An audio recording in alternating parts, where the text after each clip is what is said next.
Dream Psychology. Sigmund Freud. Introduction. The medical profession is justly conservative.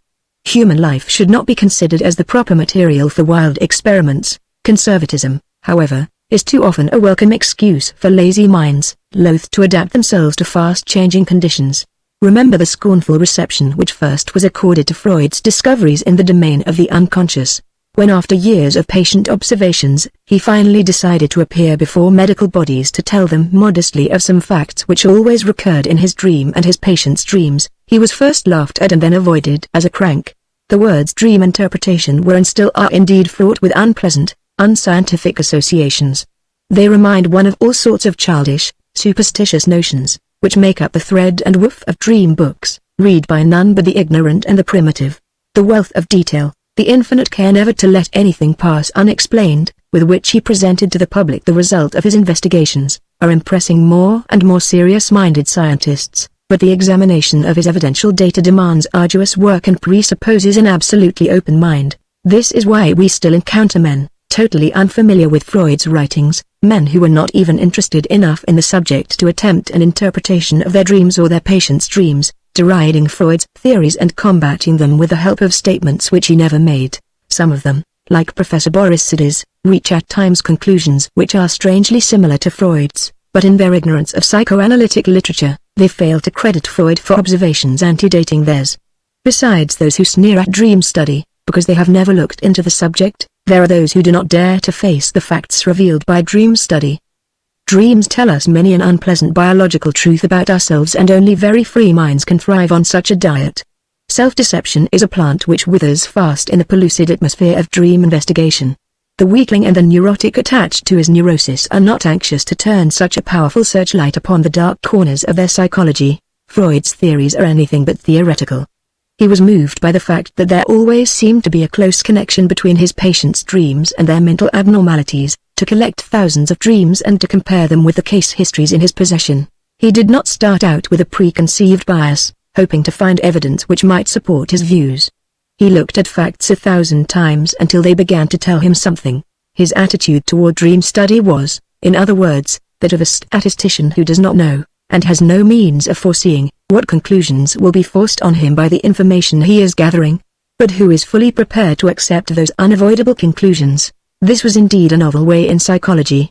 Psychologists had always been wont to build, in what Bleuler calls autistic ways, that is through methods in no wise supported by evidence, some attractive hypothesis, which sprung from their brain, like Minerva from Jove's brain, fully armed, after which, they would stretch upon that unyielding frame the hide of a reality which they had previously killed. It is only to minds suffering from the same distortions, to minds also autistically inclined, that those empty, artificial structures appear acceptable molds for philosophic thinking.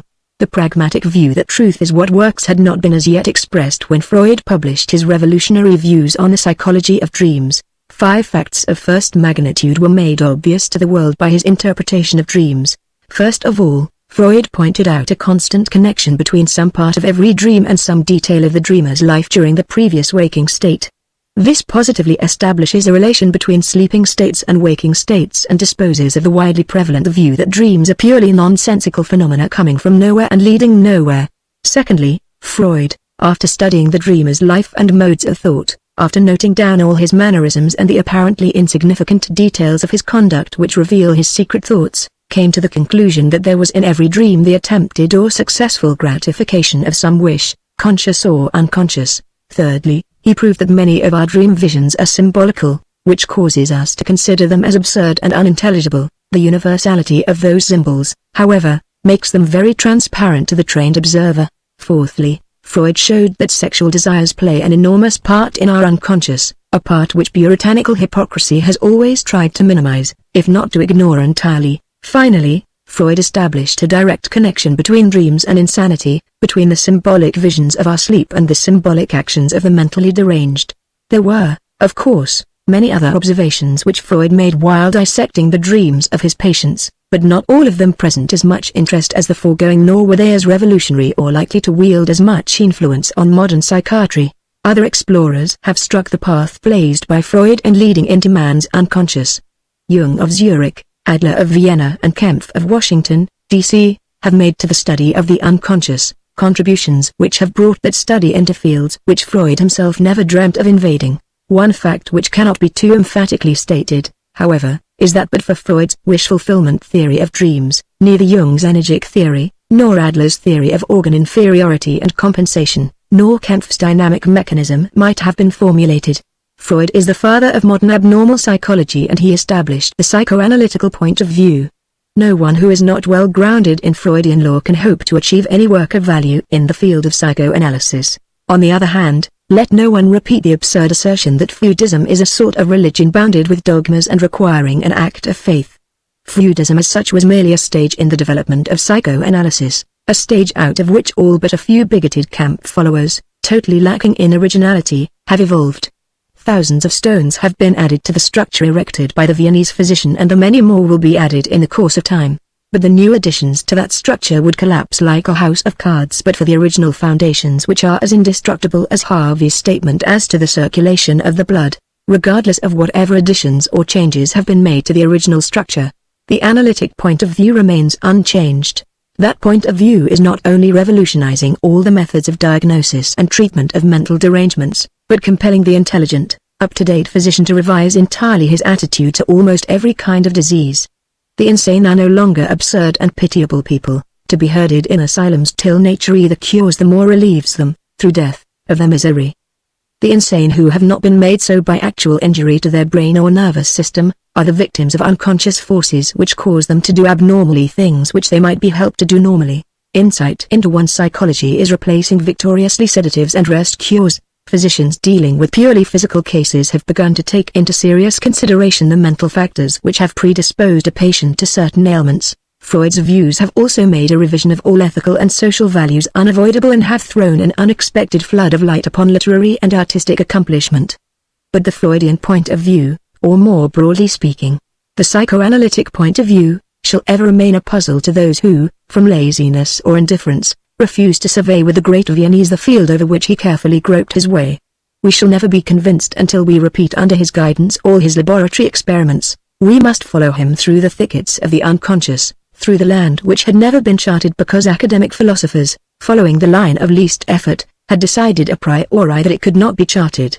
Ancient geographers, when exhausting their store of information about distant lands, yielded to an unscientific craving for romance and, without any evidence to support their daydreams, filled the blank spaces left on their maps by unexplored tracts with amusing inserts such as "Here there are lions." Thanks to Freud's interpretation of dreams, the royal road into the unconscious is now open to all explorers. They shall not find lions, they shall find man himself, and the record of all his life and of his struggle with reality. And it is only after seeing man as his unconscious, revealed by his dreams, presents him to us, that we shall understand him fully. For as Freud said to Putnam, we are what we are because we have been what we have been. Not a few serious-minded students, however, have been discouraged from attempting a study of Freud's dream psychology. The book in which he originally offered to the world his interpretation of dreams was as circumstantial as a legal record, to be pondered over by scientists at their leisure, not to be assimilated in a few hours by the average alert reader. In those days, Freud could not leave out any detail likely to make his extremely novel thesis evidentially acceptable to those willing to sift data. Freud himself, however, realized the magnitude of the task which the reading of his magnum opus imposed upon those who have not been prepared for it by long psychological and scientific training, and he abstracted from the gigantic work the parts which constitute the essential of his discoveries. The publishers of the present book deserve credit for presenting to the reading public the gist of Freud's psychology in the master's own words, and in a form which shall neither discourage beginners, nor appear too elementary to those who are more advanced in psychoanalytic study. Dream psychology is the key to Freud's works and to all modern psychology. With a simple, compact manual such as Dream Psychology, there shall be no longer any excuse for ignorance of the most revolutionary psychological system of modern times. André Dryden, 121 Madison Avenue, New York, November, 1920. Chapter 1. Dreams have a meaning. In what we may term pre-scientific days, people were in no uncertainty about the interpretation of dreams.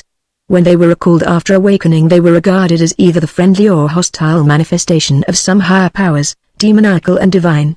With the rise of scientific thought, the whole of this expressive mythology was transferred to psychology. Today there is but a small minority among educated persons who doubt that the dream is the dreamer's own psychical act.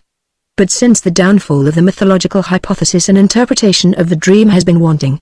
The conditions of its origin, its relationship to our psychical life when we are awake, its independence of disturbances which, during the state of sleep, seem to compel notice, its many peculiarities repugnant to our waking thought, the incongruence between its images and the feelings they engender, then the dream's evanescence, the way in which, on awakening, our thoughts thrust it aside as something bizarre, and our reminiscence is mutilating or rejecting it. All these and many other problems have for many hundred years demanded answers which up till now could never have been satisfactory.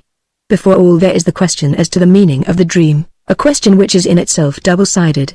There is, firstly, the psychical significance of the dream, its position with regard to the psychical processes, as to a possible biological function. Secondly, has the dream a meaning? Can sense be made of each single dream as of other mental syntheses? Three tendencies can be observed in the estimation of dreams. Many philosophers have given currency to one of these tendencies, one which at the same time preserves something of the dream's former of evaluation. The foundation of dream life is for them a peculiar state of psychical activity, which they even celebrate as elevation to some higher state. Schubert, for instance, claims, the dream is the liberation of the spirit from the pressure of external nature, a detachment of the soul from the fetters of matter. Not all go so far as this, but many maintain that dreams have their origin in real spiritual excitations, and are the outward manifestations of spiritual powers whose free movements have been hampered during the day. Dream fantasies, Skerner, Volkelt. A large number of observers acknowledge that dream life is capable of extraordinary achievements, at any rate, in certain fields, memory. In striking contradiction with this, the majority of medical writers hardly admit that the dream is a psychical phenomenon at all. According to them, dreams are provoked and initiated exclusively by stimuli proceeding from the senses or the body, which either reach the sleeper from without or are accidental disturbances of his internal organs. The dream has no greater claim to meaning and importance than the sound called forth by the 10 fingers of a person quite unacquainted with music running his fingers over the keys of an instrument. The dream is to be regarded, says Binns, as a physical process always useless, frequently morbid. All the peculiarities of dream life are explicable as the incoherent effort, due to some physiological stimulus, of certain organs, or of the cortical elements of a brain otherwise asleep. But slightly affected by scientific opinion and untroubled as to the origin of dreams, the popular view holds firmly to the belief that dreams really have got a meaning. In some way they do foretell the future, whilst the meaning can be unraveled in some way or other from its oft bizarre and enigmatical content. The reading of dreams consists in replacing the events of the dream, so far as remembered, by other events. This is done either scene by scene, according to some rigid key, or the dream as a whole is replaced by something else of which it was a symbol. Serious-minded persons laugh at these efforts. Dreams are but sea foam. One day I discovered to my amazement that the popular view, grounded in superstition, and not the medical one, comes nearer to the truth about dreams. I arrived at new conclusions about dreams by the use of a new method of psychological investigation, one which had rendered me good service in the investigation of phobias, obsessions, illusions, and the like, and which, under the name psychoanalysis, had found acceptance by a whole school of investigators. The manifold analogies of dream life with the most diverse conditions of psychical disease in the waking state have been rightly insisted upon by a number of medical observers. It seemed, therefore, a priori, hopeful to apply to the interpretation of dreams methods of investigation which had been tested in psychopathological processes. Obsessions and those peculiar sensations of haunting dread remain as strange to normal consciousness as do dreams to our waking consciousness. Their origin is as unknown to consciousness as is that of dreams.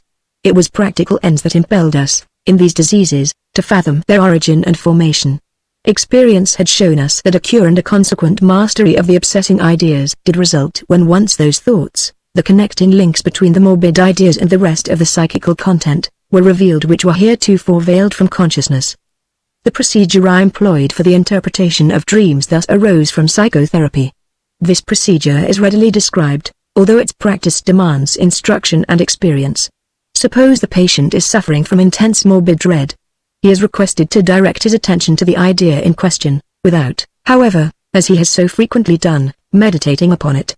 Every impression about it, without any exception, which occurs to him should be imparted to the doctor. The statement which will be perhaps then made, that he cannot concentrate his attention upon anything at all, is to be countered by assuring him most positively that such a blank state of mind is utterly impossible. As a matter of fact, a great number of impressions will soon occur, with which others will associate themselves. These will be invariably accompanied by the expression of the observer's opinion that they have no meaning or are unimportant. It will be at once noticed that it is this self-criticism which prevented the patient from imparting the ideas, which had indeed already excluded them from consciousness. If the patient can be induced to abandon this self-criticism and to pursue the trains of thought which are yielded by concentrating the attention, most significant matter will be obtained, matter which will be presently seen to be clearly linked to the morbid idea in question. Its connection with other ideas will be manifest, and later on will permit the replacement of the morbid idea by a fresh one, which is perfectly adapted to psychical continuity. This is not the place to examine thoroughly the hypothesis upon which this experiment rests, or the deductions which follow from its invariable success. It must suffice to state that we obtain matter enough for the resolution of every morbid idea if we especially direct our attention to the unbidden associations which disturb our thoughts, those which are otherwise put aside by the critic as worthless refuse. If the procedure is exercised on oneself, the best plan of helping the experiment is to write down at once all one's first indistinct fancies. I will now point out where this method leads when I apply it to the examination of dreams. Any dream could be made use of in this way. From certain motives I, however, choose a dream of my own, which appears confused and meaningless to my memory, and one which has the advantage of brevity. Probably my dream of last night satisfies the requirements. Its content, fixed immediately after awakening, runs as follows. Company, at table or tabled haute. Spinach is served. Mrs. E.L., sitting next to me, gives me her undivided attention, and places her hand familiarly upon my knee. In defense I remove her hand. Then she says, "But you have always had such beautiful eyes." I then distinctly see something like two eyes as a sketch or as the contour of a spectacle lens. This is the whole dream, or, at all events, all that I can remember. It appears to me not only obscure and meaningless, but more especially odd. Mrs. E.L. is a person with whom I am scarcely on visiting terms, nor to my knowledge have I ever desired any more cordial relationship. I have not seen her for a long time, and do not think there was any mention of her recently. No emotion whatever accompanied the dream process. Reflecting upon this dream does not make it a bit clearer to my mind. I will now, however, present the ideas, without premeditation and without criticism, which introspection yielded. I soon noticed that it is an advantage to break up the dream into its elements, and to search out the ideas which link themselves to each fragment. Company, at table or tabled haute. The recollection of the slight event with which the evening of yesterday ended is at once called up. I left a small party in the company of a friend, who offered to drive me home in his cab. "I prefer a taxi," he said, "that gives one such a pleasant occupation, there is always something to look at." When we were in the cab, and the cab driver turned the disc so that the first 60 hellers were visible, I continued the jest. "We have hardly got in and we already owe 60 hellers. The taxi always reminds me of the tabled haute. It makes me avaricious and selfish by continuously reminding me of my debt. It seems to me to mount up too quickly, and I am always afraid that I shall be at a disadvantage, just as I cannot resist at tabled haute the comical fear that I am getting too little, that I must look after myself." In far-fetched connection with this I quote, "To earth, this weary earth, ye bring us, to guilt ye let us heedless go." Another idea about the tabled haute. A few weeks ago I was very cross with my dear wife at the dinner table at a Tyrolese health resort, because she was not sufficiently reserved with some neighbors with whom I wished to have absolutely nothing to do. I begged her to occupy herself rather with me than with the strangers. That is just as if I had been at a disadvantage at the tabled haute. The contrast between the behavior of my wife at the table and that of Mrs. E.L. in the dream now strikes me, addresses herself entirely to me. Further, I now notice that the dream is the reproduction of the little scene which transpired between my wife and myself when I was secretly courting her. The caressing undercover of the tablecloth was an answer to a wooer's passionate letter. In the dream, however, my wife is replaced by the unfamiliar E.L. Mrs. E.L. is the daughter of a man to whom I owed money. I cannot help noticing that here there is revealed an unsuspected connection between the dream content and my thoughts. If the chain of associations be followed up which proceeds from one element of the dream, one is soon led back to another of its elements. The thoughts evoked by the dream stir up associations which were not noticeable in the dream itself. Is it not customary, when someone expects others to look after his interests without any advantage to themselves, to ask the innocent question satirically, "Do you think this will be done for the sake of your beautiful eyes?" Hence Mrs. E.L.'s speech in the dream. "You have always had such beautiful eyes, means nothing but people always do everything to you for love of you. You have had everything for nothing. The contrary is, of course, the truth. I have always paid dearly for whatever kindness others have shown me. Still, the fact that I had a ride for nothing yesterday when my friend drove me home in his cab must have made an impression upon me. In any case, the friend whose guests we were yesterday has often made me his debtor. Recently I allowed an opportunity of requiting him to go by. He has had only one present from me, an antique shawl, upon which eyes are painted all round, a so-called achial, as a charm against the malocchio. Moreover, he is an eye specialist. That same evening I had asked him after a patient whom I had sent to him for glasses. As I remarked, nearly all parts of the dream have been brought into this new connection. I still might ask why in the dream it was spinach that was served up. Because spinach called up a little scene which recently occurred at our table. A child, whose beautiful eyes are really deserving of praise, refused to eat spinach. As a child I was just the same. For a long time I loathed spinach, until in later life my tastes altered, and it became one of my favorite dishes. The mention of this dish brings my own childhood and that of my child's near together. You should be glad that you have some spinach, his mother had said to the little me.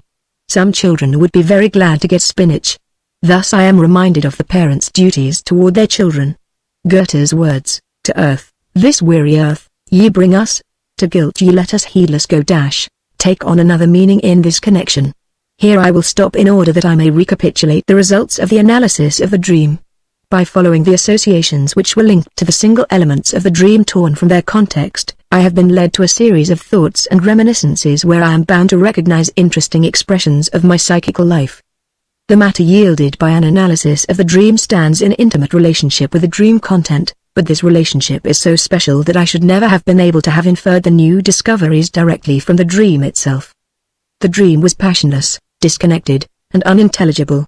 During the time that I am unfolding the thoughts at the back of the dream I feel intense and well-grounded emotions. The thoughts themselves fit beautifully together into chains logically bound together with certain central ideas which ever repeat themselves. Such ideas not represented in the dream itself are in this instance the antitheses selfish, unselfish, to be indebted, to work for nothing.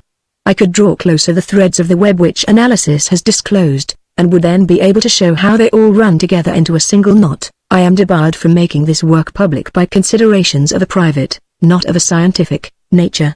After having cleared up many things which I do not willingly acknowledge as mine, I should have much to reveal which had better remain my secret.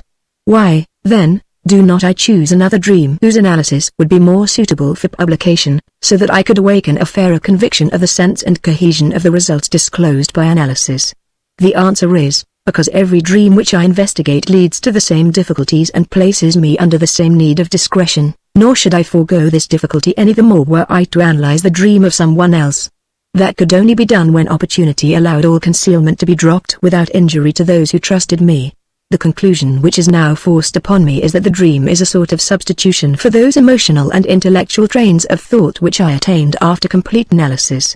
I do not yet know the process by which the dream arose from those thoughts, but I perceive that it is wrong to regard the dream as psychically unimportant, a purely physical process which has arisen from the activity of isolated cortical elements awakened out of sleep. I must further remark that the dream is far shorter than the thoughts which I hold it replaces, whilst analysis discovered that the dream was provoked by an unimportant occurrence the evening before the dream. Naturally, I would not draw such far-reaching conclusions if only one analysis were known to me. Experience has shown me that when the associations of any dream are honestly followed, such a chain of thought is revealed. The constituent parts of the dream reappear correctly and sensibly linked together. The slight suspicion that this concatenation was merely an accident of a single first observation must, therefore, be absolutely relinquished. I regard it, therefore, as my right to establish this new view by a proper nomenclature. I contrast the dream which my memory evokes with the dream and other added matter revealed by analysis. The former I call the dream's manifest content, the latter, without at first further subdivision, its latent content. I arrive at two new problems hitherto unformulated. 1. What is the psychical process which has transformed the latent content of the dream into its manifest content? 2. What is the motive or the motives which have made such transformation exigent?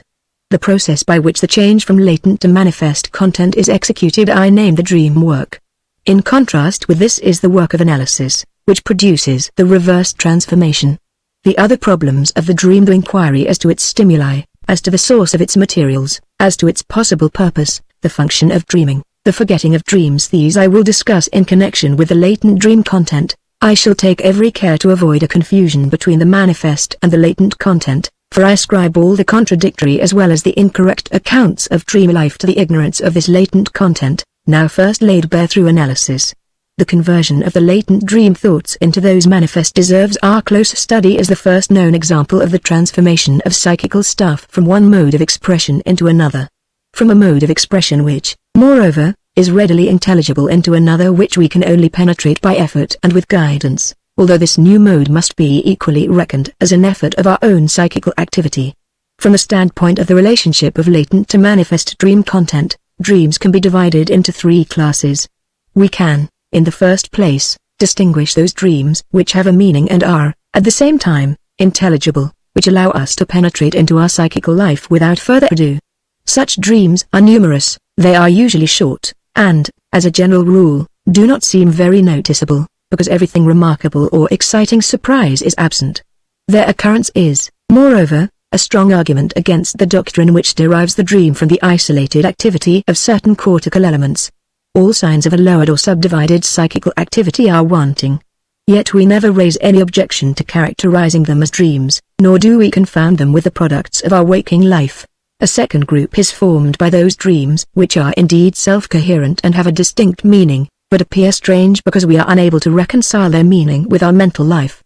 That is the case when we dream, for instance, that some dear relative has died of plague when we know of no ground for expecting, apprehending, or assuming anything of the sort. We can only ask ourselves wonderingly, what brought that into my head?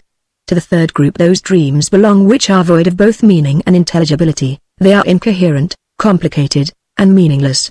The overwhelming number of our dreams partake of this character, and this has given rise to the contemptuous attitude towards dreams and the medical theory of their limited psychical activity.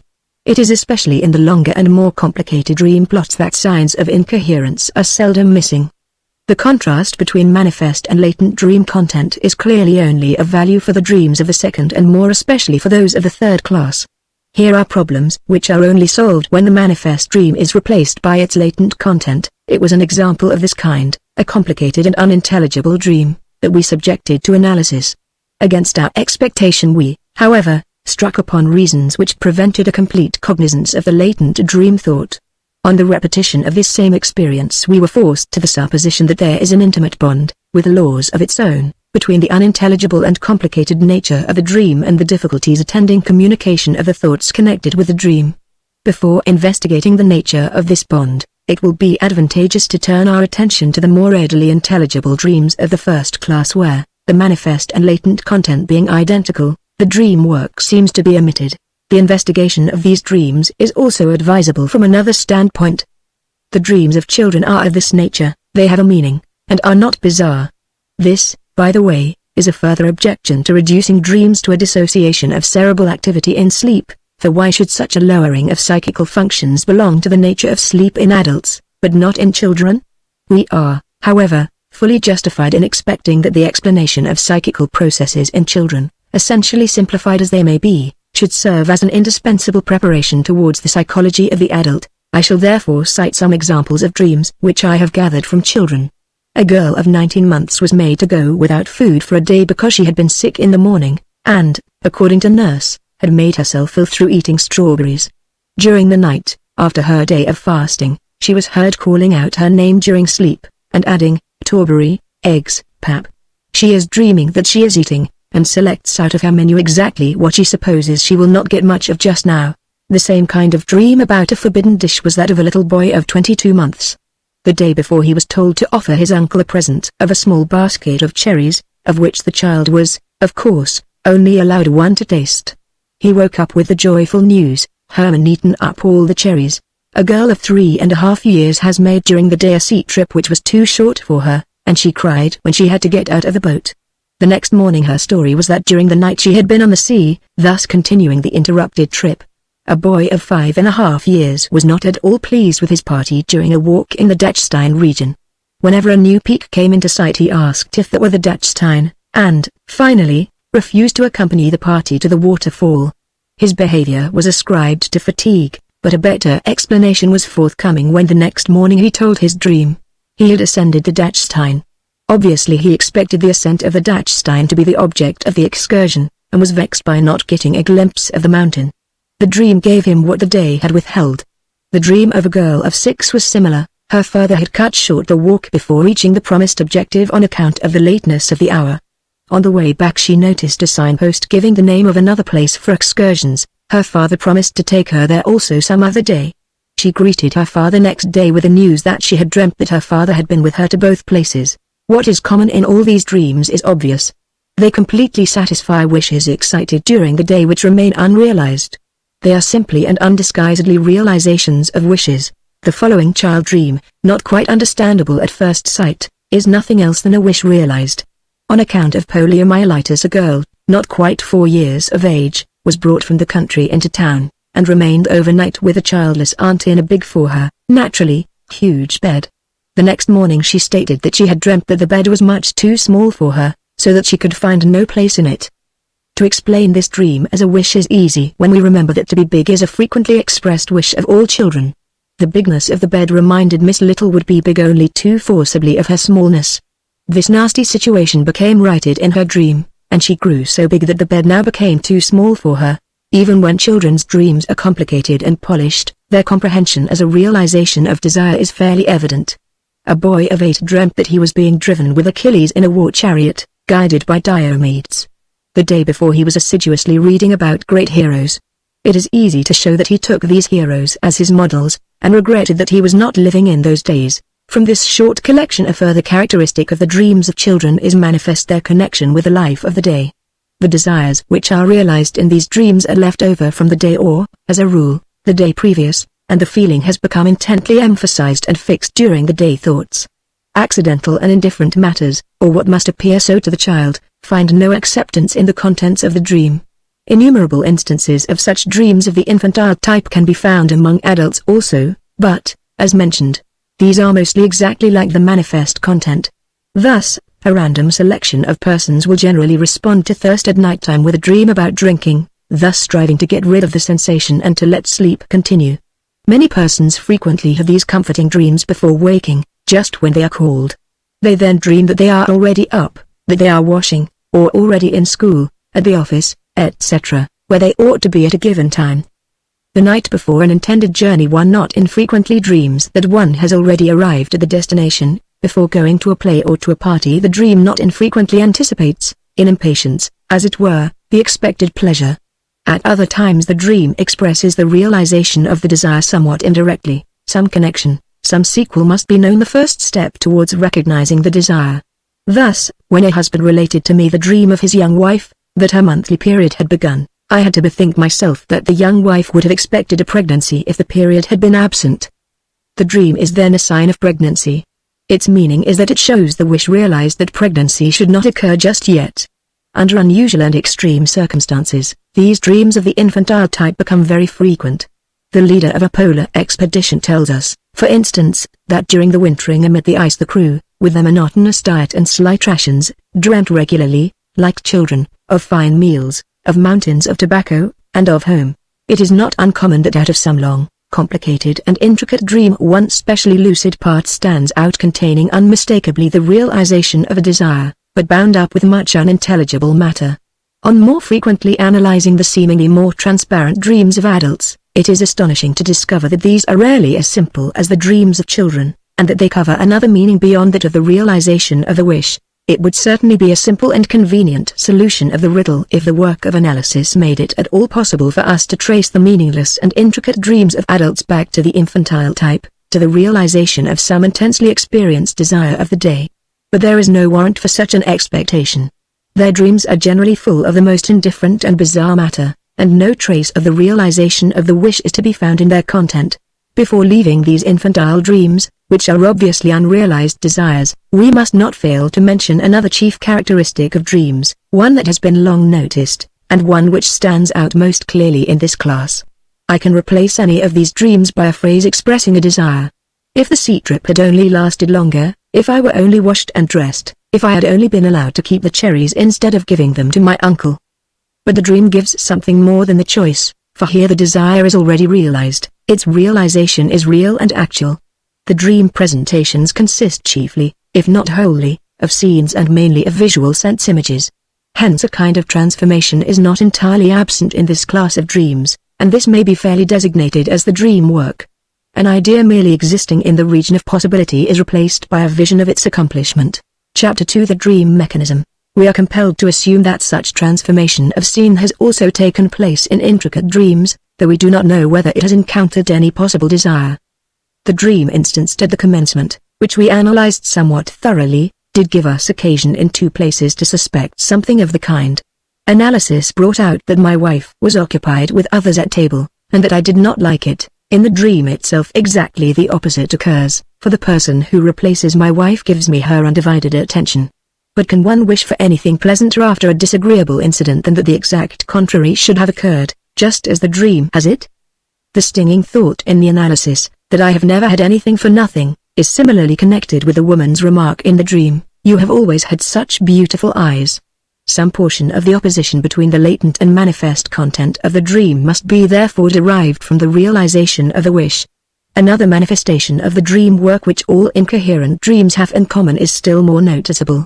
Choose any instance, and compare the number of separate elements in it, or the extent of the dream, if written down, with the dream thoughts yielded by analysis, and of which but a trace can be refound in the dream itself. There can be no doubt that the dream working has resulted in an extraordinary compression or condensation. It is not at first easy to form an opinion as to the extent of the condensation. The more deeply you go into the analysis, the more deeply you are impressed by it.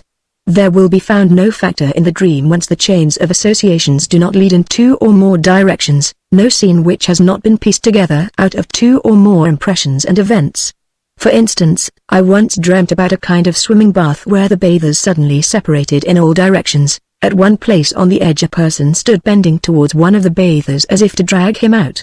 The scene was a composite one, made up out of an event that occurred at the time of puberty, and of 2 pictures, one of which I had seen just shortly before the dream.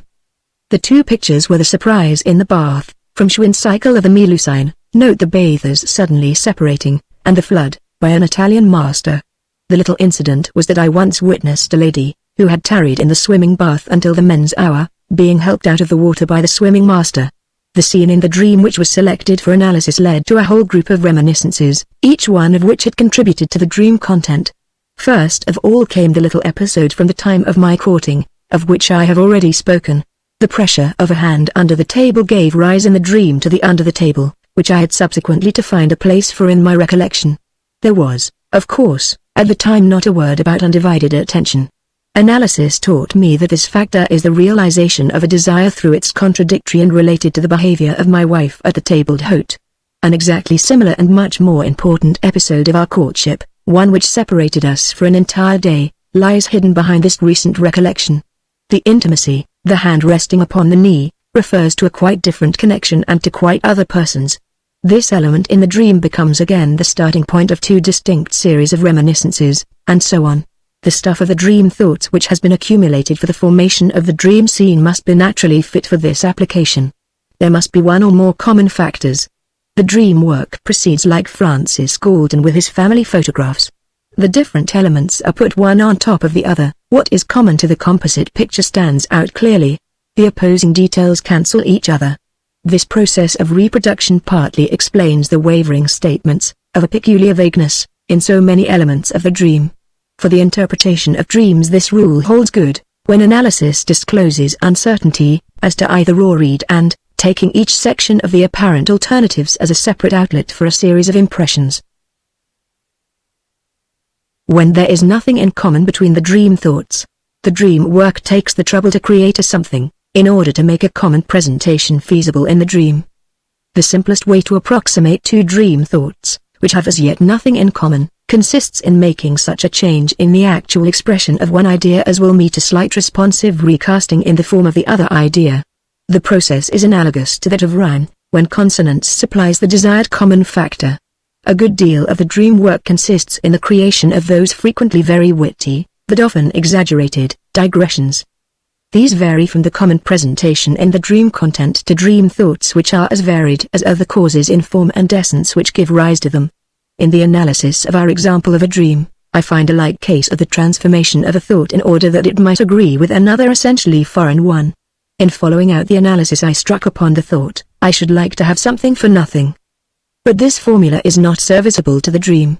Hence it is replaced by another one, I should like to enjoy something free of cost. 1. The word cost, taste, with its double meaning, is appropriate to a table d'hôte. It, moreover, is in place through the special sense in the dream. At home, if there is a dish which the children decline, their mother first tries gentle persuasion, with a just taste it. That the dream work should unhesitatingly use the double meaning of the word is certainly remarkable. Ample experience has shown, however, that the occurrence is quite usual. Through condensation of the dream, certain constituent parts of its content are explicable which are peculiar to the dream life alone, and which are not found in the waking state. Such are the composite and mixed persons, the extraordinary mixed figures, creations comparable with the fantastic animal compositions of Orientals, a moment's thought and these are reduced to unity, whilst the fancies of the dream are ever formed anew in an inexhaustible profusion. Everyone knows such images in his own dreams, manifold are their origins. I can build up a person by borrowing one feature from one person and one from another, or by giving to the form of one the name of another in my dream. I can also visualize one person, but place him in a position which has occurred to another. There is a meaning in all these cases when different persons are amalgamated into one substitute. Such cases denote a just like, a comparison of the original person from a certain point of view, a comparison which can be also realized in the dream itself. As a rule, however, the identity of the blended persons is only discoverable by analysis, and is only indicated in the dream content by the formation of the combined person. The same diversity in their ways of formation and the same rules for its solution hold good also for the innumerable medley of dream contents, examples of which I need scarcely adduce. Their strangeness quite disappears when we resolve not to place them on a level with the objects of perception as known to us when awake, but to remember that they represent the art of dream condensation by an exclusion of unnecessary detail. Prominence is given to the common character of the combination. Analysis must also generally supply the common features. The dream says simply, all these things have an X in common. The decomposition of these mixed images by analysis is often the quickest way to an interpretation of the dream. Thus I once dreamt that I was sitting with one of my former university tutors on a bench, which was undergoing a rapid continuous movement amidst other benches. This was a combination of lecture room and moving staircase. I will not pursue the further result of the thought. Another time I was sitting in a carriage, and on my lap an object in shape like a top hat, which, however, was made of transparent glass. The scene at once brought to my mind the proverb, "He who keeps his hat in his hand will travel safely through the land." By a slight turn the glass hat reminded me of as light, and I knew that I was about to invent something which was to make me as rich and independent as his invention had made my countryman, Dr. of Welsbach. Then I should be able to travel instead of remaining in Vienna. In the dream I was traveling with my invention, with a, it is true, rather awkward glass top hat. The dream work is peculiarly adept at representing two contradictory conceptions by means of the same mixed image. Thus, for instance, a woman dreamt of herself carrying a tall flower stalk, as in the picture of the Annunciation. Chastity Mary is her own name, but the stalk was bedecked with thick white blossoms resembling camellias, contrast with chastity, Laudamo camellias. A great deal of what we have called dream condensation can be thus formulated. Each one of the elements of the dream content is overdetermined by the matter of the dream thoughts. It is not derived from one element of these thoughts, but from a whole series. These are not necessarily interconnected in any way, but may belong to the most diverse spheres of thought. The dream element truly represents all this disparate matter in the dream content. Analysis, moreover, discloses another side of the relationship between dream content and dream thoughts. Just as one element of a dream leads to associations with several dream thoughts, so, as a rule, the one dream thought represents more than one dream element. The threads of the association do not simply converge from the dream thoughts to the dream content, but on the way they overlap and interweave in every way. Next to the transformation of one thought in the scene, its dramatization, condensation is the most important and most characteristic feature of the dream work. We have as yet no clue as to the motive calling for such compression of the content. In the complicated and intricate dreams with which we are now concerned, condensation and dramatization do not wholly account for the difference between dream contents and dream thoughts. There is evidence of a third factor, which deserves careful consideration. When I have arrived at an understanding of the dream thoughts by my analysis, I notice, above all, that the matter of the manifest is very different from that of the latent dream content. That is, I admit, only an apparent difference which vanishes on closer investigation, for in the end I find the whole dream content carried out in the dream thoughts, nearly all the dream thoughts again represented in the dream content. Nevertheless, there does remain a certain amount of difference. The essential content which stood out clearly and broadly in the dream must, after analysis, rest satisfied with a very subordinate role among the dream thoughts. These very dream thoughts which, going by my feelings, have a claim to the greatest importance are either not present at all in the dream content, or are represented by some remote illusion in some obscure region of the dream. I can thus describe these phenomena. During the dream work, the psychical intensity of those thoughts and conceptions to which it properly pertains flows to others which, in my judgment, have no claim to such emphasis. There is no other process which contributes so much to concealment of the dream's meaning and to make the connection between the dream content and dream ideas irrecognizable. During this process, which I will call the dream displacement, I notice also the psychical intensity, significance, or emotional nature of the thoughts become transposed in sensory vividness. What was clearest in the dream seems to me, without further consideration, the most important, but often in some obscure element of the dream I can recognize the most direct offspring of the principal dream thought. I could only designate this dream displacement as the transvolution of psychical values. The phenomena will not have been considered in all its bearings unless I add that this displacement or transvolution is shared by different dreams in extremely varying degrees. There are dreams which take place almost without any displacement. These have the same time, meaning, and intelligibility as we found in the dreams which recorded a desire. In other dreams not a bit of the dream idea has retained its own psychical value, or everything essential in these dream ideas has been replaced by unessentials, whilst every kind of transition between these conditions can be found. The more obscure and intricate a dream is, the greater is the part to be ascribed to the impetus of displacement in its formation.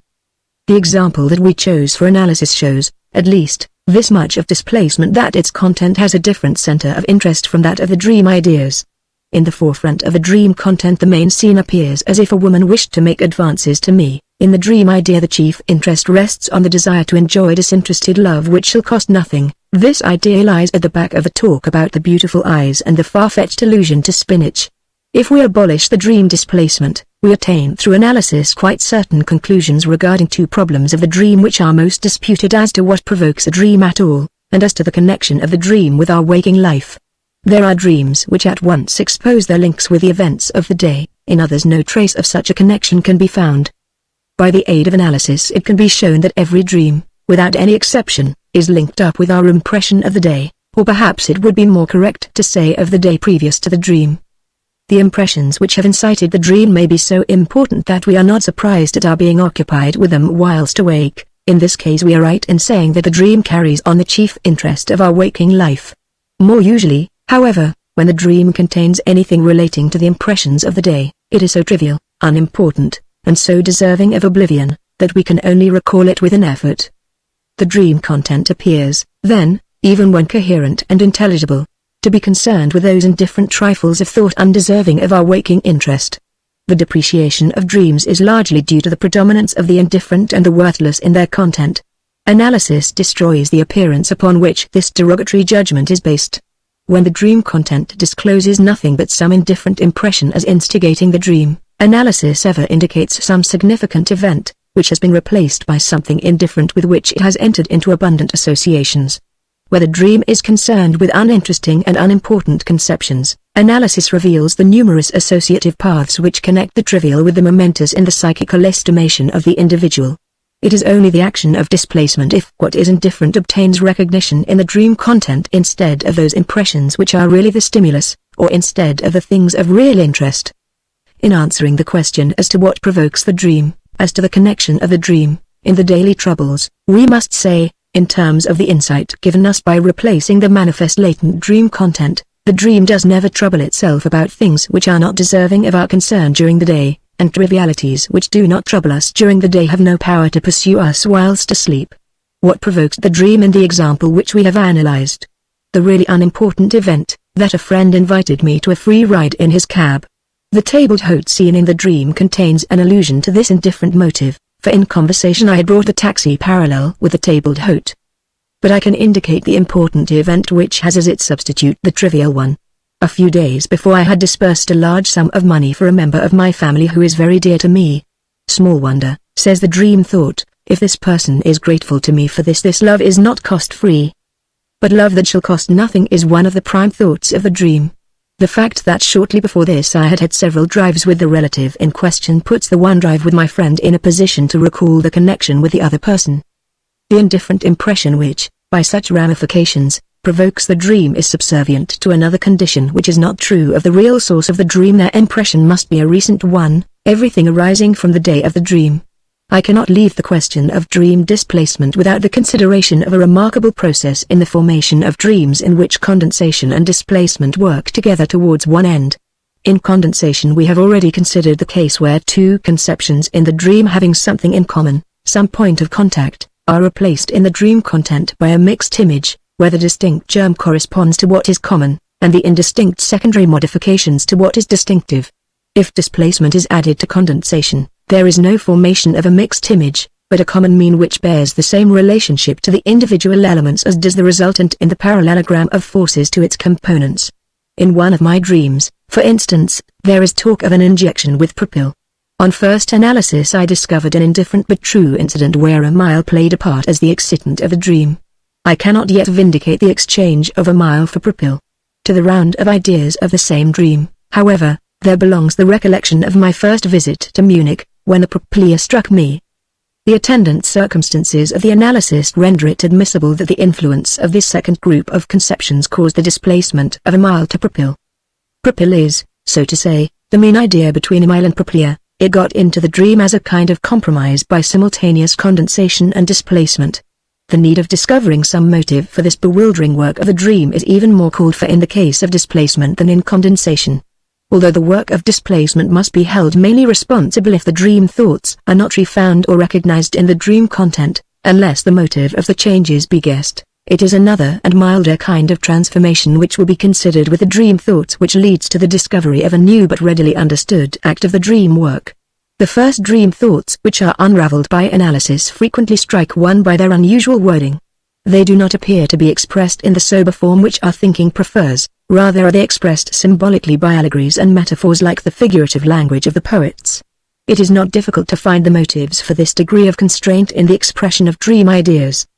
The dream content consists chiefly of visual scenes, hence the dream ideas must, in the first place, be prepared to make use of these forms of presentation. Conceive that a political leader's or a barrister's address had to be transposed into pantomime, and it will be easy to understand the transformations to which the dream work is constrained by regard for this dramatization of the dream content. Around the psychical stuff of dream thoughts there are ever found reminiscences of impressions, not infrequently of early childhood scenes which, as a rule, have been visually grasped. Whenever possible, this portion of the dream ideas exercises a definite influence upon the modeling of the dream content. It works like a center of crystallization, by attracting and rearranging the stuff of the dream thoughts. The scene of the dream is not infrequently nothing but a modified repetition, complicated by interpolations of events that have left such an impression. The dream but very seldom reproduces accurate and unmixed reproductions of real scenes. The dream content does not, however, consist exclusively of scenes, but it also includes scattered fragments of visual images, conversations, and even bits of unchanged thoughts. It will be perhaps to the point if we instance in the briefest way the means of dramatization which are at the disposal of the dream work for the repetition of the dream thoughts in the peculiar language of the dream. The dream thoughts which we learn from the analysis exhibit themselves as a psychical complex of the most complicated superstructure.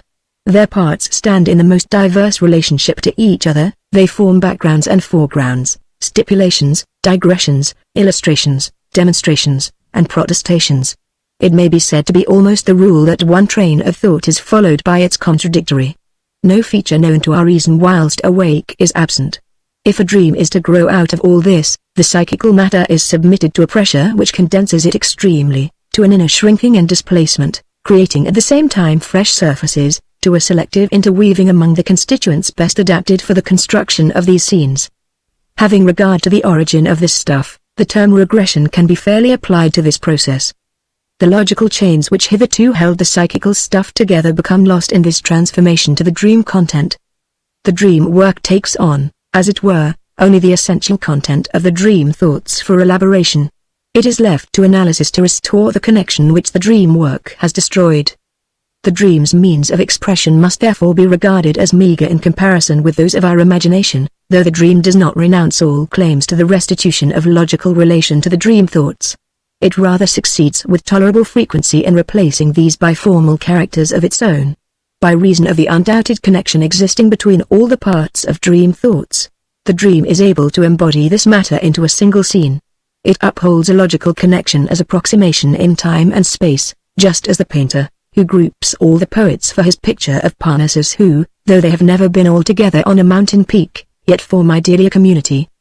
The dream continues this method of presentation in individual dreams, and often when it displays two elements close together in the dream content it warrants some special inner connection between what they represent in the dream thoughts. It should be, moreover, observed that all the dreams of one night prove on analysis to originate from the same sphere of thought. The causal connection between two ideas is either left without presentation, or replaced by two different long portions of dreams one after the other. This presentation is frequently a reversed one, the beginning of the dream being the deduction, and its end the hypothesis. The direct transformation of one thing into another in the dream seems to serve the relationship of cause and effect. The dream never utters the alternative either-or, but accepts both as having equal rights in the same connection. When either-or is used in the reproduction of dreams, it is, as I have already mentioned, to be replaced by and. Conceptions which stand in opposition to one another are preferably expressed in dreams by the same element. 2. The seems no not in dreams. Opposition between two ideas, the relation of conversion, is represented in dreams in a very remarkable way. It is expressed by the reversal of another part of the dream content just as if by way of appendix. We shall later on deal with another form of expressing disagreement. The common dream sensation of movement checked serves the purpose of representing disagreement of impulse as a conflict of the will. Only one of the logical relationships, that of similarity, identity, agreement, is found highly developed in the mechanism of dream formation. Dream work makes use of these cases as a starting point for condensation, drawing together everything which shows such agreement to a fresh unity. These short, crude observations naturally do not suffice as an estimate of the abundance of the dream's formal means of presenting the logical relationships of the dream thoughts. In this respect, individual dreams are worked up more nicely or more carelessly, our text will have been followed more or less closely, auxiliaries of the dream work will have been taken more or less into consideration. In the latter case they appear obscure, intricate, incoherent. When the dream appears openly absurd, when it contains an obvious paradox in its content, it is so of purpose. Through its apparent disregard of all logical claims, it expresses a part of the intellectual content of the dream ideas. Absurdity in the dream denotes disagreement, scorn, disdain in the dream thoughts. As this explanation is an entire disagreement with the view that the dream owes its origin to dissociated, uncritical cerebral activity, I will emphasize my view by an example. One of my acquaintances, Mr. M. has been attacked by no less a person than Goethe in an essay with, we all maintain, unwarrantable violence. Mr. M. has naturally been ruined by this attack. He complains very bitterly of this at a dinner party, but his respect for Goethe has not diminished through this personal experience. I now attempt to clear up the chronological relations which strike me as improbable. Goethe died in 1832. As his attack upon Mr. M. must, of course, have taken place before, Mr. M. must have been then a very young man. It seems to me plausible that he was 18. I am not certain, however, what year we are actually in, and the whole calculation falls into obscurity. The attack was, moreover, contained in Goethe's well-known essay on nature. The absurdity of the dream becomes the more glaring when I state that Mr. M. is a young businessman without any poetical or literary interests. My analysis of the dream will show what method there is in this madness. The dream has derived its material from three sources. 1. Mr. M. to whom I was introduced at a dinner party, begged me one day to examine his elder brother, who showed signs of mental trouble. In conversation with the patient, an unpleasant episode occurred. Without the slightest occasion he disclosed one of his brother's youthful escapades. I had asked the patient the year of his birth, year of death in dream, and led him to various calculations which might show up his want of memory. 2. A medical journal which displayed my name among others on the cover had published a ruinous review of a book by my friend F. of Berlin, from the pen of a very juvenile reviewer. I communicated with the editor, who, indeed, expressed his regret, but would not promise any redress. Thereupon I broke off my connection with the paper. In my letter of resignation I expressed the hope that our personal relations would not suffer from this. Here is the real source of the dream. The derogatory reception of my friend's work had made a deep impression upon me. In my judgment, it contained a fundamental biological discovery which only now, several years later, commences to find favor among the professors. 3. A little while before, a patient gave me the medical history of her brother, who, exclaiming "Nature, nature," had gone out of his mind. The doctors considered that the exclamation arose from a study of Goethe's beautiful essay, and indicated that the patient had been overworking. I expressed the opinion that it seemed more plausible to me that the exclamation "nature" was to be taken in that sexual meaning known also to the less educated in our country. It seemed to me that this view had something in it, because the unfortunate youth afterwards mutilated his genital organs.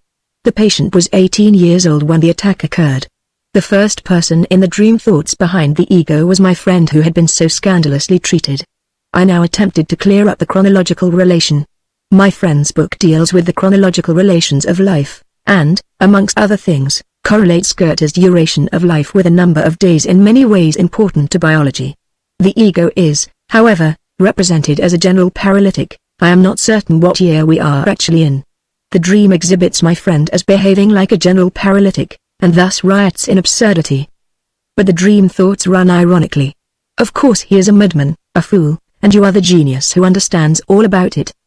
But shouldn't it be the other way round? This inversion obviously took place in the dream when Goethe attacked the young man, which is absurd, whilst anyone, however young, can today easily attack the great Goethe. I am prepared to maintain that no dream is inspired by other than egoistic emotions.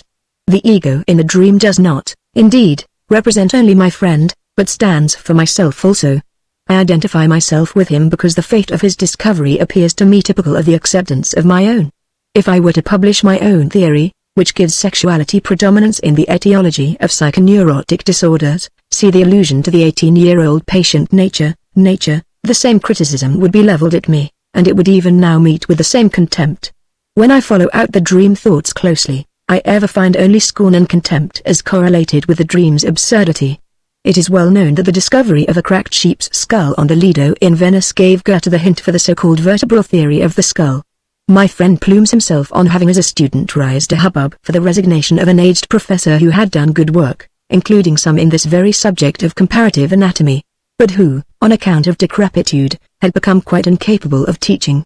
The agitation my friend inspired was so successful because in the German universities an age limit is not demanded for academic work. Age is no protection against folly. In the hospital here I had for years the honor to serve under a chief who, long fossilized, was for decades notoriously feeble-minded, and was yet permitted to continue in his responsible office. A trait, after the manner of the find in the Lido, forces itself upon me here. It was to this man that some youthful colleagues in the hospital adapted the then popular slang of that day, "No Goethe has written that, no Schiller composed that," etc. We have not exhausted our valuation of the dream work. In addition to condensation, displacement, and definite arrangement of the psychical matter, we must ascribe to it yet another activity, one which is, indeed, not shared by every dream. I shall not treat this position of the dream work exhaustively. I will only point out that the readiest way to arrive at a conception of it is to take for granted, probably unfairly, that it only subsequently influences the dream content which has already been built up. Its mode of action thus consists in so coordinating the parts of the dream that these coalesce to a coherent whole, to a dream composition. The dream gets a kind of facade which, it is true, does not conceal the whole of its content. There is a sort of preliminary explanation to be strengthened by interpolations and slight alterations. Such elaboration of the dream content must not be too pronounced. The misconception of the dream thoughts to which it gives rise is merely superficial, and our first piece of work in analyzing a dream is to get rid of these early attempts at interpretation. The motives for this part of the dream work are easily gauged. This final elaboration of the dream is due to a regard for intelligibility, a fact at once betraying the origin of an action which behaves towards the actual dream content just as our normal psychical action behaves towards some proffered perception that is to our liking. The dream content is thus secured under the pretense of certain expectations, is perceptually classified by the supposition of its intelligibility, thereby risking its falsification, whilst, in fact, the most extraordinary misconceptions arise if the dream can be correlated with nothing familiar.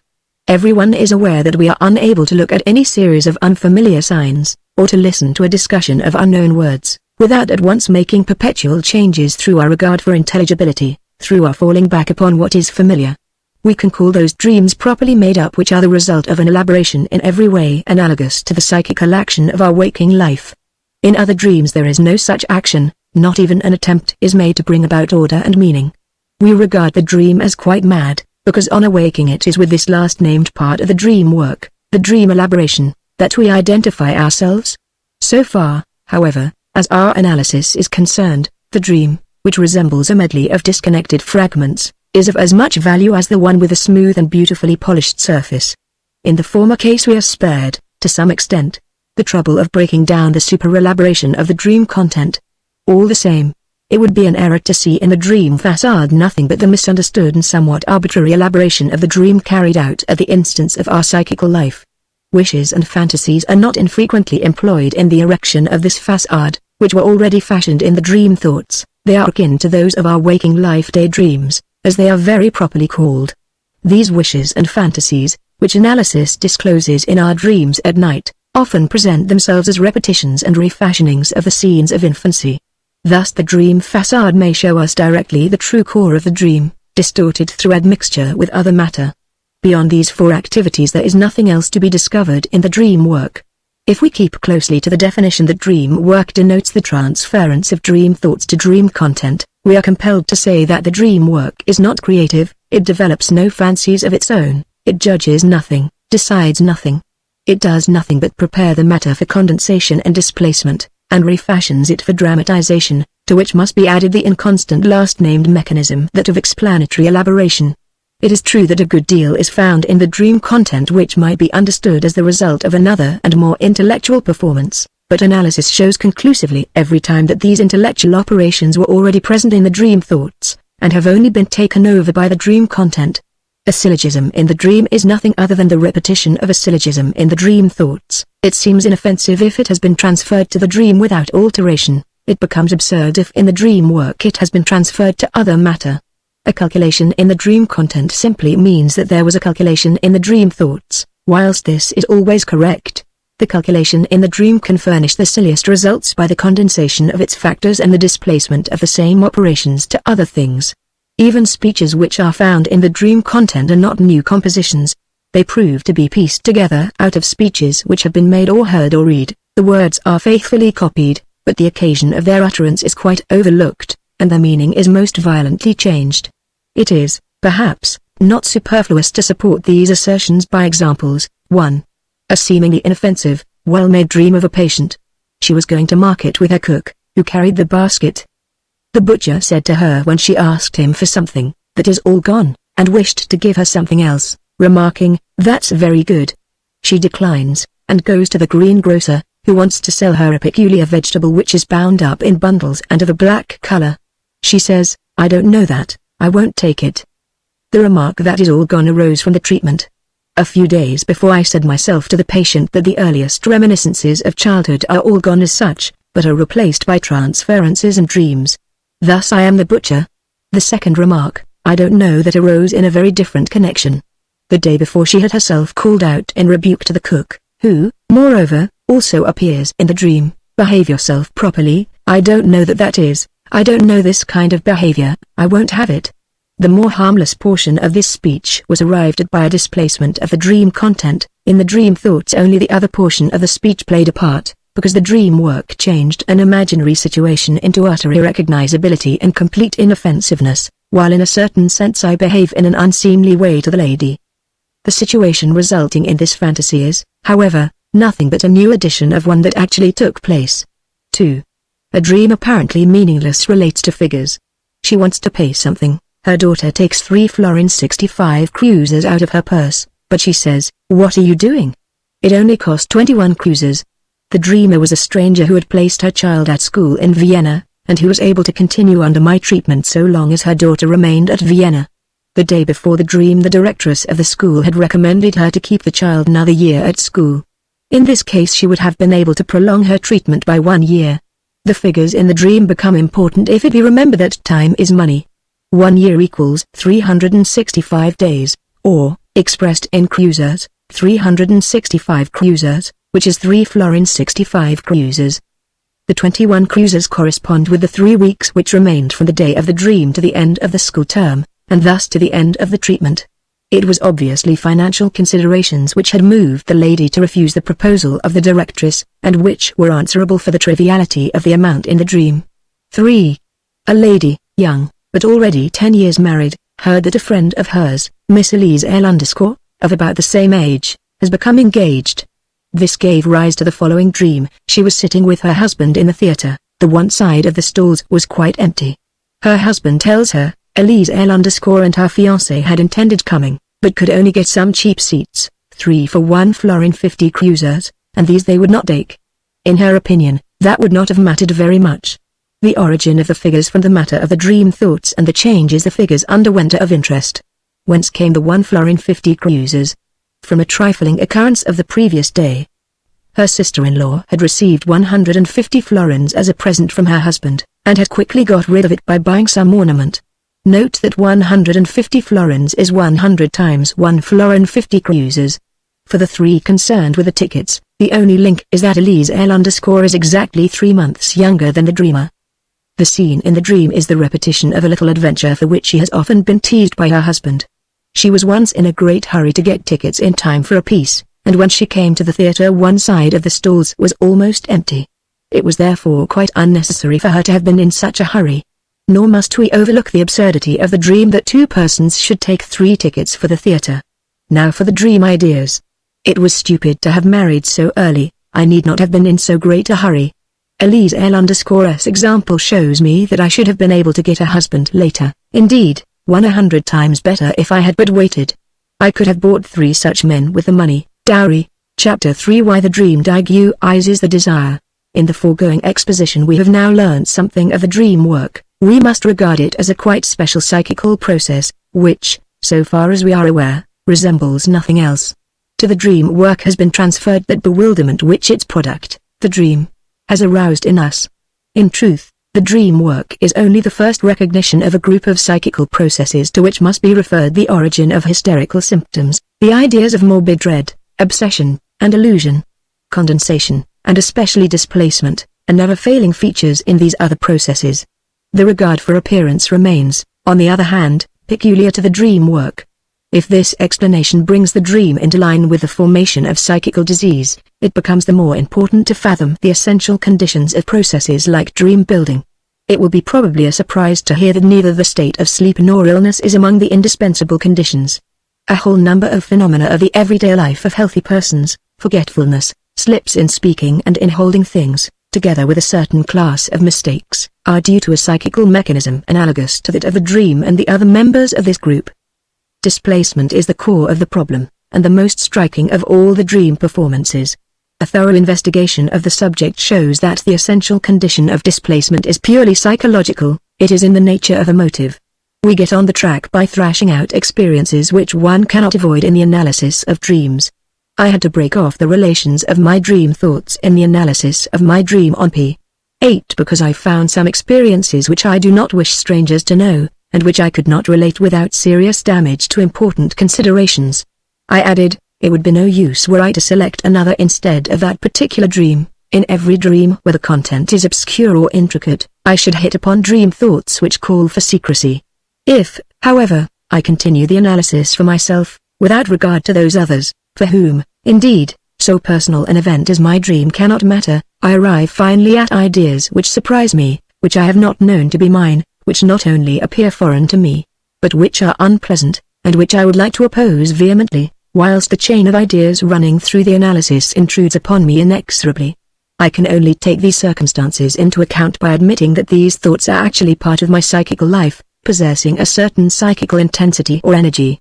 However, by virtue of a particular psychological condition, the thoughts could not become conscious to me.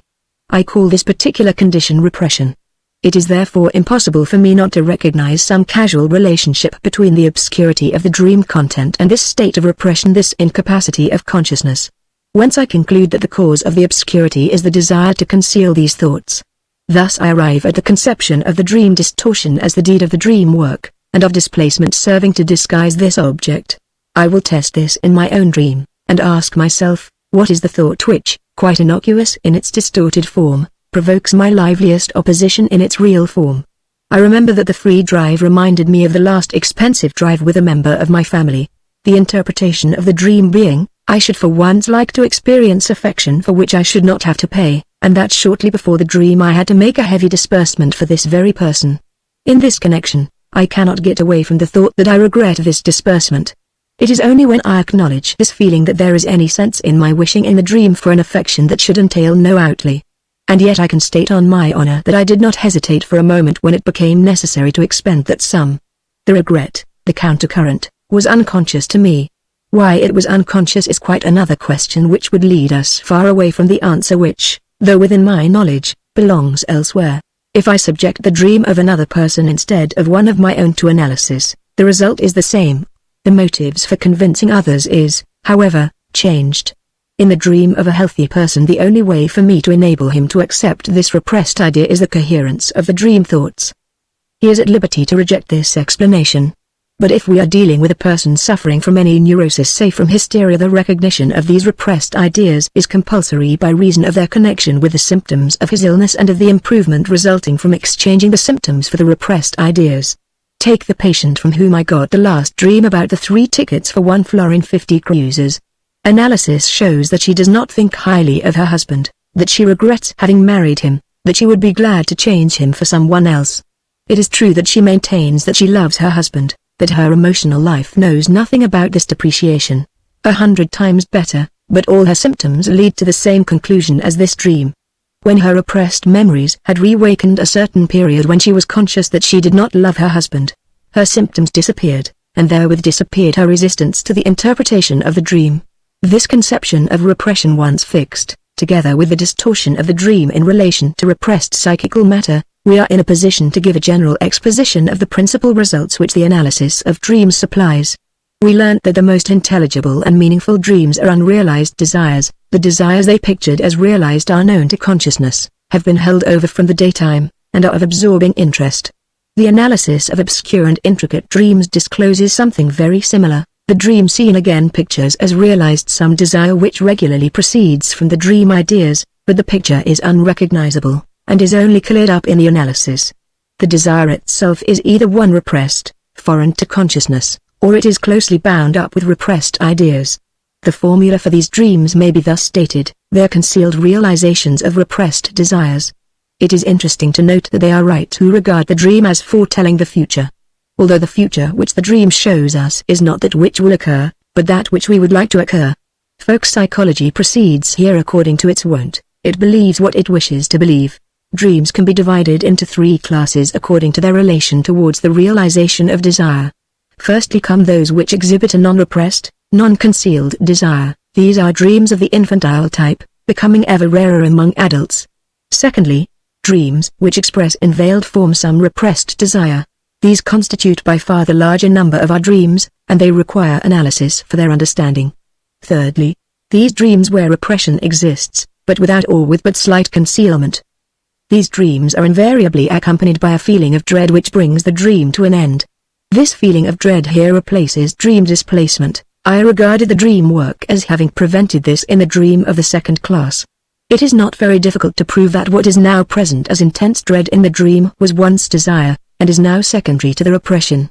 There are also definite dreams with a painful content, without the presence of any anxiety in the dream.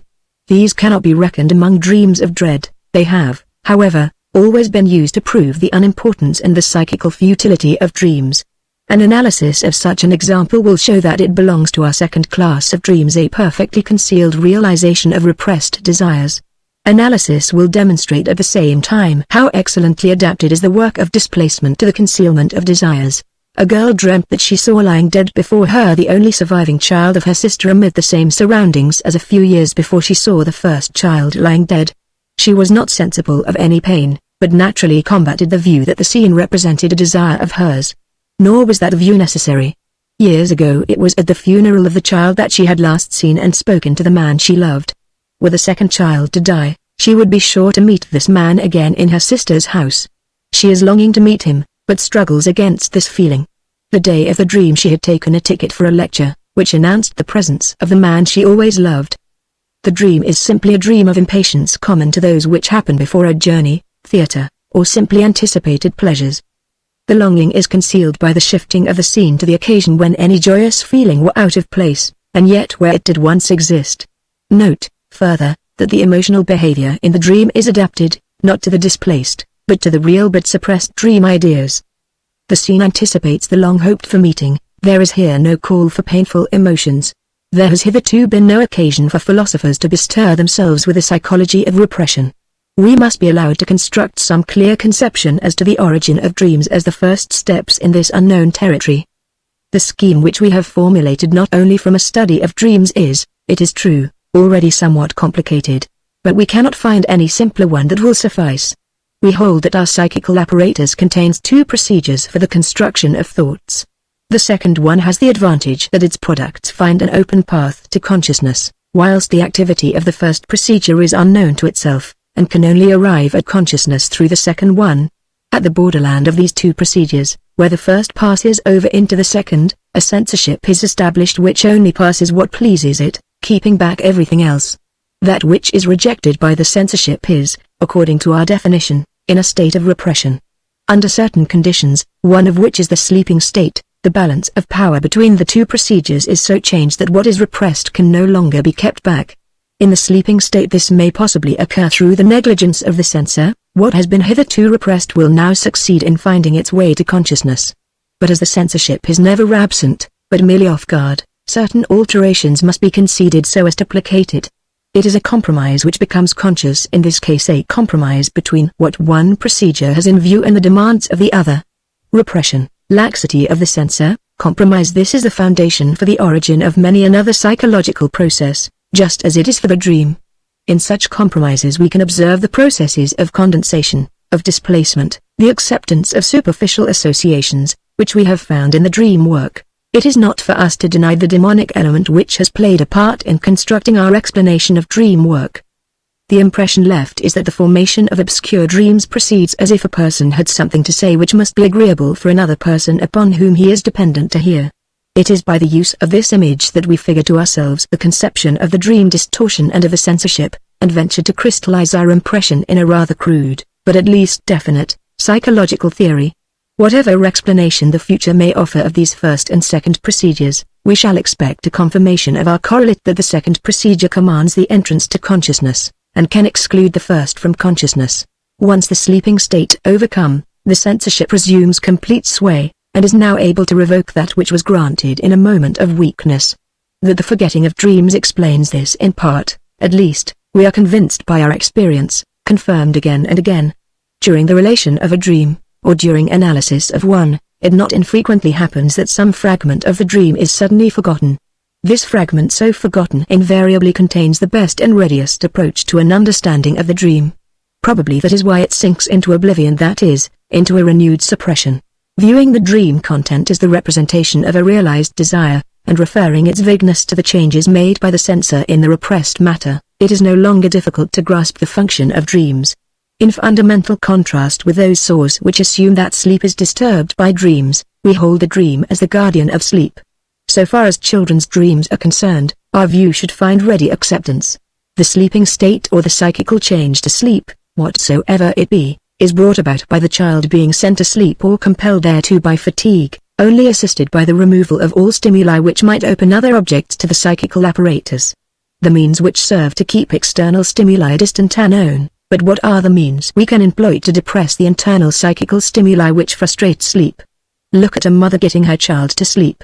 The child is full of beseeching, he wants another kiss, he wants to play yet a while.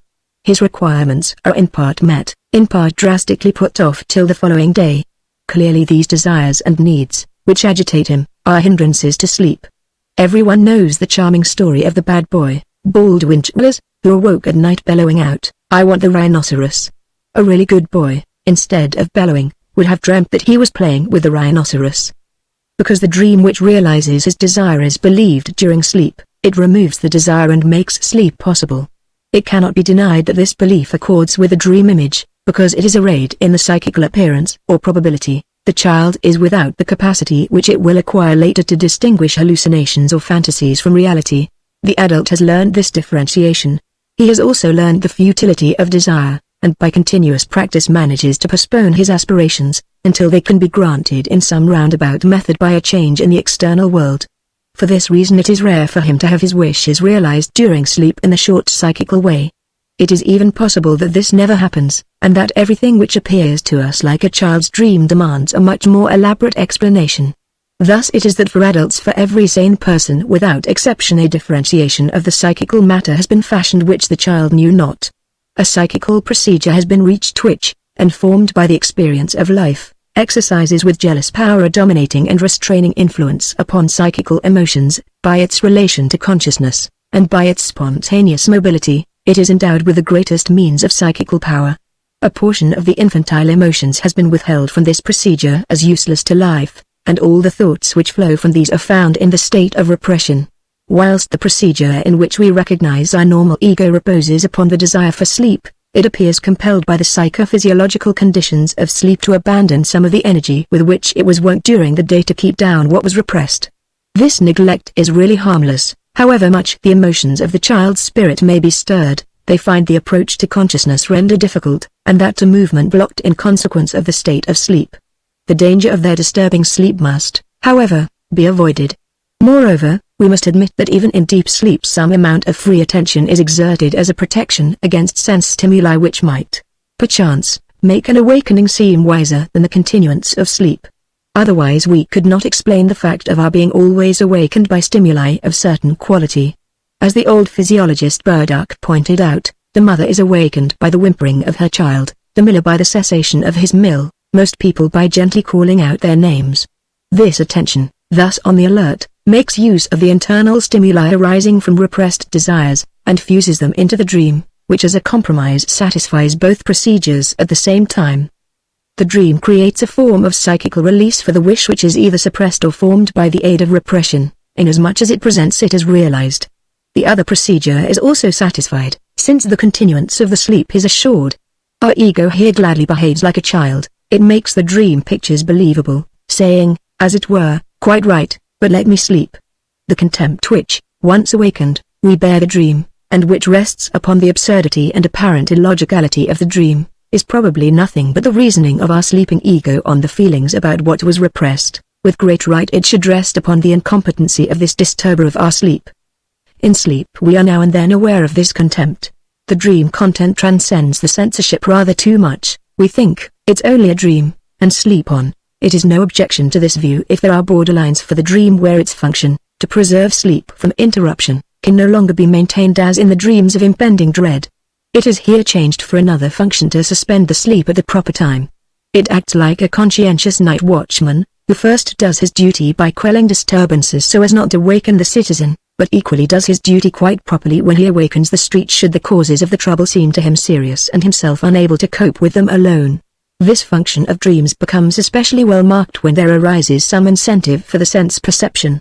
That the senses aroused during sleep influence the dream is well known, and can be experimentally verified. It is one of the certain but much overestimated results of the medical investigation of dreams. Hitherto there has been an insoluble riddle connected with this discovery. The stimulus to the sense by which the investigator affects the sleeper is not properly recognized in the dream, but is intermingled with a number of indefinite interpretations, whose determination appears left to psychical free will. There is, of course, no such psychical free will. To an external sense stimulus the sleeper can react in many ways. Either he awakens or he succeeds in sleeping on. In the latter case he can make use of the dream to dismiss the external stimulus, and this, again, in more ways than one. For instance, he can stay the stimulus by dreaming of a scene which is absolutely intolerable to him. This was the means used by one who was troubled by a painful perineal abscess. He dreamt that he was on horseback, and made use of the poultice, which was intended to alleviate his pain, as a saddle, and thus got away from the cause of the trouble. Or, as is more frequently the case, the external stimulus undergoes a new rendering, which leads him to connect it with a repressed desire seeking its realization, and robs him of its reality, and is treated as if it were a part of the psychical matter. Thus, someone dreamt that he had written a comedy which embodied a definite motif. It was being performed. The first act was over amid enthusiastic applause. There was great clapping. At this moment the dreamer must have succeeded in prolonging his sleep despite the disturbance, for when he woke he no longer heard the noise, he concluded rightly that someone must have been beating a carpet or bed. The dreams which come with a loud noise just before waking have all attempted to cover the stimulus to waking by some other explanation, and thus to prolong the sleep for a little while. Whosoever has firmly accepted this censorship as the chief motive for the distortion of dreams will not be surprised to learn as the result of dream interpretation that most of the dreams of adults are traced by analysis to erotic desires. This assertion is not drawn from dreams obviously of a sexual nature, which are known to all dreamers from their own experience, and are the only ones usually described as sexual dreams. These dreams are ever sufficiently mysterious by reason of the choice of persons who are made the objects of sex, the removal of all the barriers which cry halt to the dreamer's sexual needs in his waking state, the many strange reminders as to details of what are called perversions. But analysis discovers that, in many other dreams in whose manifest content nothing erotic can be found, the work of interpretation shows them up as, in reality, realization of sexual desires, whilst, on the other hand, that much of the thought-making when awake, the thoughts saved us as surplus from the day only, reaches presentation in dreams with the help of repressed erotic desires. Towards the explanation of this statement, which is no theoretical postulate, it must be remembered that no other class of instincts has required so vast a suppression at the behest of civilization as the sexual, whilst their mastery by the highest psychical processes are in most persons soonest of all relinquished.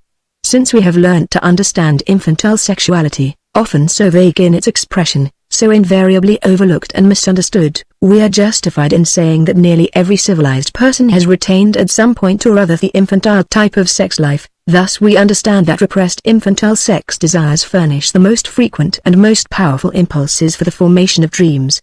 3. If the dream, which is the expression of some erotic desire, succeeds in making its manifest content appear innocently asexual, it is only possible in one way.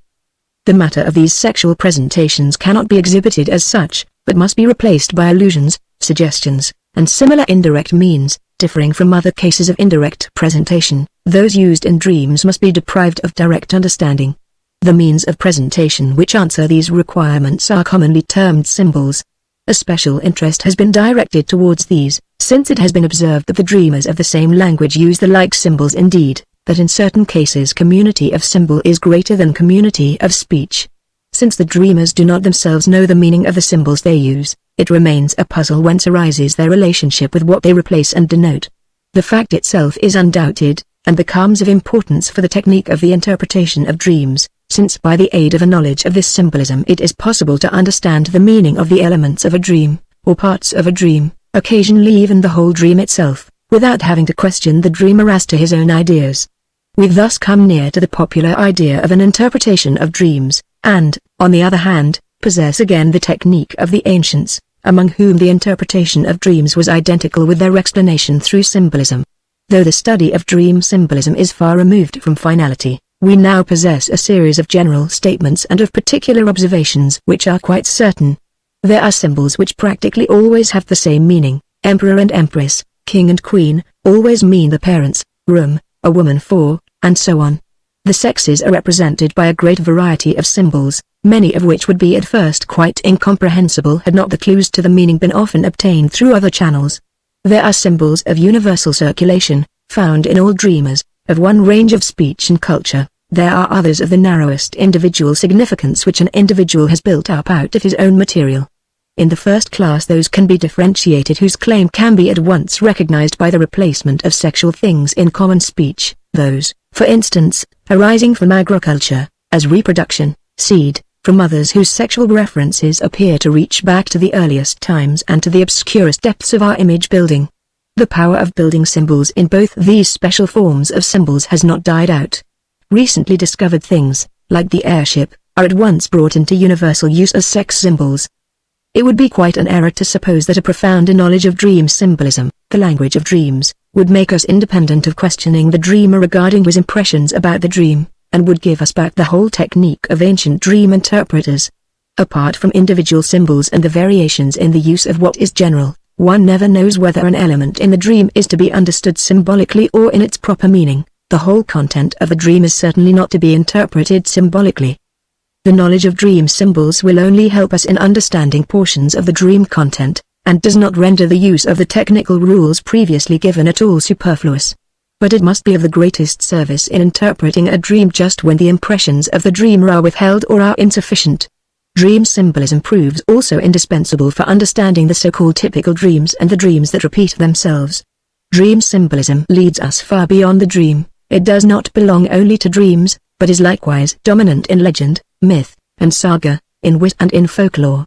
It compels us to pursue the inner meaning of the dream in these productions.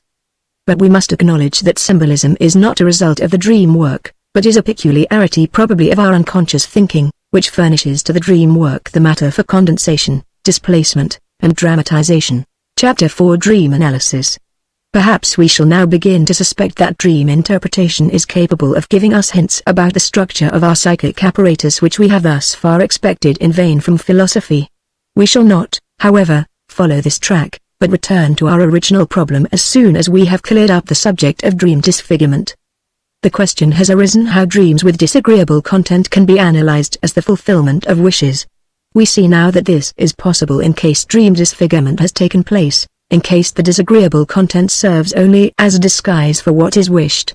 Keeping in mind our assumptions in regard to the two psychic instances, we may now proceed to say, disagreeable dreams, as a matter of fact, contain something which is disagreeable to the second instance, but which at the same time fulfills a wish of the first instance. They are wish dreams in the sense that every dream originates in the first instance, while the second instance acts towards the dream only in repelling, not in a creative manner.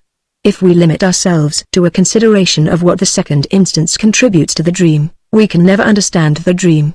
If we do so, all the riddles which the authors have found in the dream remain unsolved. That the dream actually has a secret meaning, which turns out to be the fulfillment of a wish, must be proved afresh for every case by means of an analysis. I therefore select several dreams which have painful contents and attempt an analysis of them.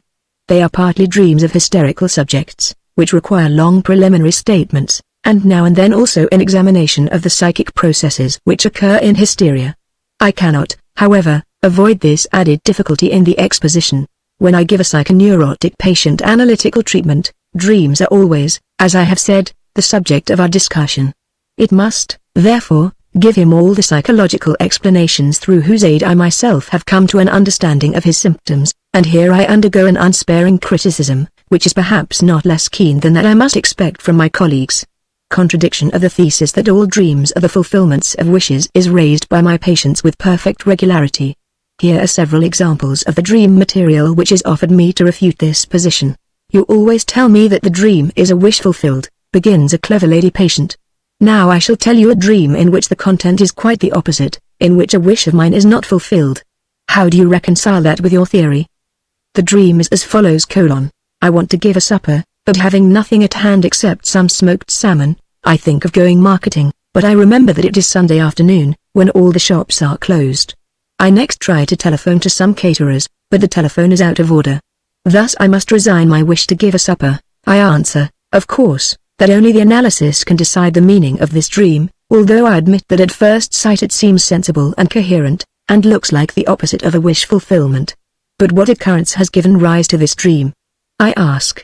You know that the stimulus for a dream always lies among the experiences of the preceding day. Analysis. The husband of the patient, an upright and conscientious wholesale butcher, had told her the day before that he is growing too fat, and that he must, therefore, begin treatment for obesity. He was going to get up early, take exercise, keep to a strict diet, and above all accept no more invitations to suppers.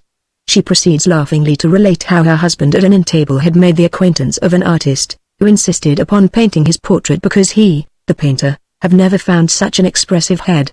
But her husband had answered in his rough way, that he was very thankful for the honor, but that he was quite convinced that a portion of the backside of a pretty young girl would please the artist better than his whole face. 5.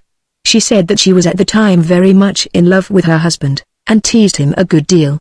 She had also asked him not to send her any caviar. What does that mean? As a matter of fact, she had wanted for a long time to eat a caviar sandwich every forenoon, but had grudged herself the expense. Of course, she would at once get the caviar from her husband, as soon as she asked him for it. But she had begged him, on the contrary, not to send her the caviar, in order that she might tease him about it longer. This explanation seems far-fetched to me. Unadmitted motives are in the habit of hiding behind such unsatisfactory explanations.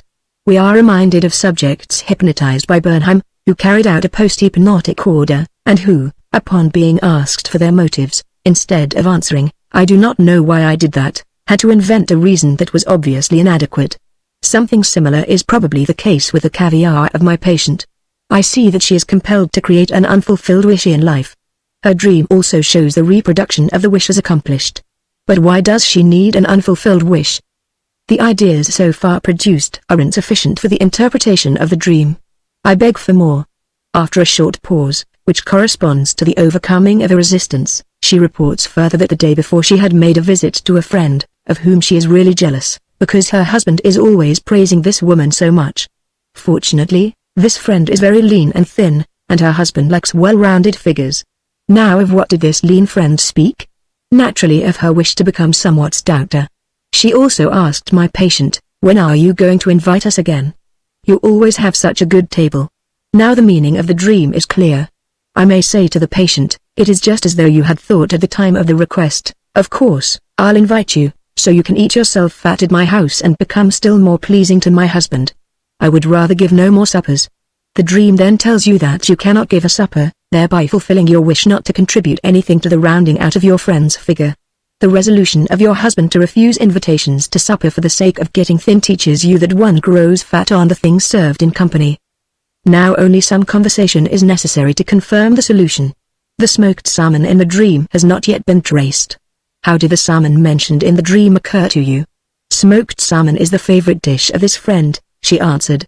I happen to know the lady, and may corroborate this by saying that she grudges herself the salmon just as much as my patient grudges herself the caviar. The dream admits of still another and more exact interpretation, which is necessitated only by a subordinate circumstance.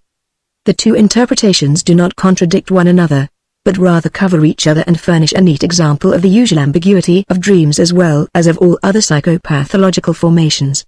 We have seen that at the same time that she dreams of the denial of the wish, the patient is in reality occupied in securing an unfulfilled wish, the caviar sandwiches. Her friend, too, had expressed a wish, namely, to get fatter, and it would not surprise us if Our Lady had dreamt that the wish of the friend was not being fulfilled. For it is her own wish that a wish of her friend's for increase in weight should not be fulfilled. Instead of this, however, she dreams that one of her own wishes is not fulfilled. The dream becomes capable of a new interpretation, if in the dream she does not intend herself, but her friend, if she has put herself in the place of her friend, or, as we may say, has identified herself with her friend. I think she has actually done this, and as a sign of this identification she has created an unfulfilled wish in reality. But what is the meaning of this hysterical identification?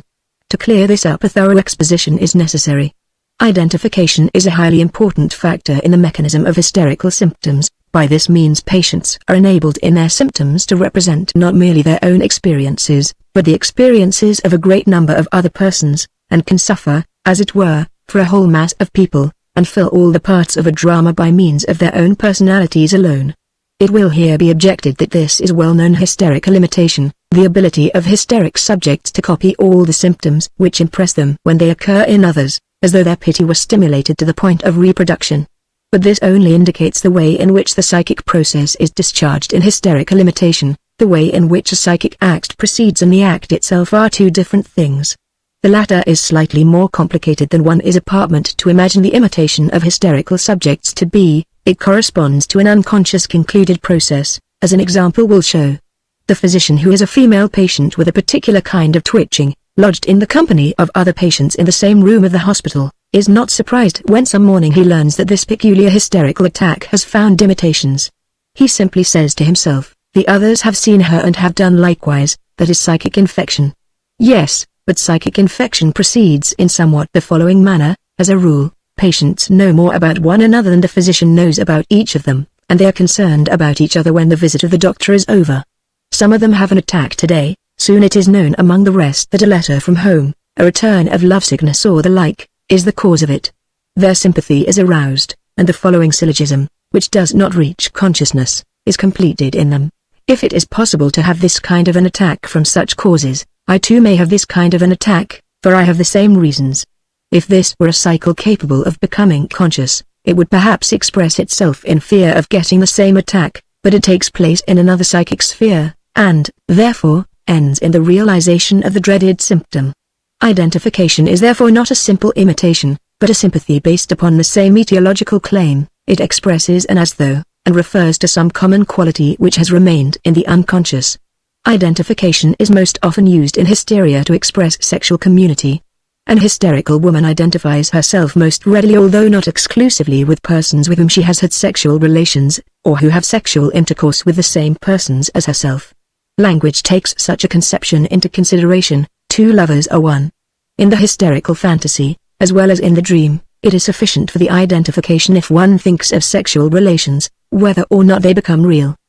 The patient, then, only follows the rules of the hysterical thought processes when she gives expression to her jealousy of her friend, which, moreover, she herself admits to be unjustified, in that she puts herself in her place and identifies herself with her by creating a symptom, the denied wish. I might further clarify the process specifically as follows. She puts herself in the place of her friend in the dream, because her friend has taken her own place relation to her husband, and because she would like to take her friend's place in the esteem of her husband. 6. The contradiction to my theory of dreams in the case of another female patient, the most witty among all my dreamers, was solved in a simpler manner, although according to the scheme that the non-fulfillment of one wish signifies the fulfillment of another.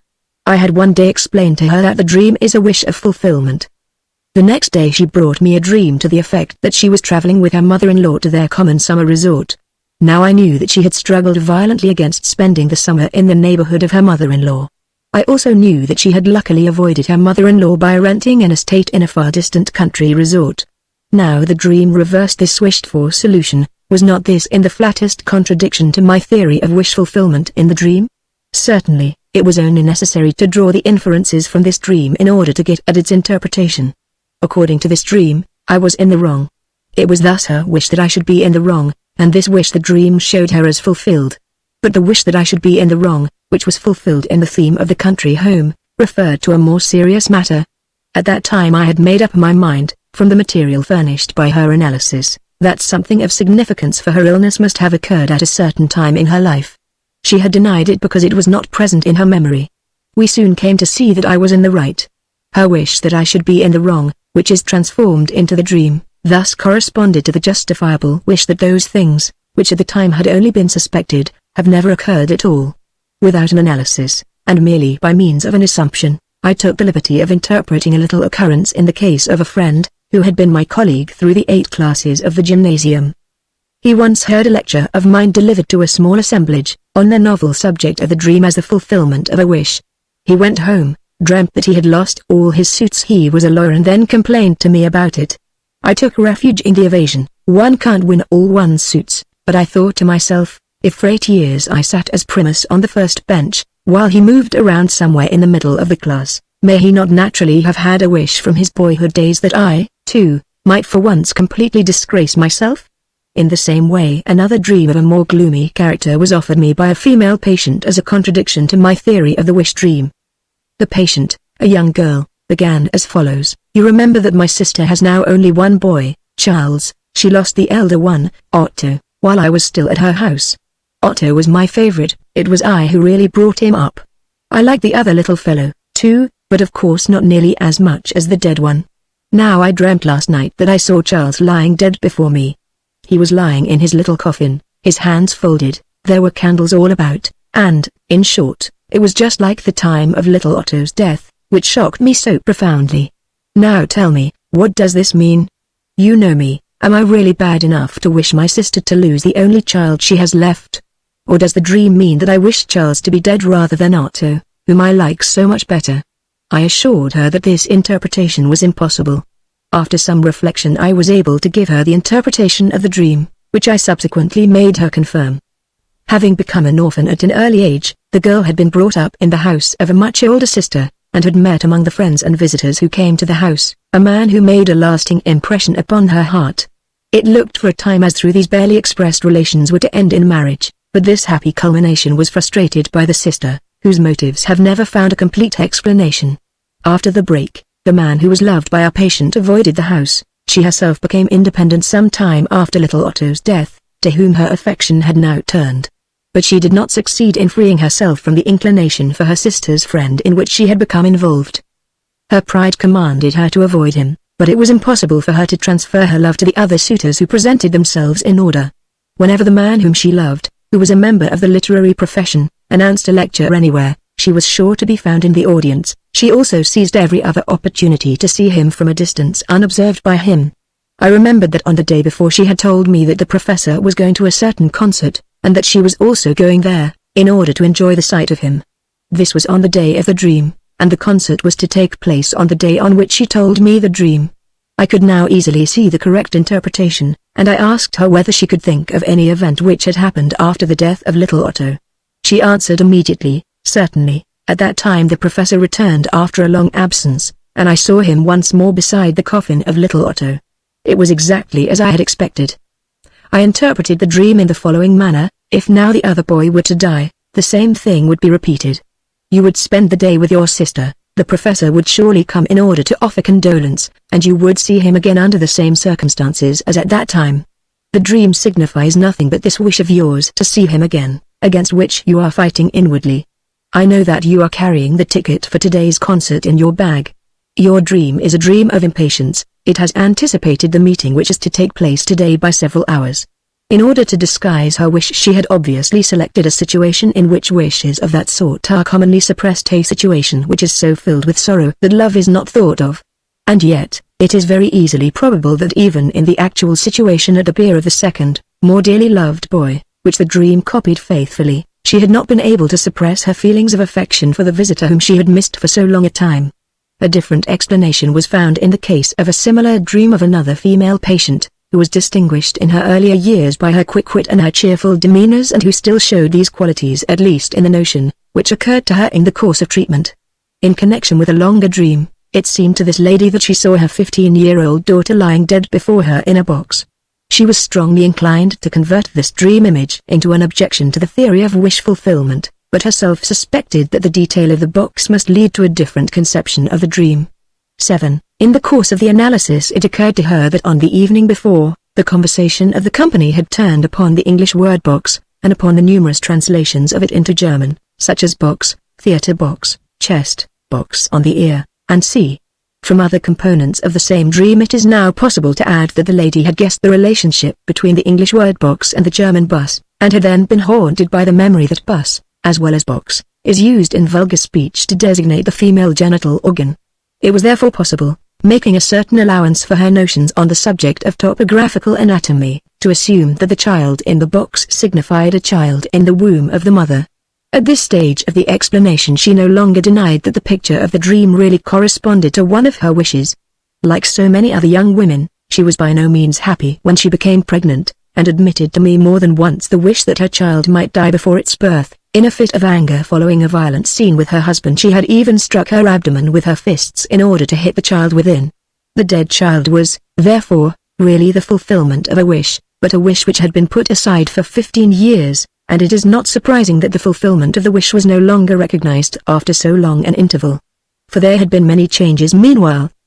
The group of dreams to which the two last mentioned belong, having as content the death of beloved relatives, will be considered again under the head of typical dreams. I shall there be able to show by new examples that in spite of their undesirable content, all these dreams must be interpreted as wish fulfillments. For the following dream, which again was told me in order to deter me from a hasty generalization of the theory of wishing in dreams, I am indebted, not to a patient, but to an intelligent jurist of my acquaintance. I dream, my informant tells me, that I am walking in front of my house with a lady on my arm. Here a closed wagon is waiting, a gentleman steps up to me, gives his authority as an agent of the police, and demands that I should follow him. I only ask for time in which to arrange my affairs. Can you possibly suppose this is a wish of mine to be arrested? Of course not, I must admit. Do you happen to know upon what charge you were arrested? Yes, I believe for infanticide. Infanticide. But you know that only a mother can commit this crime upon her newly born child? That is true. 8. And under what circumstances did you dream? What happened on the evening before? I would rather not tell you that, it is a delicate matter. But I must have it, otherwise we must forego the interpretation of the dream. Well, then, I will tell you. I spent the night, not at home, but at the house of a lady who means very much to me. When we awoke in the morning, something again passed between us. Then I went to sleep again, and dreamt what I have told you. The woman is married? Yes. And you do not wish her to conceive a child? No, that might betray us. Then you do not practice normal coitus? I take the precaution to withdraw before ejaculation. Am I permitted to assume that you did this trick several times during the night, and that in the morning you were not quite sure whether you had succeeded? That might be the case. Then your dream is the fulfillment of a wish. By means of it you secure assurance that you have not begotten a child, or, what amounts to the same thing, that you have killed a child. I can easily demonstrate the connecting links. Do you remember, a few days ago we were talking about the distress of matrimony, not, and about the inconsistency of permitting the practice of coitus as long as no impregnation takes place, while every delinquency after the ovum and the semen meet and a fetus is formed is punished as a crime? In connection with this, we also recalled the medieval controversy about the moment of time at which the soul is really lodged in the fetus, since the concept of murder becomes admissible only from that point on. Doubtless you also know the gruesome poem by Lenau, which puts infanticide and the prevention of children on the same plane. Strangely enough, I had happened to think of Lenau during the afternoon. Another echo of your dream. And now I shall demonstrate to you another subordinate wish fulfillment in your dream. You walk in front of your house with the lady on your arm. So you take her home, instead of spending the night at her house, as you do in actuality. The fact that the wish fulfillment, which is the essence of the dream, disguises itself in such an unpleasant form, has perhaps more than one reason. From my essay on the etiology of anxiety neuroses, you will see that I note interrupted coitus as one of the factors which cause the development of neurotic fear. It would be consistent with this that if after repeated cohabitation of the kind mentioned you should be left in an uncomfortable mood, which now becomes an element in the composition of your dream, you also make use of this unpleasant state of mind to conceal the wish fulfillment. Furthermore, the mention of infanticide has not yet been explained. Why does this crime, which is peculiar to females, occur to you? I shall confess to you that I was involved in such an affair years ago. Through my fault a girl tried to protect herself from the consequences of a liaison with me by securing an abortion. I had nothing to do with carrying out the plan, but I was naturally for a long time worried lest the affair might be discovered. I understand. This recollection furnished a second reason why the supposition that you had done your trick badly must have been painful to you. A young physician, who had heard this dream of my colleague when it was told, must have felt implicated by it, for he hastened to imitate it in a dream of his own, applying its mode of thinking to another subject. The day before he had handed in a declaration of his income, which was perfectly honest, because he had little to declare. He dreamt that an acquaintance of his came from a meeting of the tax commission and informed him that all the other declarations of income had passed uncontested, but that his own had awakened general suspicion, and that he would be punished with a heavy fine. The dream is a poorly concealed fulfillment of the wish to be known as a physician with a large income. It likewise recalls the story of the young girl who was advised against accepting her suitor because he was a man of quick temper who would surely treat her to blows after they were married. The answer of the girl was, "I wish he would strike me." Her wish to be married is so strong that she takes into the bargain the discomfort which is said to be connected with matrimony, and which is predicted for her, and even raises it to a wish. If I group the very frequently occurring dreams of this sort, which seem flatly to contradict my theory, in that they contain the denial of a wish or some occurrence decidedly unwished for, under the head of counter-wish dreams, I observe that they may all be referred to two principles, of which one has not yet been mentioned, although it plays a large part in the dreams of human beings. One of the motives inspiring these dreams is the wish that I should appear in the wrong. These dreams regularly occur in the course of my treatment if the patient shows a resistance against me, and I can count with a large degree of certainty upon causing such a dream after I have once explained to the patient my theory that the dream is a wish fulfillment. 9. I may even expect this to be the case in a dream merely in order to fulfill the wish that I may appear in the wrong. The last dream which I shall tell from those occurring in the course of treatment again shows this very thing. A young girl who has struggled hard to continue my treatment, against the will of her relatives and the authorities whom she had consulted, dreams as follows: she is forbidden at home to come to me any more. She then reminds me of the promise I made her to treat her for nothing if necessary, and I say to her, I can show no consideration in money matters. It is not at all easy in this case to demonstrate the fulfillment of a wish, but in all cases of this kind there is a second problem, the solution of which helps also to solve the first. Where does she get the words which she puts into my mouth? Of course, I have never told her anything like that, but one of her brothers, the very one who has the greatest influence over her, has been kind enough to make this remark about me. It is then the purpose of the dream that this brother should remain in the right, And she does not try to justify this brother merely in the dream. It is her purpose in life and the motive for her being ill. The other motive for counter-wish dreams is so clear that there is danger of overlooking it, as for some time happened in my own case. In the sexual makeup of many people there is a masochistic component, which has arisen through the conversion of the aggressive, sadistic component into its opposite. Such people are called ideal masochists, if they seek pleasure not in the bodily pain which may be inflicted upon them, but in humiliation and in chastisement of the soul. It is obvious that such persons can have counter-wish dreams and disagreeable dreams, which, however, for them are nothing but wish fulfillment, affording satisfaction for their masochistic inclinations. Here is such a dream. A young man, who has in earlier years tormented his elder brother, towards whom he was homosexually inclined, but who had undergone a complete change of character, has the following dream, which consists of 3 parts. 1. He is insulted by his brother. 2. Two adults are caressing each other with homosexual intentions. 3. His brother has sold the enterprise whose management the young man reserved for his own future. He awakens from the last mentioned dream with the most unpleasant feelings, and yet it is a masochistic wish dream, which might be translated, "It would serve me quite right if my brother were to make that sale against my interest, as a punishment for all the torments which he has suffered at my hands."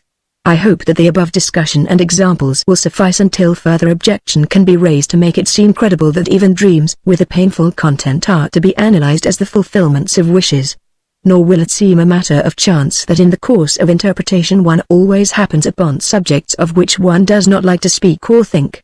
The disagreeable sensation which such dreams arouse is simply identical with the antipathy which endeavors usually with success to restrain us from the treatment or discussion of such subjects, and which must be overcome by all of us, if, in spite of its unpleasantness, we find it necessary to take the matter in hand. But this disagreeable sensation, which occurs also in dreams, does not preclude the existence of a wish. Everyone has wishes which he would not like to tell to others, which he does not want to admit even to himself. We are, on other grounds, justified in connecting the disagreeable character of all these dreams with the fact of dream disfigurement, and in concluding that these dreams are distorted, and that the wish fulfillment in them is disguised until recognition is impossible for no other reason than that a repugnance, a will to suppress, exists in relation to the subject matter of the dream or in relation to the wish which the dream creates. Dream disfigurement, then, turns out in reality to be an act of the censor. We shall take into consideration everything which the analysis of disagreeable dreams has brought to light if we reword our formula as follows. The dream is there, disguised, fulfillment of a, suppressed, repressed, wish. Now there still remain as a particular species of dreams with painful content, dreams of anxiety, the inclusion of which under dreams of wishing will find least acceptance with the uninitiated. But I can settle the problem of anxiety dreams in very short order, for what they may reveal is not a new aspect of the dream problem, it is a question in their case of understanding neurotic anxiety in general. The fear which we experience in the dream is only seemingly explained by the dream content. If we subject the content of the dream to analysis, we become aware that the dream fear is no more justified by the dream content than the fear in a phobia is justified by the idea upon which the phobia depends. For example, it is true that it is possible to fall out of a window, and that some care must be exercised when one is near a window, but it is inexplicable why the anxiety in the corresponding phobia is so great, and why it follows its victims to an extent so much greater than is warranted by its origin. The same explanation, then, which applies to the phobia applies also to the dream of anxiety. In both cases the anxiety is only superficially attached to the idea which accompanies it and comes from another source. On account of the intimate relation of dream fear to neurotic fear, discussion of the former obliges me to refer to the latter. In a little essay on the anxiety neurosis, 10, I maintain that neurotic fear has its origin in the sexual life, and corresponds to a libido which has been turned away from its object and has not succeeded in being applied. From this formula, which has since proved its validity more and more clearly, we may deduce the conclusion that the content of anxiety dreams is of a sexual nature, the libido belonging to which content has been transformed into fear. Chapter 5 Sex in Dreams. The more one is occupied with the solution of dreams, the more willing one must become to acknowledge that the majority of the dreams of adults treat of sexual material and give expression to erotic wishes. Only one who really analyzes dreams, that is to say, who pushes forward from their manifest content to the latent dream thoughts, can form an opinion on this subject. Never the person who is satisfied with registering the manifest content, as, for example, Nack in his works on sexual dreams. Let us recognize at once that this fact is not to be wondered at, but that it is in complete harmony with the fundamental assumptions of dream explanation. No other impulse has had to undergo so much suppression from the time of childhood as the sex impulse in its numerous components. From no other impulse have survived so many and such intense unconscious wishes, which now act in the sleeping state in such a manner as to produce dreams. In dream interpretation, this significance of sexual complexes must never be forgotten, nor must they, of course, be exaggerated to the point of being considered exclusive. Of many dreams it can be ascertained by a careful interpretation that they are even to be taken bisexually, inasmuch as they result in an irrefutable secondary interpretation in which they realize homosexual feelings, that is, feelings that are common to the normal sexual activity of the dreaming person. But that all dreams are to be interpreted bisexually, seems to me to be a generalization as indemonstrable as it is improbable, which I should not like to support. Above all, I should not know how to dispose of the apparent fact that there are many dreams satisfying other than in the widest sense erotic needs, as dreams of hunger, thirst, convenience, and likewise the similar assertions that behind every dream one finds the death sentence, Stekel, and that every dream shows a continuation from the feminine to the masculine line, Adler, seem to me to proceed far beyond what is admissible in the interpretation of dreams. We have already asserted elsewhere that dreams which are conspicuously innocent invariably embody coarse erotic wishes, and we might confirm this by means of numerous fresh examples. But many dreams which appear indifferent, and which would never be suspected of any particular significance, can be traced back, after analysis, to unmistakably sexual wish feelings, which are often of an unexpected nature. For example, who would suspect a sexual wish in the following dream until the interpretation had been worked out? The dreamer relates, between two stately palaces stands a little house, receding somewhat, whose doors are closed. My wife leads me a little way along the street up to the little house, and pushes in the door, and then I slip quickly and easily into the interior of a courtyard that slants obliquely upwards.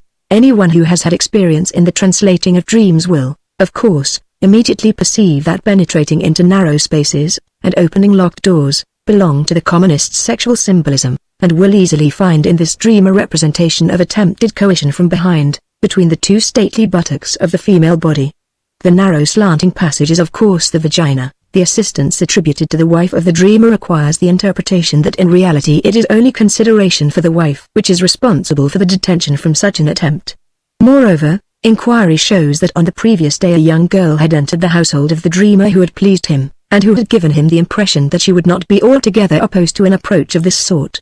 The little house between the two palaces is taken from a reminiscence of the Hradskin in Prague, and thus points again to the girl who is a native of that city. If with my patients I emphasize the frequency of the Oedipus dream of having sexual intercourse with one's mother, I get the answer, I cannot remember such a dream. Immediately afterwards, however, there arises the recollection of another disguised and indifferent dream, which has been dreamed repeatedly by the patient, and the analysis shows it to be a dream of this same content, that is, another Oedipus dream.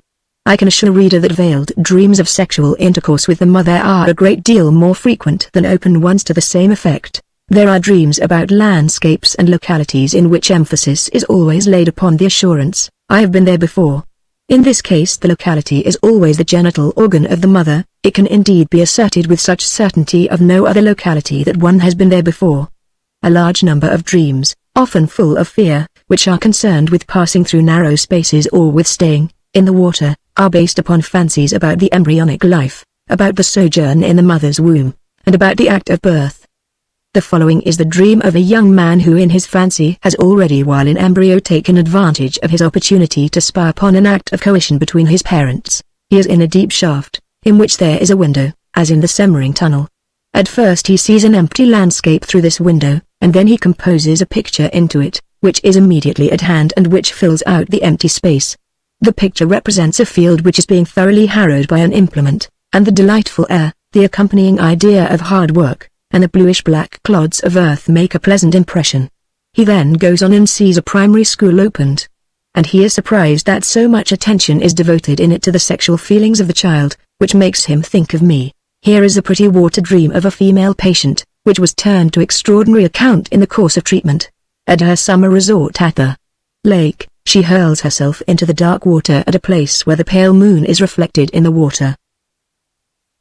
Dreams of this sort are parturition dreams. Their interpretation is accomplished by reversing the fact reported in the manifest dream content. Thus, Instead of throwing oneself into the water, read coming out of the water, that is, being born. The place from which one is born is recognized if one thinks of the bad sense of the French la lune. The pale moon thus becomes the white bottom, popo, which the child soon recognizes as the place from which it came. Now what can be the meaning of the patient's wishing to be born at her summer resort? I asked the dreamer this, and she answered without hesitation, hasn't the treatment made me as though I were born again? Thus the dream becomes an invitation to continue the cure at this summer resort, that is, to visit her there. Perhaps it also contains a very bashful allusion to the wish to become a mother herself. 11. Another dream of parturition, with its interpretation, I take from the work of E. Jones. She stood at the seashore watching a small boy, who seemed to be hers, wading into the water. This he did till the water covered him, and she could only see his head bobbing up and down near the surface. The scene then changed to the crowded hall of a hotel. Her husband left her, and she entered into conversation with a stranger. The second half of the dream was discovered in the analysis to represent a flight from her husband, and the entering into intimate relations with a third person, behind whom was plainly indicated Mr. X's brother mentioned in the former dream. The first part of the dream was a fairly evident birth fantasy. In dreams as in mythology, the delivery of a child from the uterine waters is commonly presented by distortion as the entry of the child into water. Among many others, the births of Adonis, Osiris, Moses, and Bacchus are well-known illustrations of this. The bobbing up and down of the head in the water at once recalled to the patient the sensation of quickening she had experienced in her only pregnancy. Thinking of the boy going into the water induced a reverie in which she saw herself taking him out of the water, carrying him into the nursery, washing him and dressing him, and installing him in her household. The second half of the dream, therefore, represents thoughts concerning the elopement, which belong to the first half of the underlying latent content. The first half of the dream corresponded with the second half of the latent content, the birth fantasy. Besides this inversion in order, further inversions took place in each half of the dream. In the first half the child entered the water, and then his head bobbed. In the underlying dream thoughts first the quickening occurred, and then the child left the water, a double inversion. In the second half her husband left her, in the dream thoughts she left her husband. Another parturition dream is related by Abraham of a young woman looking forward to her first confinement. From a place in the floor of the house a subterranean canal leads directly into the water, parturition path, amniotic liquor. She lifts up a trap in the floor, and there immediately appears a creature dressed in a brownish fur, which almost resembles a seal. This creature changes into the younger brother of the dreamer, to whom she has always stood in maternal relationship. Dreams of saving are connected with parturition dreams. To save, especially to save from the water, is equivalent to giving birth when dreamed by a woman. This sense is, however, modified when the dreamer is a man. Robbers, burglars at night, and ghosts, of which we are afraid before going to bed, and which occasionally even disturb our sleep, originate in one and the same childish reminiscence. They are the nightly visitors who have awakened the child to set it on the chamber so that it may not wet the bed, or have lifted the cover in order to see clearly how the child is holding its hands while sleeping. I have been able to induce an exact recollection of the nocturnal visitor in the analysis of some of these anxiety dreams. The robbers were always the father, the ghosts more probably corresponded to feminine persons with white nightgowns. When one has become familiar with the abundant use of symbolism for the representation of sexual material in dreams, one naturally raises the question whether there are not many of these symbols which appear once and for all with a firmly established significance like the signs in stenography, and one is tempted to compile a new dream book according to the cipher method. In this connection it may be remarked that this symbolism does not belong peculiarly to the dream, but rather to unconscious thinking, particularly that of the masses, and it is to be found in greater perfection in the folklore, in the myths, legends, and manners of speech, in the proverbial sayings, and in the current witticisms of a nation than in its dreams. The dream takes advantage of this symbolism in order to give a disguised representation to its latent thoughts. Among the symbols which are used in this manner there are of course many which regularly, or almost regularly, mean the same thing. Only it is necessary to keep in mind the curious plasticity of psychic material. Now and then a symbol in the dream content may have to be interpreted not symbolically, but according to its real meaning. At another time the dreamer, owing to a peculiar set of recollections, may create for himself the right to use anything whatever as a sexual symbol, though it is not ordinarily used in that way. Nor are the most frequently used sexual symbols unambiguous every time. After these limitations and reservations I may call attention to the following. emperor and empress, king and queen, in most cases really represent the parents of the dreamer. The dreamer himself or herself is the prince or princess. All elongated objects, sticks, tree trunks, and umbrellas, on account of the stretching up which might be compared to an erection. All elongated and sharp weapons, knives, daggers, and pikes, are intended to represent the male member. A frequent, not very intelligible, symbol for the same is a nail file, on account of the rubbing and scraping. Little cases, boxes, caskets, closets, and stoves correspond to the female part. The symbolism of lock and key has been very gracefully employed by Erland in his song about the Grafen Eberstein, to make a common smutty joke. The dream of walking through a row of rooms is a brothel or harem dream.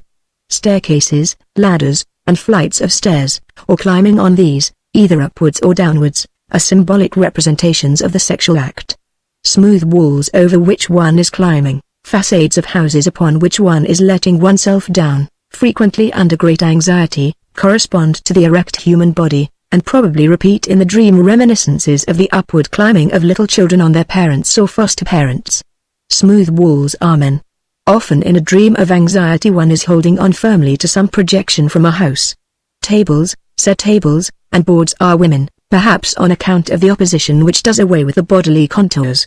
Since bed and board, mensa et thorus, constitute marriage, the former are often put for the latter in the dream, and as far as practicable the sexual presentation complex is transposed to the eating complex.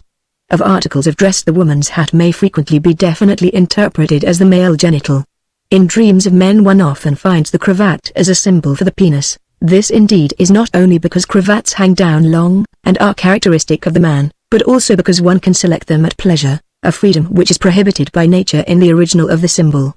Persons who make use of this symbol in the dream are very extravagant with cravats, and possess regular collections of them. All complicated machines and apparatus in dream are very probably genitals, in the description of which dream symbolism shows itself to be as tireless as the activity of wit. Likewise many landscapes in dreams, especially with bridges or with wooded mountains, can be readily recognized as descriptions of the genitals. Finally, where one finds incomprehensible neologisms one may think of combinations made up of components having a sexual significance. Children also in the dream often signify the genitals, as men and women are in the habit of fondly referring to their genital organ as their little one. As a very recent symbol of the male genital may be mentioned the flying machine, utilization of which is justified by its relation to flying as well as occasionally by its form. To play with a little child or to beat a little one is often the dream's representation of onanism. A number of other symbols, in part not sufficiently verified, are given by Stekel, who illustrates them with examples. Right and left, according to him, are to be conceived in the dream in an ethical sense.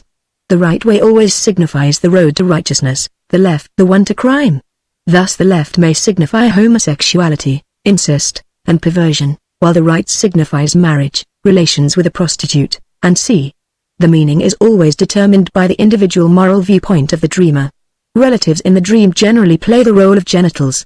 Not to be able to catch up with a wagon is interpreted by Stekel as regret not to be able to come up to a difference in age. Baggage with which one travels is the burden of sin by which one is oppressed. Also numbers, which frequently occur in the dream, are assigned by Stekel a fixed symbolical meaning, but these interpretations seem neither sufficiently verified nor of general validity, although the interpretation in individual cases can generally be recognized as probable. In a recently published book by W. Stekel, Die Sprache des Traums, which I was unable to utilize, there is a list of the most common sexual symbols, the object of which is to prove that all sexual symbols can be bisexually used. He states, is there a symbol which, if in any way permitted by the fantasy, may not be used simultaneously in the masculine and the feminine sense?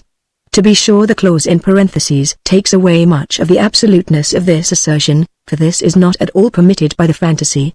I do not, however, think it superfluous to state that in my experience Stekel's general statement has to give way to the recognition of a greater manifoldness. Besides those symbols, which are just as frequent for the male as for the female genitals, there are others which preponderantly, or almost exclusively, designate one of the sexes, and there are still others of which only the male or only the female signification is known. To use long, firm objects and weapons as symbols of the female genitals, or hollow objects, chests, pouches, and as symbols of the male genitals, is indeed not allowed by the fancy.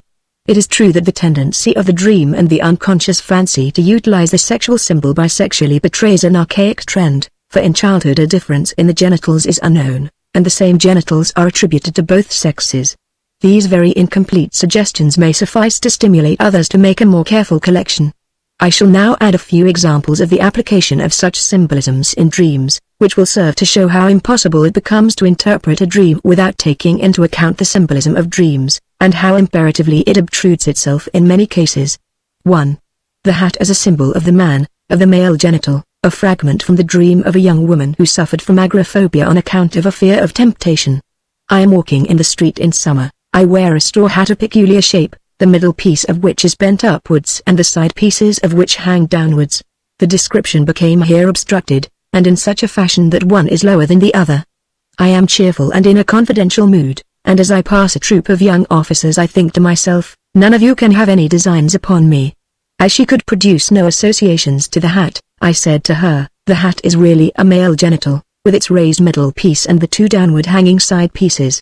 I intentionally refrained from interpreting those details concerning the unequal downward hanging of the two side pieces, although just such individualities in the determinations lead the way to the interpretation. I continued by saying that if she only had a man with such a virile genital she would not have to fear the officers, that is, she would have nothing to wish from them, for she is mainly kept from going without protection and company by her fancies of temptation. This last explanation of her fear I had already been able to give her repeatedly on the basis of other material. It is quite remarkable how the dreamer behaved after this interpretation. She withdrew her description of the hat, and claimed not to have said that the two side pieces were hanging downwards. I was, however, too sure of what I had heard to allow myself to be misled, and I persisted in it. She was quiet for a while, and then found the courage to ask why it was that one of her husband's testicles was lower than the other, and whether it was the same in all men. With this the peculiar detail of the hat was explained, and the whole interpretation was accepted by her. The hat symbol was familiar to me long before the patient related this dream. From other but less transparent cases I believe that the hat may also be taken as a female genital. 2. The little one as the genital to be run over as a symbol of sexual intercourse, another dream of the same agoraphobic patient. Her mother sends away her little daughter so that she must go alone. She rides with her mother to the railroad and sees her little one walking directly upon the tracks, so that she cannot avoid being run over. She hears the bones crackle. From this she experiences a feeling of discomfort but no real horror. She then looks out through the car window to see whether the parts cannot be seen behind. She then reproaches her mother for allowing the little one to go out alone. Analysis. It is not an easy matter to give here a complete interpretation of the dream. It forms part of a cycle of dreams, and can be fully understood only in connection with the others. For it is not easy to get the necessary material sufficiently isolated to prove the symbolism. The patient at first finds that the railroad journey is to be interpreted historically as an allusion to a departure from a sanatorium for nervous diseases, with the superintendent of which she naturally was in love. Her mother took her away from this place, and the physician came to the railroad station and handed her a bouquet of flowers on leaving. She felt uncomfortable because her mother witnessed this homage. Here the mother, therefore, appears as a disturber of her love affairs, which is the role actually played by this strict woman during her daughter's girlhood. The next thought referred to the sentence, she then looks to see whether the parts can be seen behind. In the dream facade one would naturally be compelled to think of the parts of the little daughter run over and ground up. The thought, however, turns in quite a different direction. She recalls that she once saw her father in the bathroom naked from behind. She then begins to talk about the sex differentiation, and asserts that in the man the genitals can be seen from behind, but in the woman they cannot. In this connection she now herself offers the interpretation that the little one is the genital. Her little one, she has a 4-year-old daughter, her own genital. She reproaches her mother for wanting her to live as though she had no genital, and recognizes this reproach in the introductory sentence of the dream. The mother sends away her little one so that she must go alone. In her fantasy going alone on the street signifies to have no man and no sexual relations, koia equals to go together, and this she does not like. According to all her statements she really suffered as a girl on account of the jealousy of her mother, because she showed a preference for her father. The little one has been noted as a symbol for the male or the female genitals by Stekel, who can refer in this connection to a very widespread usage of language. The deeper interpretation of this dream depends upon another dream of the same night in which the dreamer identifies herself with her brother. She was a tomboy, and was always being told that she should have been born a boy. This identification with the brother shows with special clearness that the little one signifies the genital. The mother threatened him, her, with castration, which could only be understood as a punishment for playing with the parts, and the identification, therefore, shows that she herself had masturbated as a child, though this fact she now retained only in memory concerning her brother. An early knowledge of the male genital which she later lost she must have acquired at that time according to the assertions of this second dream. Moreover, the second dream points to the infantile sexual theory that girls originate from boys through castration. After I had told her of this childish belief, she at once confirmed it with an anecdote in which the boy asks the girl, "Was it cut off?" To which the girl replied, "No, it's always been so." The sending away of the little one, of the genital, in the first dream therefore also refers to the threatened castration. Finally, she blames her mother for not having been born a boy. That being run over symbolizes sexual intercourse would not be evident from this dream if we were not sure of it from many other sources. 3. Representation of the genital by structures, stairways, and shafts. Dream of a young man inhibited by a father complex. He is taking a walk with his father in a place which is surely the praetor, for the rotunda may be seen in front of which there is a small front structure to which is attached a captive balloon. The balloon, however, seems quite collapsed. His father asks him what this is all for. He is surprised at it, but he explains it to his father. They come into a court in which lies a large sheet of tin. His father wants to pull off a big piece of this, but first looks around to see if anyone is watching. He tells his father that all he needs to do is to speak to the watchman, and then he can take without any further difficulty as much as he wants to. From this court a stairway leads down into a shaft, the walls of which are softly upholstered something like a leather pocketbook. At the end of this shaft there is a longer platform, and then a new shaft begins. Analysis. This dream belongs to a type of patient which is not favorable from a therapeutic point of view. They follow in the analysis without offering any resistances whatever up to a certain point, but from that point on they remain almost inaccessible. This dream he almost analyzed himself. The rotunda, he said, is my genital, the captive balloon in front is my penis, about the weakness of which I have worried. We must, however, interpret in greater detail. The rotunda is the buttock which is regularly associated by the child with the genital, the smaller front structure is the scrotum. In the dream his father asks him what this is all for, that is. He asks him about the purpose and arrangement of the genitals. It is quite evident that this state of affairs should be turned around, and that he should be the questioner. As such a questioning on the side of the father has never taken place in reality, we must conceive the dream thought as a wish, or take it conditionally, as follows: if I had only asked my father for sexual enlightenment. The continuation of this thought we shall soon find in another place. The court in which the tin sheet is spread out is not to be conceived symbolically in the first instance, but originates from his father's place of business. For discretionary reasons I have inserted the tin for another material in which the father deals, without, however, changing anything in the verbal expression of the dream. The dreamer had entered his father's business, and had taken a terrible dislike to the questionable practices upon which profit mainly depends. Hence the continuation of the above dream thought, if I had only asked him, would be, he would have deceived me just as he does his customers. For the pulling off, which serves to represent commercial dishonesty, the dreamer himself gives a second explanation, namely, onanism. This is not only entirely familiar to us, but agrees very well with the fact that the secrecy of onanism is expressed by its opposite, why one can do it quite openly. It, moreover, agrees entirely with our expectations that the onanistic activity is again put off on the father, just as was the questioning in the first scene of the dream.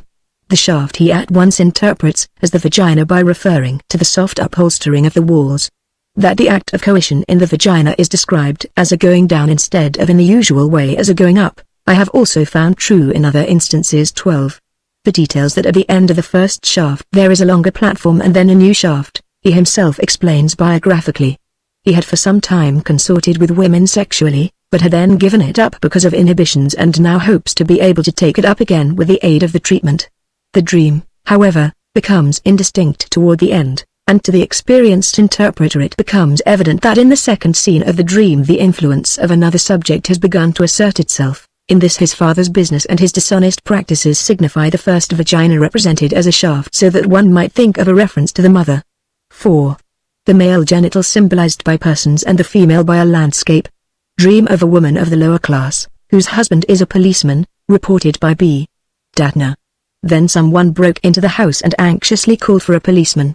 but he went with 2 tramps by mutual consent into a church. 13, to which led a great many stairs. 14, behind the church there was a mountain. 15, on top of which a dense forest. 16, the policeman was furnished with a helmet, a gorget, and a cloak. 17, the 2 vagrants, who went along with the policeman quite peaceably, had tied to their loins sack-like aprons. 18, a road led from the church to the mountain. This road was overgrown on each side with grass and brushwood, which became thicker and thicker as it reached the height of the mountain, where it spread out into quite a forest. 5. A Stairway Dream. Reported and interpreted by Otto Rank. For the following transparent pollution dream, I am indebted to the same colleague who furnished us with the dental irritation dream. I am running down the stairway in the stairhouse after a little girl, whom I wish to punish because she has done something to me. At the bottom of the stairs someone held the child for me. A grown-up woman. I grasp it, but do not know whether I have hit it, for I suddenly find myself in the middle of the stairway where I practice coitus with the child, in the air as it were. It is really no coitus, I only rub my genital on her external genital, and in doing this I see it very distinctly as I see her head which is lying sideways. During the sexual act one see hanging to the left and above me, also as if in the air, 2 small pictures, landscapes, representing a house on green. On the smaller one my surname stood in the place where the painter's signature should be. It seemed to be intended for my birthday present. A small sign hung in front of the pictures to the effect that cheaper pictures could also be obtained. I then see myself very indistinctly lying in bed, just as I had seen myself at the foot of the stairs, and I am awakened by a feeling of dampness which came from the pollution. Interpretation. The dreamer had been in a bookstore on the evening of the day of the dream, where, while he was waiting, he examined some pictures which were exhibited, which represented motives similar to the dream pictures. He stepped nearer to a small picture which particularly took his fancy in order to see the name of the artist, which, however, was quite unknown to him.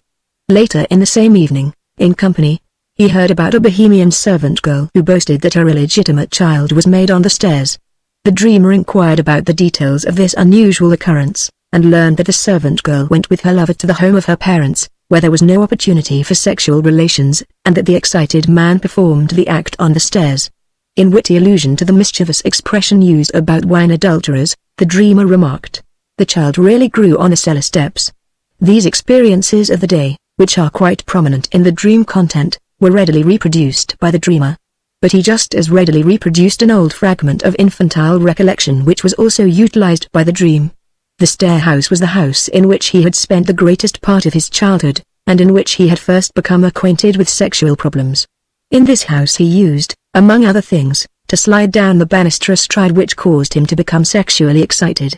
In the dream he also comes down the stairs very rapidly, so rapidly that, according to his own distinct assertions, he hardly touched the individual stairs, but rather flew or slid down, as we used to say.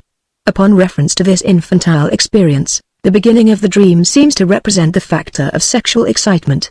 In the same house and in the adjacent residence the dreamer used to play pugnacious games with the neighboring children, in which he satisfied himself just as he did in the dream. If one recalls from Freud's investigation of sexual symbolism 19, that in the dream stairs or climbing stairs almost regularly symbolizes coitus, the dream becomes clear. Its motive power as well as its effect, as is shown by the pollution, is of a purely libidinous nature. Sexual excitement became aroused during the sleeping state. In the dream this is represented by the rapid running or sliding down the stairs, and the sadistic thread in this is, on the basis of the pugnacious playing, indicated in the pursuing and overcoming of the child. The libidinous excitement becomes enhanced and urges to sexual action, represented in the dream by the grasping of the child and the conveyance of it to the middle of the stairway. Up to this point the dream would be one of pure, sexual symbolism, and obscure for the unpracticed dream interpreter.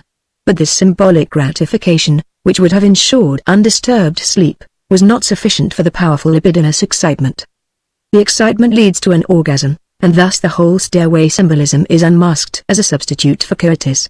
Freud lays stress on the rhythmical character of both actions as one of the reasons for the sexual utilization of the stairway symbolism, and this dream especially seems to corroborate this, for, according to the express assertion of the dreamer, the rhythm of a sexual act was the most pronounced feature in the whole dream. Still another remark concerning the 2 pictures, which, aside from their real significance, also have the value of Weibsbilder, literally woman pictures, but idiomatically women. This is at once shown by the fact that the dream deals with a big and a little picture, just as the dream content presents a big, grown-up, and a little girl. That cheap pictures could also be obtained points to the prostitution complex, just as the dreamer's surname on the little picture and the thought that it was intended for his birthday, point to the parent complex. To be born on the stairway to be conceived in coitus. The indistinct final scene, in which the dreamer sees himself on the staircase landing lying in bed and feeling wet, seems to go back into childhood even beyond the infantile onanism, and manifestly has its prototype in similarly pleasurable scenes of bedwetting. 6. A modified stair dream. To one of my very nervous patients, who was an abstainer, whose fancy was fixed on his mother, and who repeatedly dreamed of climbing stairs accompanied by his mother, I once remarked that moderate masturbation would be less harmful to him than enforced abstinence. This influence provoked the following dream. His piano teacher reproaches him for neglecting his piano playing, and for not practicing the etudes of Moscheles and Clementi's Gradus ad Parnassum. In relation to this he remarked that the Gradus is only a stairway, and that the piano itself is only a stairway as it has a scale. It is correct to say that there is no series of associations which cannot be adapted to the representation of sexual facts. I conclude with the dream of a chemist, a young man, who has been trying to give up his habit of masturbation by replacing it with intercourse with women. Preliminary statement. On the day before the dream he had given a student instruction concerning Grignard's reaction, in which magnesium is to be dissolved in absolutely pure ether under the catalytic influence of iodine. 2 days before, there had been an explosion in the course of the same reaction, in which the investigator had burned his hand. Dream I he is to make magnesium bromide. He sees the apparatus with particular clearness, but he has substituted himself for the magnesium. He is now in a curious swaying attitude. He keeps repeating to himself, "This is the right thing, it is working, my feet are beginning to dissolve and my knees are getting soft." Then he reaches down and feels for his feet, and meanwhile, he does not know how. He takes his legs out of the crucible, and then again he says to himself, "That cannot be. Yes, it must be so, it has been done correctly." Then he partially awakens, and repeats the dream to himself, because he wants to tell it to me. He is distinctly afraid of the analysis of the dream. He is much excited during this semi-sleeping state, and repeats continually, "Fnil, Fnil." 2. He is in with his whole family, at 11:30. He is to be at the Scotlandther for a rendezvous with a certain lady, but he does not wake up until 11:30. He says to himself, "It is too late now, when you get there it will be 12:30. The next instant he sees the whole family gathered about the table, his mother and the servant girl with the soup tureen with particular clearness. Then he says to himself, "Well, if we are eating already, I certainly can't get away." Analysis. He feels sure that even the first dream contains a reference to the lady whom he is to meet at the rendezvous. The dream was dreamed during the night before the expected meeting. The student to whom he gave the instruction is a particularly unpleasant fellow, he had said to the chemist. That isn't right, because the magnesium was still unaffected, and the latter answered as though he did not care anything about it, "It certainly isn't right." He himself must be this student. He is as indifferent towards his analysis as the student is towards his synthesis. The he in the dream, however, who accomplishes the operation, is myself. How unpleasant he must seem to me with his indifference towards the success achieved. Moreover, he is the material with which the analysis, synthesis, is made. For it is a question of the success of the treatment. The legs in the dream recall an impression of the previous evening. He met a lady at a dancing lesson whom he wished to conquer. He pressed her to him so closely that she once cried out. After he had stopped pressing against her legs, he felt her firm responding pressure against his lower thighs as far as just above his knees, at the place mentioned in the dream. In this situation, then, the woman is the magnesium in the retort, which is at last working. He is feminine towards me, as he is masculine towards the woman. If it will work with the woman, the treatment will also work. Feeling and becoming aware of himself in the region of his knees refers to masturbation, and corresponds to his fatigue of the previous day. The rendezvous had actually been set for 11:30. His wish to oversleep and to remain with his usual sexual objects, that is, with masturbation, corresponds with his resistance. Chapter 6. The Wish in Dreams. That the dream should be nothing but a wish fulfillment surely seemed strange to us all, and that not alone because of the contradictions offered by the anxiety dream. After learning from the first analytical explanations that the dream conceals sense and psychic validity, we could hardly expect so simple a determination of this sense. According to the correct but concise definition of Aristotle, the dream is a continuation of thinking in sleep, insofar as one sleeps. Considering that during the day our thoughts produce such a diversity of psychic acts, judgments, conclusions, contradictions, expectations, intentions, and why should our sleeping thoughts be forced to confine themselves to the production of wishes? Are there not, on the contrary, many dreams that present a different psychic act in dream form, for example, a solicitude, and is not the very transparent father's dream mentioned above of just such a nature? From the gleam of light falling into his eyes while asleep, the further draws the solicitor's conclusion that a candle has been upset and may have set fire to the corpse. He transforms this conclusion into a dream by investing it with a senseful situation enacted in the present tense. What part is played in this dream by the wish fulfillment, and which are we to suspect the predominance of the thought continued from the waking state or of the thought incited by the new sensory impression? All these considerations are just, and force us to enter more deeply into the part played by the wish fulfillment in the dream, and into the significance of the waking thoughts continued in sleep. It is in fact the wish fulfillment that has already induced us to separate dreams into two groups. We have found some dreams that were plainly wish fulfillments, and others in which wish fulfillment could not be recognized, and was frequently concealed by every available means. In this latter class of dreams we recognize the influence of the dream censor. The undisguised wish dreams were chiefly found in children, yet fleeting open-hearted wish dreams seemed, I purposely emphasize this word, to occur also in adults. We may now ask whence the wish fulfilled in the dream originates. But to what opposition or to what diversity do we refer this whence? I think it is to the opposition between conscious daily life and psychic activity remaining unconscious, which can only make itself noticeable during the night. I thus find a threefold possibility for the origin of the wish. Firstly, it may have been incited during the day, and owing to external circumstances failed to find gratification. There is thus left for the night unacknowledged but unfulfilled wish. Secondly, it may come to the surface during the day but be rejected, leaving an unfulfilled but suppressed wish. Or, thirdly, it may have no relation to daily life, and belong to those wishes that originate during the night from the suppression. If we now follow our scheme of the psychic apparatus, we can localize a wish of the first order in the system Forec. We may assume that a wish of the second order has been forced back from the Forec system into the UNC system, where alone, if anywhere, it can maintain itself, while a wish feeling of the third order we consider altogether incapable of leaving the UNC system. This brings up the question whether wishes arising from these different sources possess the same value for the dream, and whether they have the same power to incite a dream. On reviewing the dreams which we have at our disposal for answering this question, we are at once moved to add as a fourth source of the dream wish the actual wish incitements arising during the night, such as thirst and sexual desire. It then becomes evident that the source of the dream wish does not affect its capacity to incite a dream. That a wish suppressed during the day asserts itself in the dream can be shown by a great many examples. I shall mention a very simple example of this class. A somewhat sarcastic young lady, whose younger friend has become engaged to be married, is asked throughout the day by her acquaintances whether she knows and what she thinks of the fiancé. She answers with unqualified praise, thereby silencing her own judgment, as she would prefer to tell the truth, namely, that he is an ordinary person. The following night she dreams that the same question is put to her, and that she replies with the formula, in case of subsequent orders it will suffice to mention the number. Finally, we have learned from numerous analyses that the wish in all dreams that have been subject to distortion has been derived from the unconscious, and has been unable to come to perception in the waking state. Thus it would appear that all wishes are of the same value and force for the dream formation. I am at present unable to prove that the state of affairs is really different, but I am strongly inclined to assume a more stringent determination of the dream wish. Children's dreams leave no doubt that an unfulfilled wish of the day may be the instigator of the dream. But we must not forget that it is, after all, the wish of a child, that it is a wish feeling of infantile strength only. I have a strong doubt whether an unfulfilled wish from the day would suffice to create a dream in an adult.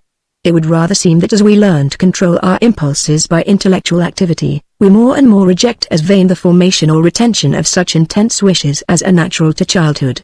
In this, indeed, there may be individual variations. Some retain the infantile type of psychic processes longer than others. The differences are here the same as those found in the gradual decline of the originally distinct visual imagination. In general, however, I am of the opinion that unfulfilled wishes of the day are insufficient to produce a dream in adults. I readily admit that the wish instigators originating in conscious life contribute towards the incitement of dreams, but that is probably all. The dream would not originate if the foreconscious wish were not reinforced from another source. That source is the unconscious. I believe that the conscious wish is a dream inciter only if it succeeds in arousing a similar unconscious wish which reinforces it. Following the suggestions obtained through the psychoanalysis of the neuroses, I believe that these unconscious wishes are always active and ready for expression whenever they find an opportunity to unite themselves with an emotion from conscious life, and that they transfer their greater intensity to the lesser intensity of the latter. 20. It may therefore seem that the conscious wish alone has been realized in a dream, but a slight peculiarity in the formation of this dream will put us on the track of the powerful helper from the unconscious. These ever-active and, as it were, immortal wishes from the unconscious recall the legendary titans who from time immemorial have borne the ponderous mountains which were once rolled upon them by the victorious gods, and which even now quiver from time to time from the convulsions of their mighty limbs. I say that these wishes found in the repression are of themselves of an infantile origin, as we have learned from the psychological investigation of the neuroses. I should like, therefore, to withdraw the opinion previously expressed that it is unimportant whence the dream wish originates, and replace it by another, as follows. The wish manifested in the dream must be an infantile one. In the adult it originates in the while in the child, where no separation and censor as yet exist between forec and or where these are only in the process of formation, it is an unfulfilled and unrepressed wish from the waking state. I am aware that this conception cannot be generally demonstrated, but I maintain nevertheless that it can be frequently demonstrated, even when it was not suspected, and that it cannot be generally refuted. The wish feelings which remain from the conscious waking state are, therefore, relegated to the background in the dream formation. In the dream content I shall attribute to them only the part attributed to the material of actual sensations during sleep. If I now take into account those other psychic instigations remaining from the waking state which are not wishes, I shall only adhere to the line mapped out for me by this train of thought. We may succeed in provisionally terminating the sum of energy of our waking thoughts by deciding to go to sleep. He is a good sleeper who can do this. Napoleon I is reputed to have been a model of this sort. But we do not always succeed in accomplishing it, or in accomplishing it perfectly. Unsolved problems, harassing cares, overwhelming impressions continue the thinking activity even during sleep, maintaining psychic processes in the system which we have termed the foreconscious. These mental processes continuing into sleep may be divided into the following groups. 1. That which has not been terminated during the day owing to casual prevention. 2. That which has been left unfinished by temporary paralysis of our mental power, that is the unsolved. 3. That which has been rejected and suppressed during the day. This unites with a powerful group. 4. Formed by that which has been excited in our during the day by the work of the foreconscious. Finally, we may add group 5, consisting of the indifferent and hence unsettled impressions of the day. We should not underrate the psychic intensities introduced into sleep by these remnants of waking life, especially those emanating from the group of the unsolved. These excitations surely continued to strive for expression during the night, and we may assume with equal certainty that the sleeping state renders impossible the usual continuation of the excitement in the foreconscious and the termination of the excitement by its becoming conscious. As far as we can normally become conscious of our mental processes, even during the night, insofar we are not asleep. I shall not venture to state what change is produced in the forec system by the sleeping state, but there is no doubt that the psychological character of sleep is essentially due to the change of energy in this very system, which also dominates the approach to motility, which is paralyzed during sleep. In contradistinction to this, there seems to be nothing in the psychology of the dream to warrant the assumption that sleep produces any but secondary changes in the conditions of the system. Hence, for the nocturnal excitation in the force, there remains no other path than that followed by the wish excitements from the This excitation must seek reinforcement from the and follow the detours of the unconscious excitations. But what is the relation of the foreconscious day remnants to the dream? There is no doubt that they penetrate abundantly into the dream, that they utilize the dream content to obtrude themselves upon consciousness even during the night. Indeed, they occasionally even dominate the dream content, and impel it to continue the work of the day. It is also certain that the day remnants may just as well have any other character as that of wishes, but it is highly instructive and even decisive for the theory of wish fulfillment to see what conditions they must comply with in order to be received into the dream. Let us pick out one of the dreams cited above as examples. For example, the dream in which my friend Otto seems to show the symptoms of Bastow's disease. My friend Otto's appearance occasioned me some concern during the day, and this worry, like everything else referring to this person, affected me. I may also assume that these feelings followed me into sleep. I was probably bent on finding out what was the matter with him. In the night my worry found expression in the dream which I have reported, the content of which was not only senseless, but failed to show any wish fulfillment. But I began to investigate for the source of this incongruous expression of the solicitude felt during the day, and analysis revealed the connection. I identified my friend Doctor with a certain Baron L. and myself with a Professor R. There was only one explanation for my being impelled to select just this substitution for the day thought. I must have always been prepared in the UNC to identify myself with Professor R, as it meant the realization of one of the immortal infantile wishes, viz. that of becoming great. Repulsive ideas respecting my friend, that would certainly have been repudiated in a waking state, took advantage of the opportunity to creep into the dream, but the worry of the day likewise found some form of expression through a substitution in the dream content. The day thought, which was no wish in itself but rather a worry, had in some way to find a connection with the infantile now unconscious and suppressed wish, which then allowed it, though already properly prepared, to originate for consciousness. The more dominating this worry, the stronger must be the connection to be established, between the contents of the wish and that of the worry. There need be no connection, nor was there one in any of our examples. We can now sharply define the significance of the unconscious wish for the dream. It may be admitted that there is a whole class of dreams in which the incitement originates preponderatingly or even exclusively from the remnants of daily life, and I believe that even my cherished desire to become at some future time a Professor Extraordinarius would have allowed me to slumber undisturbed the night had not my worry about my friend's health been still active.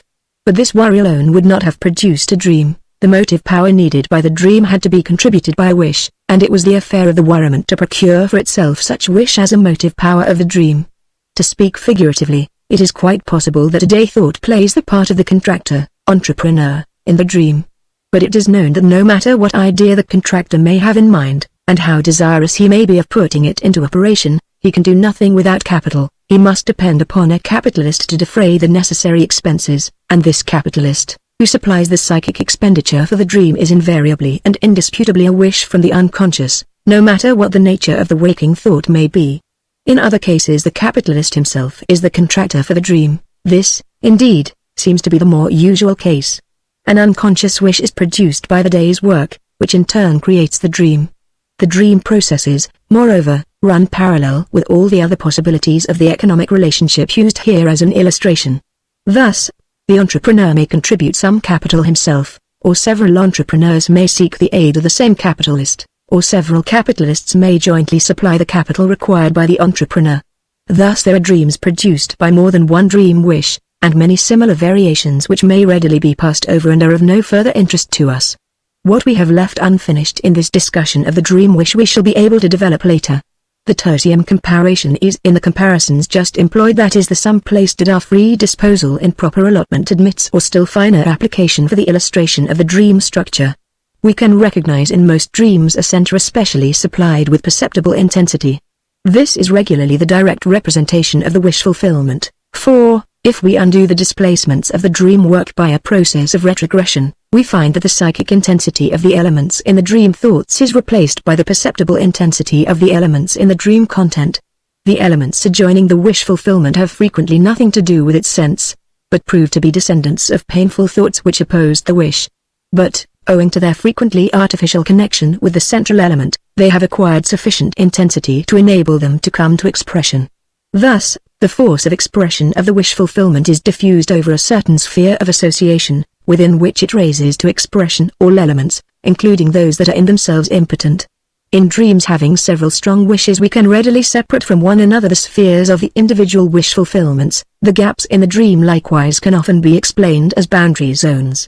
Although the foregoing remarks have considerably limited the significance of the day remnants for the dream, it will nevertheless be worth our while to give them some attention. For they must be a necessary ingredient in the formation of the dream, inasmuch as experience reveals the surprising fact that every dream shows in its content a connection with some impression of a recent day, often of the most indifferent kind. So far we have failed to see any necessity for this addition to the dream mixture. This necessity appears only when we follow closely the part played by the unconscious wish, and then seek information in the psychology of the neuroses. We thus learn that the unconscious idea, as such, is altogether incapable of entering into the foreconscious, and that it can exert an influence there only by uniting with a harmless idea already belonging to the foreconscious, to which it transfers its intensity and under which it allows itself to be concealed. This is the fact of transference which furnishes an explanation for so many surprising occurrences in the psychic life of neurotics. The idea from the foreconscious which thus obtains an unmerited abundance of intensity may be left unchanged by the transference, or it may have forced upon it a modification from the content of the transferring idea.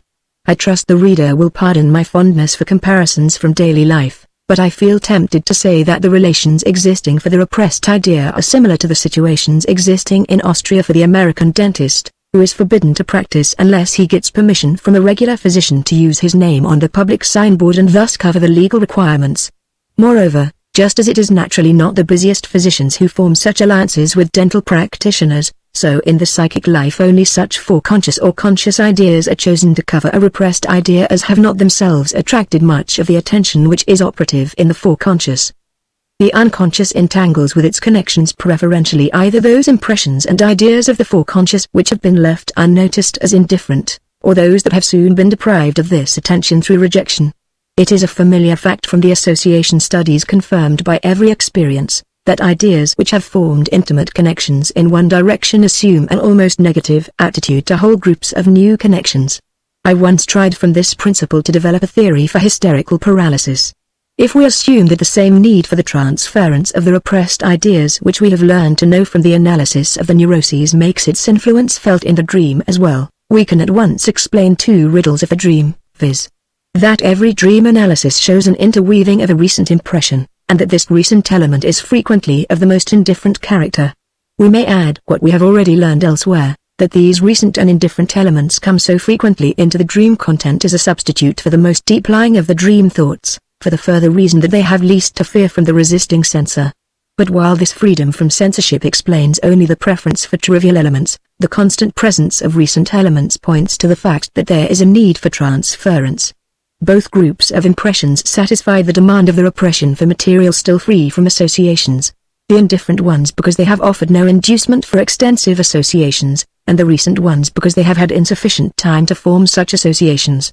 We thus see that the day remnants, among which we may now include the indifferent impressions when they participate in the dream formation, not only borrow from the the motive power at the disposal of the repressed wish, but also offer to the unconscious something indispensable, namely, the attachment necessary to the transference. If we here attempted to penetrate more deeply into the psychic processes, we should first have to throw more light on the play of emotions between the foreconscious and the unconscious, to which, indeed, we are urged by the study of the psychoneuroses, whereas the dream itself offers no assistance in this respect. Just one further remark about the day remnants. There is no doubt that they are the actual disturbers of sleep, and not the dream, which, on the contrary, strives to guard sleep. But we shall return to this point later. We have so far discussed the dream wish, we have traced it to the sphere of the and analyzed its relations to the day remnants, which in turn may be either wishes, psychic emotions of any other kind, or simply recent impressions. We have thus made room for any claims that may be made for the importance of conscious thought activity in dream formations in all its variations.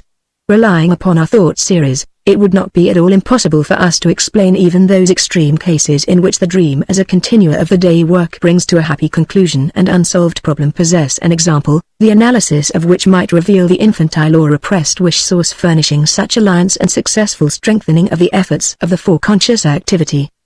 But we have not come one step nearer a solution of the riddle, why can the unconscious furnish the motive power for the wish fulfillment only during sleep? The answer to this question must throw light on the psychic nature of wishes, and it will be given with the aid of the diagram of the psychic apparatus. We do not doubt that even this apparatus attained its present perfection through a long course of development. Let us attempt to restore it as it existed in an early phase of its activity. From assumptions, to be confirmed elsewhere, we know that at first the apparatus strove to keep as free from excitement as possible, and in its first formation, therefore, the scheme took the form of a reflex apparatus, which enabled it promptly to discharge through the motor tracts any sensible stimulus reaching it from without. But this simple function was disturbed by the wants of life, which likewise furnished the impulse for the further development of the apparatus. The wants of life first manifested themselves to it in the form of the great physical needs. The excitement aroused by the inner want seeks an outlet in motility, which may be designated as inner changes or as an expression of the emotions. The hungry child cries or fidgets helplessly, but its situation remains unchanged, for the excitation proceeding from an inner want requires, not a momentary outbreak, but a force working continuously. A change can occur only if in some way a feeling of gratification is experienced, which in the case of the child must be through outside help in order to remove the inner excitement. An essential constituent of this experience is the appearance of a certain perception of food in our example, the memory picture of which thereafter remains associated with the memory trace of the excitation of want. Thanks to the established connection, there results at the next appearance of this want a psychic feeling which revives the memory picture of the former perception, and thus recalls the former perception itself, that is, it actually re-establishes the situation of the first gratification. We call such a feeling a wish. The reappearance of the perception constitutes the wish fulfillment, and the full revival of the perception by the want excitement constitutes the shortest road to the wish fulfillment. We may assume a primitive condition of the psychic apparatus in which this road is really followed, that is where the wishing merges into an hallucination. This first psychic activity therefore aims at an identity or perception, that is, it aims at a repetition of that perception which is connected with the fulfillment of the want. This primitive mental activity must have been modified by bitter practical experience into a more expedient secondary activity. The establishment of the identity perception on the short regressive road within the apparatus does not in another respect carry with it the result which inevitably follows the revival of the same perception from without. The gratification does not take place, and the want continues. In order to equalize the internal with the external sum of energy, the former must be continually maintained, just as actually happens in the hallucinatory psychoses and in the deliriums of hunger which exhaust their psychic capacity in clinging to the object desired. In order to make more appropriate use of the psychic force, it becomes necessary to inhibit the full regression so as to prevent it from extending beyond the image of memory, whence it can select other paths leading ultimately to the establishment of the desired identity from the outer world. This inhibition and consequent deviation from the excitation becomes the task of a second system which dominates the voluntary motility, that is, through whose activity the expenditure of motility is now devoted to previously recalled purposes. But this entire complicated mental activity which works its way from the memory picture to the establishment of the perception identity from the outer world merely represents a detour which has been forced upon the wish fulfillment by experience. 21. Thinking is indeed nothing but the equivalent of the hallucinatory wish, and if the dream be called a wish fulfillment, this becomes self-evident, as nothing but a wish can impel our psychic apparatus to activity. The dream, which in fulfilling its wishes follows the short regressive path, thereby preserves for us only an example of the primary form of the psychic apparatus which has been abandoned as inexpedient. What once ruled in the waking state when the psychic life was still young and unfit seems to have been banished into the sleeping state, just as we see again in the nursery the bow and arrow, the discarded primitive weapons of grown-up humanity. The dream is a fragment of the abandoned psychic life of the child. In the psychoses, these modes of operation of the psychic apparatus, which are normally suppressed in the waking state, reassert themselves, and then betray their inability to satisfy our wants in the outer world. The unconscious wish feelings evidently strive to assert themselves during the day also, and the fact of transference and the psychoses teach us that they endeavor to penetrate to consciousness and dominate motility by the road leading through the system of the foreconscious. It is, therefore, the sensor lying between the UNC and the forec, the assumption of which is forced upon us by the dream, that we have to recognize and honor as the guardian of our psychic health. But is it not carelessness on the part of this guardian to diminish its vigilance during the night and to allow the suppressed emotions of the UNC to come to expression, thus again making possible the hallucinatory regression? I think not, for when the critical guardian goes to rest and we have proof that his slumber is not profound, he takes care to close the gate to motility. No matter what feelings from the otherwise inhibited UNC may roam about on the scene, they need not be interfered with. They remain harmless because they are unable to put in motion the motor apparatus which alone can exert a modifying influence upon the outer world. Sleep guarantees the security of the fortress which is under guard. Conditions are less harmless when a displacement of forces is produced, not through a nocturnal diminution in the operation of the critical sensor, but through pathological enfeeblement of the latter or through pathological reinforcement of the unconscious excitations, and this while the foreconscious is charged with energy and the avenues to motility are open. The guardian is then overpowered. The unconscious excitations subdue the forec, through it they dominate our speech and actions, or they enforce the hallucinatory regression, thus governing an apparatus not designed for them by virtue of the attraction exerted by the perceptions on the distribution of our psychic energy. We call this condition a psychosis. We are now in the best position to complete our psychological construction, which has been interrupted by the introduction of the two systems, UNC and FOREC. We have still, however, ample reason for giving further consideration to the wish as the sole psychic motive power in the dream. We have explained that the reason why the dream is in every case a wish realization is because it is a product of the UNC, which knows no other aim in its activity but the fulfillment of wishes, and which has no other forces at its disposal but wish feelings. If we avail ourselves for a moment longer of the right to elaborate from the dream interpretation such far-reaching psychological speculations, we are in duty bound to demonstrate that we are thereby bringing the dream into a relationship which may also comprise other psychic structures. If there exists a system of the UNC or something sufficiently analogous to it for the purpose of our discussion, the dream cannot be its sole manifestation. Every dream may be a wish fulfillment, but there must be other forms of abnormal wish fulfillment beside this of dreams. Indeed, the theory of all psychoneurotic symptoms culminates in the proposition that they too must be taken as wish fulfillments of the unconscious. Our explanation makes the dream only the first member of a group most important for the psychiatrist, an understanding of which means the solution of the purely psychological part of the psychiatric problem. But other members of this group of wish fulfillments, for example, the hysterical symptoms, evince one essential quality which I have so far failed to find in the dream. Thus, from the investigations frequently referred to in this treatise, I know that the formation of an hysterical symptom necessitates the combination of both streams of our psychic life. The symptom is not merely the expression of a realized unconscious wish, but it must be joined by another wish from the foreconscious which is fulfilled by the same symptom, so that the symptom is at least doubly determined, once by each one of the conflicting systems. Just as in the dream, there is no limit to further over-determination. The determination not derived from the UNC is, as far as I can see, invariably a stream of thought in reaction against the unconscious wish, for example, a self-punishment. Hence I may say, in general, that an hysterical symptom originates only where two contrasting wish fulfillments, having their source in different psychic systems, are able to combine in one expression.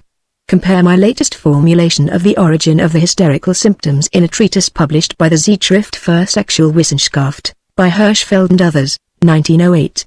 Examples on this point would prove of little value, as nothing but a complete unveiling of the complication in question would carry conviction. I therefore content myself with the mere assertion, and will cite an example, not for conviction but for explication. The hysterical vomiting of a female patient proved, on the one hand, to be the realization of an unconscious fancy from the time of puberty, that she might be continuously pregnant and have a multitude of children, and this was subsequently united with the wish that she might have them from as many men as possible. Against this immoderate wish there arose a powerful defensive impulse. But as the vomiting might spoil the patient's figure and beauty, so that she would not find favor in the eyes of mankind, the symptom was therefore in keeping with her punitive trend of thought, and, being thus admissible from both sides, it was allowed to become a reality. This is the same manner of consenting to a wish fulfillment which the Queen of the Parthians chose for the triumph of Crassus. Believing that he had undertaken the campaign out of greed for gold, she caused molten gold to be poured into the throat of the corpse. Now hast thou what thou hast longed for.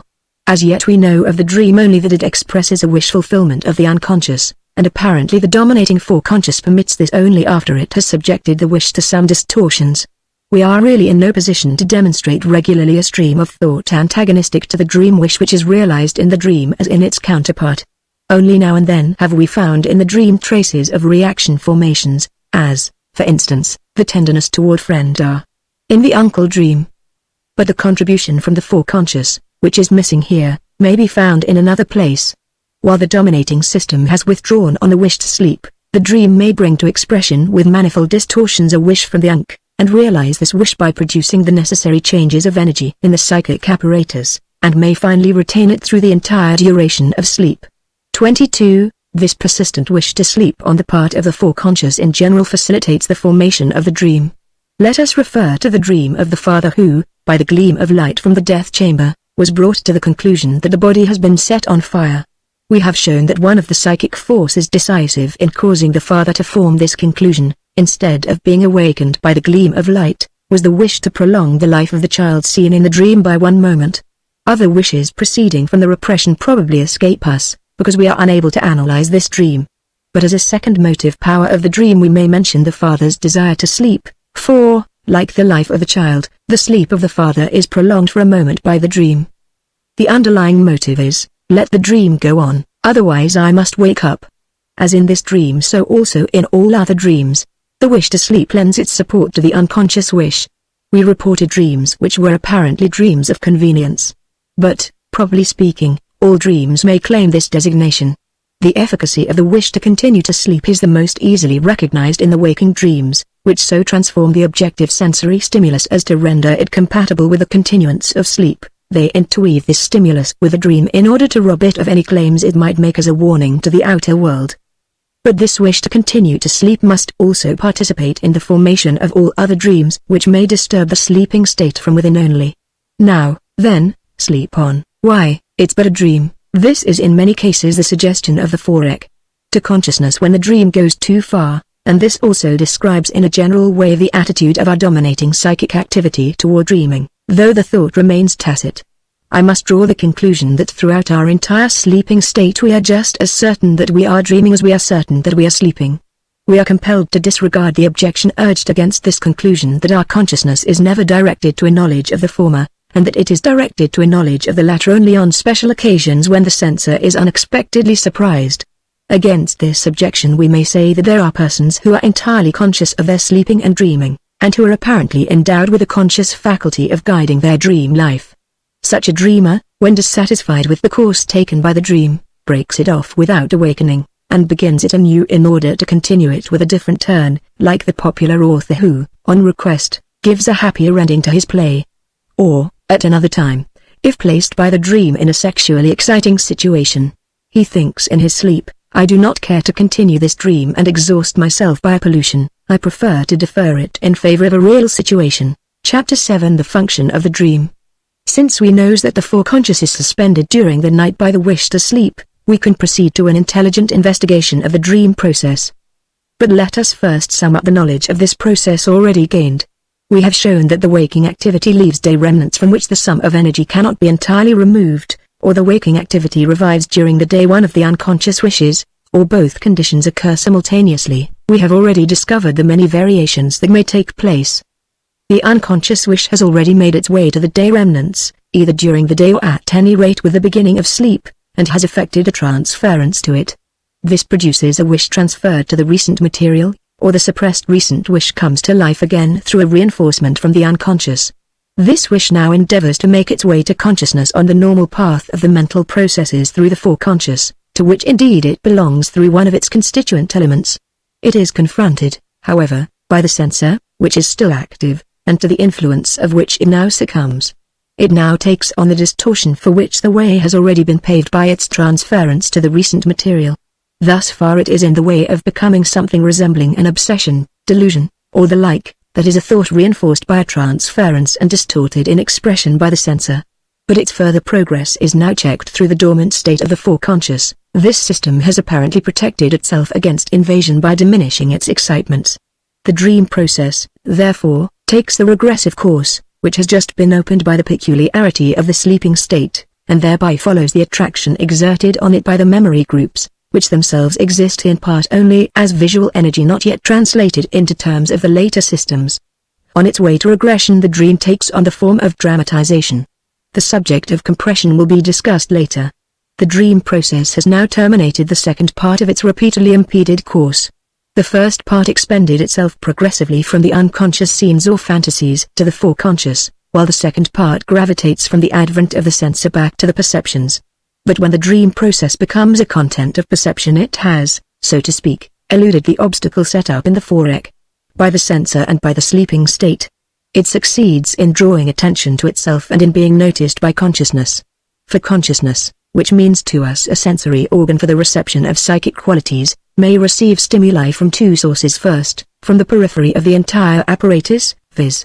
from the perception system, and, secondly, from the pleasure and pain stimuli, which constitute the sole psychic quality produced in the transformation of energy within the apparatus.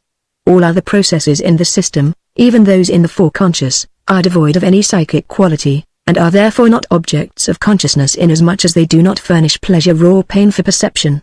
we shall have to assume that those liberations of pleasure and pain automatically regulate the outlet of the occupation processes. But in order to make possible more delicate functions, it was later found necessary to render the course of the presentations more independent of the manifestations of pain. To accomplish this, the Fourier system needed some qualities of its own which could attract consciousness, and most probably received them through the connection of the four conscious processes with the memory system of the signs of speech, which is not devoid of qualities. Through the qualities of this system, consciousness, which had hitherto been a sensory organ only for the perceptions, now becomes also a sensory organ for a part of our mental processes. Thus we have now, as it were, two sensory surfaces, one directed to perceptions and the other to the four conscious mental processes. I must assume that the sensory surface of consciousness devoted to the Fourier is rendered less excitable by sleep than that directed to the P systems. The giving up of interest for the nocturnal mental processes is indeed purposeful. Nothing is to disturb the mind. The Fourier wants to sleep. But once the dream becomes a perception, it is then capable of exciting consciousness through the qualities thus gained. The sensory stimulus accomplishes what it was really destined for, namely, it directs a part of the energy at the disposal of the Fourier, in the form of attention upon the stimulant. We must, therefore, admit that the dream invariably awakens us, that is, it puts into activity a part of the dormant force of the Fourier.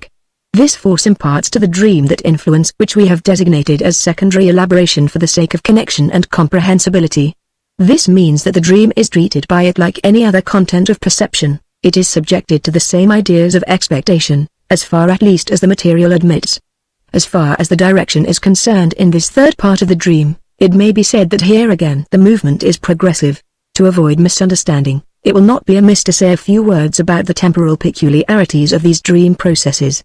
In a very interesting discussion, apparently suggested by Maury's puzzling guillotine dream, Goblet tries to demonstrate that the dream requires no other time than the transition period between sleeping and awakening. The awakening requires time, as the dream takes place during that period. One is inclined to believe that the final picture of the dream is so strong that it forces the dreamer to awaken, but, as a matter of fact, this picture is strong only because the dreamer is already very near awakening when it appears.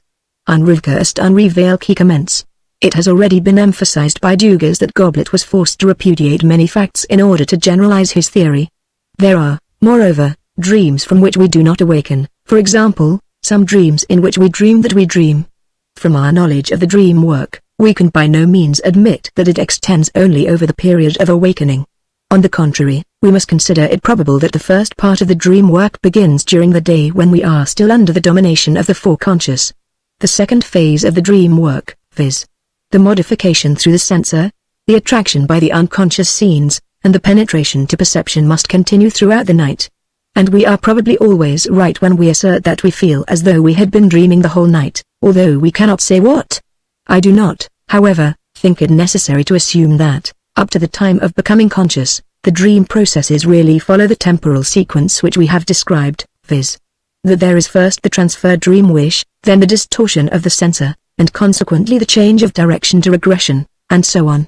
We were forced to form such a succession for the sake of description. In reality, however, it is much rather a matter of simultaneously trying this path and that, and of emotions fluctuating to and fro, until finally, owing to the most expedient distribution, one particular grouping is secured which remains. From certain personal experiences, I am myself inclined to believe that the dream work often requires more than one day and one night to produce its result. If this be true, the extraordinary art manifested in the construction of the dream loses all its marvels. In my opinion, even the regard for comprehensibility as an occurrence or perception may take effect before the dream attracts consciousness to itself. To be sure, from now on the process is accelerated, as the dream is henceforth subjected to the same treatment as any other perception. It is like fireworks, which require hours of preparation and only a moment for ignition. Through the dream work the dream process now gains either sufficient intensity to attract consciousness to itself and arouse the foreconscious, which is quite independent of the time or profundity of sleep, or, its intensity being insufficient, it must wait until it meets the attention which is set in motion immediately before awakening. Most dreams seem to operate with relatively slight psychic intensities, for they wait for the awakening. This, however, explains the fact that we regularly perceive something dreamt on being suddenly aroused from a sound sleep. Here, as well as in spontaneous awakening, the first glance strikes the perception content created by the dream work, while the next strikes the one produced from without. But of greater theoretical interest are those dreams which are capable of waking us in the midst of sleep. We must bear in mind the expediency elsewhere universally demonstrated, and ask ourselves why the dream or the unconscious wish has the power to disturb sleep, that is the fulfillment of the foreconscious wish. This is probably due to certain relations of energy into which we have no insight. If we possessed such insight, we should probably find that the freedom given to the dream and the expenditure of a certain amount of detached attention represent for the dream an economy in energy, keeping in view the fact that the unconscious must be held in check at night just as during the day. We know from experience that the dream, even if it interrupts sleep, repeatedly during the same night, still remains compatible with sleep. We wake up for an instant, and immediately resume our sleep. It is like driving off a fly during sleep. We awake ad hoc, and when we resume our sleep we have removed the disturbance. As demonstrated by familiar examples from the sleep of wet nurses, and c. the fulfillment of the wish to sleep is quite compatible with the retention of a certain amount of attention in a given direction. But we must here take cognizance of an objection that is based on a better knowledge of the unconscious processes. Although we have ourselves described the unconscious wishes as always active, we have, nevertheless, asserted that they are not sufficiently strong during the day to make themselves perceptible. But when we sleep, and the unconscious wish has shown its power to form a dream, and with it to awaken the foreconscious, why, then, does this power become exhausted after the dream has been taken cognizance of? Would it not seem more probable that the dream should continually renew itself, like the troublesome fly which, when driven away, takes pleasure in returning again and again? What justifies our assertion that the dream removes the disturbance of sleep? That the unconscious wishes always remain active is quite true. They represent paths which are passable whenever a sum of excitement makes use of them. Moreover, a remarkable peculiarity of the unconscious processes is the fact that they remain indestructible. Nothing can be brought to an end in the unconscious, nothing can cease or be forgotten. This impression is most strongly gained in the study of the neuroses, especially of hysteria. The unconscious stream of thought which leads to the discharge through an attack becomes passable again as soon as there is an accumulation of a sufficient amount of excitement. The mortification brought on 30 years ago, after having gained access to the unconscious affective source, operates during all these 30 years like a recent one. Whenever its memory is touched, it is revived and shows itself to be supplied with the excitement which is discharged in a motor attack. It is just here that the office of psychotherapy begins, its task being to bring about adjustment and forgetfulness for the unconscious processes. Indeed, the fading of memories and the flagging of effects, which we are apparent to take as self-evident and to explain as a primary influence of time on the psychic memories, are in reality secondary changes brought about by painstaking work. It is the foreconscious that accomplishes this work, and the only course to be pursued by psychotherapy is to subjugate the unc to the domination of the forec. There are, therefore, two exits for the individual unconscious emotional process. It is either left to itself, in which case it ultimately breaks through somewhere and secures for once a discharge for its excitation into motility, or it succumbs to the influence of the foreconscious, and its excitation becomes confined through this influence instead of being discharged. It is the latter process that occurs in the dream. Owing to the fact that it is directed by the conscious excitement, the energy from the forec, which confronts the dream when grown to perception, restricts the unconscious excitement of the dream and renders it harmless as a disturbing factor. When the dreamer wakes up for a moment, he has actually chased away the fly that has threatened to disturb his sleep. We can now understand that it is really more expedient and economical to give full sway to the unconscious wish, and clear its way to regression so that it may form a dream, and then restrict and adjust this dream by means of a small expenditure of foreconscious labor, than to curb the unconscious throughout the entire period of sleep. We should, indeed, expect that the dream, even if it was not originally an expedient process, would have acquired some function in the play of forces of the psychic life. We now see what this function is. The dream has taken it upon itself to bring the liberated excitement of the unc back under the domination of the foreconscious. It thus affords relief for the excitement of the unc, and acts as a safety valve for the latter, and at the same time it ensures the sleep of the foreconscious at a slight expenditure of the waking state. Like the other psychic formations of its group, the dream offers itself as a compromise serving simultaneously both systems by fulfilling both wishes insofar as they are compatible with each other. A glance at Robert's elimination theory will show that we must agree with this author in his main point, viz. in the determination of the function of the dream, though we differ from him in our hypotheses and in our treatment of the dream process. The above qualification insofar as the two wishes are compatible with each other contains a suggestion that there may be cases in which the function of the dream suffers shipwreck. The dream process is in the first instance admitted as a wish fulfillment of the unconscious, but if this tentative wish fulfillment disturbs the foreconscious to such an extent that the latter can no longer maintain its rest, the dream then breaks the compromise and fails to perform the second part of its task. It is then at once broken off, and replaced by complete wakefulness. Here, too, it is not really the fault of the dream, if, while ordinarily the guardian of sleep, it is here compelled to appear as the disturber of sleep, nor should this cause us to entertain any doubts as to its efficacy. This is not the only case in the organism in which an otherwise efficacious arrangement became inefficacious and disturbing as soon as some element is changed in the conditions of its origin. The disturbance then serves at least the new purpose of announcing the change, and calling into play against it the means of adjustment of the organism. In this connection, I naturally bear in mind the case of the anxiety dream, and in order not to have the appearance of trying to exclude this testimony against the theory of wish fulfillment wherever I encounter it, I will attempt an explanation of the anxiety dream, at least offering some suggestions. That a psychic process developing anxiety may still be a wish fulfillment has long ceased to impress us as a contradiction. We may explain this occurrence by the fact that the wish belongs to one system, the UNC, while by the other system, the forec, this wish has been rejected and suppressed. The subjection of the UNC by the forec is not complete even in perfect psychic health. The amount of this suppression shows the degree of our psychic normality. Neurotic symptoms show that there is a conflict between the two systems. The symptoms are the results of a compromise of this conflict, and they temporarily put an end to it. On the one hand, they afford the UNC an outlet for the discharge of its excitement, and serve it as a sally port, while, on the other hand, they give the forec the capability of dominating the UNC. To some extent, it is highly instructive to consider, for example, the significance of any hysterical phobia or of an agoraphobia. Suppose a neurotic incapable of crossing the street alone, which we would justly call a symptom. We attempt to remove this symptom by urging him to the action which he deems himself incapable of. The result will be an attack of anxiety, just as an attack of anxiety in the street has often been the cause of establishing an agoraphobia. We thus learn that the symptom has been constituted in order to guard against the outbreak of the anxiety. The phobia is thrown before the anxiety like a fortress on the frontier. Unless we enter into the part played by the effects in these processes, which can be done here only imperfectly, we cannot continue our discussion.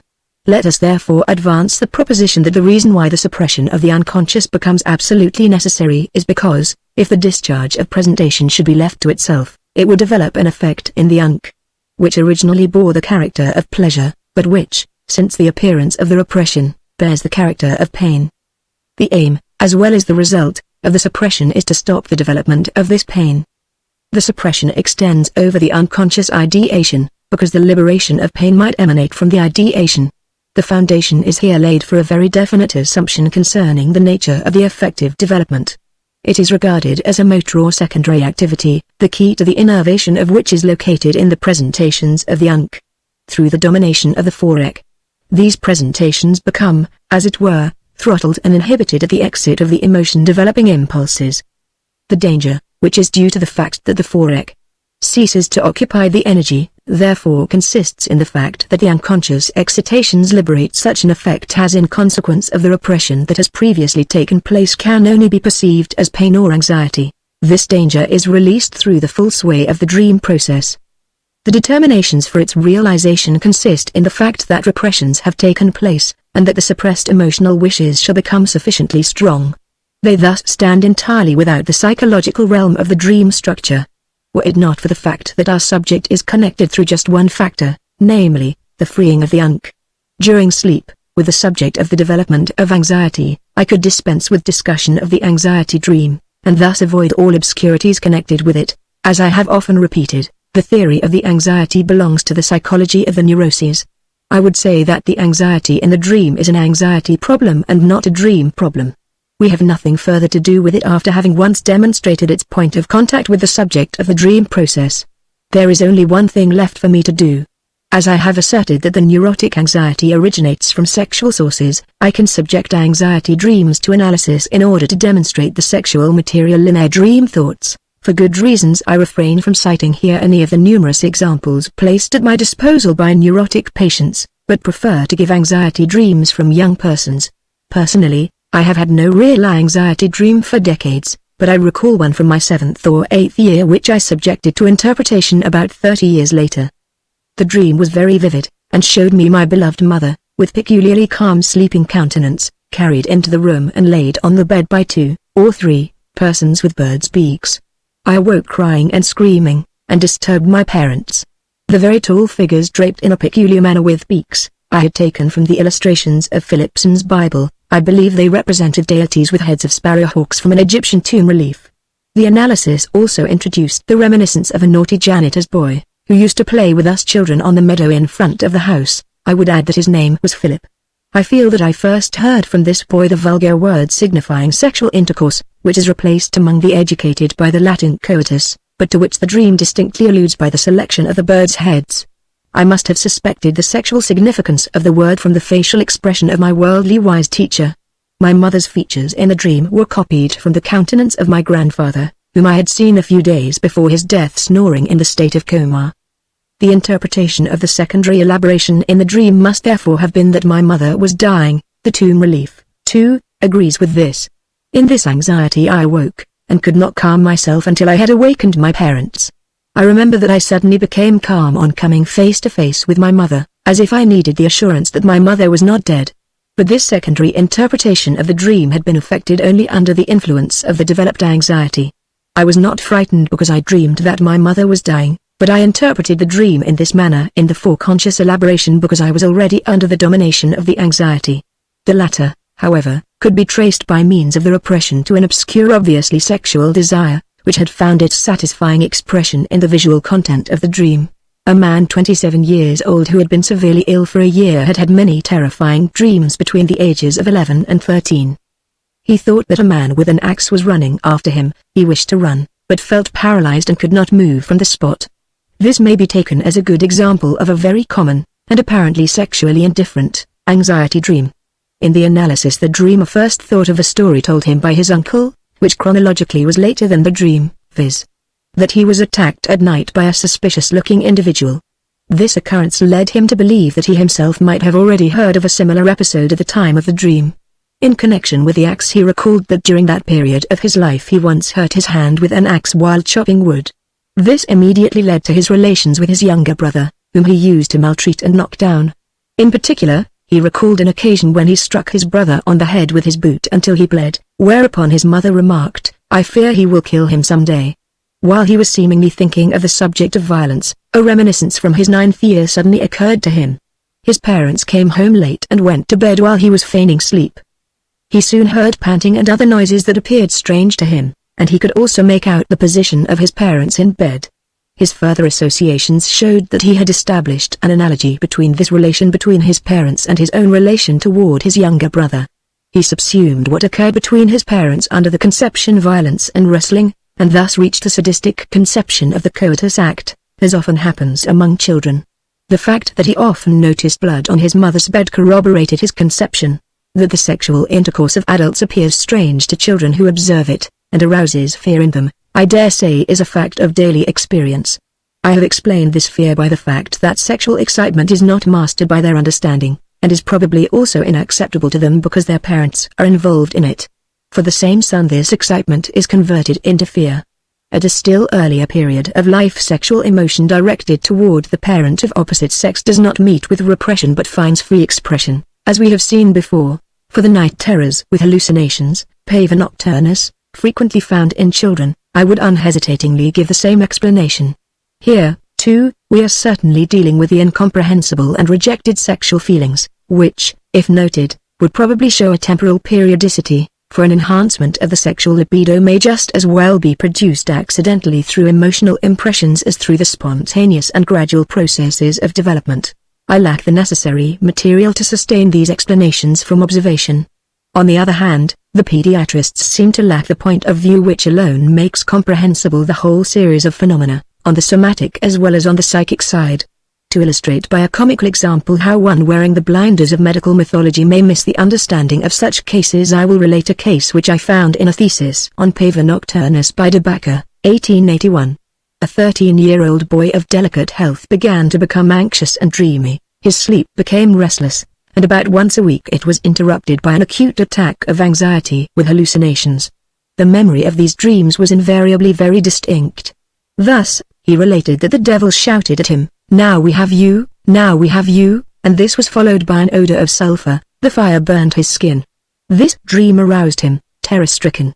He was unable to scream at first, then his voice returned, and he was heard to say distinctly, "No, no, not me, why, I have done nothing," or, "Please don't, I shall never do it again." Occasionally, also, he said, "Albert has not done that." Later he avoided undressing, because, as he said, the fire attacked him only when he was undressed. From amid these evil dreams, which menaced his health, he was sent into the country, where he recovered within a year and a half, but at the age of 15 he once confessed, "Je n'ose pas lever, mais j'éprouve continuellement des picotements et des surexcitations aux parties, et la fin, c'est la minervate tant que plusieurs fois, j'y pense me jette par la fenêtre au dortoir." It is certainly not difficult to suspect, 1. That the boy had practiced masturbation in former years, that he probably denied it, and was threatened with severe punishment for his wrongdoing. His confession, "Je ne le ferai plus," his denial, "Albert n'a jamais fait ça." 2. That under the pressure of puberty the temptation to self-abuse through the tickling of the genitals was reawakened.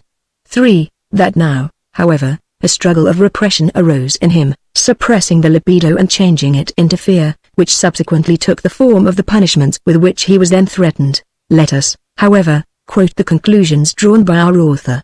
This observation shows, 1. That the influence of puberty may produce in a boy of delicate health a condition of extreme weakness, and that it may lead to a very marked cerebral anemia. 2.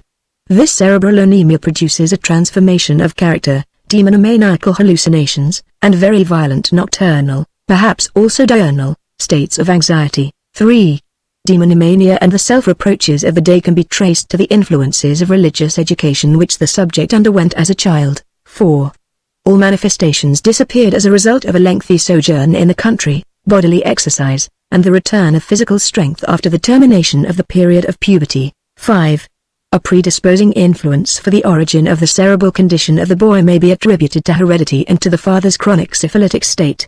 The concluding remarks of the author read, "Nous avons fait une cette observation dans le cadre des délires épirétiques d'inanition, car que est l'issomie cérébrale que nous rattaquons cet état particulier." Chapter 8. The primary and secondary process, regression.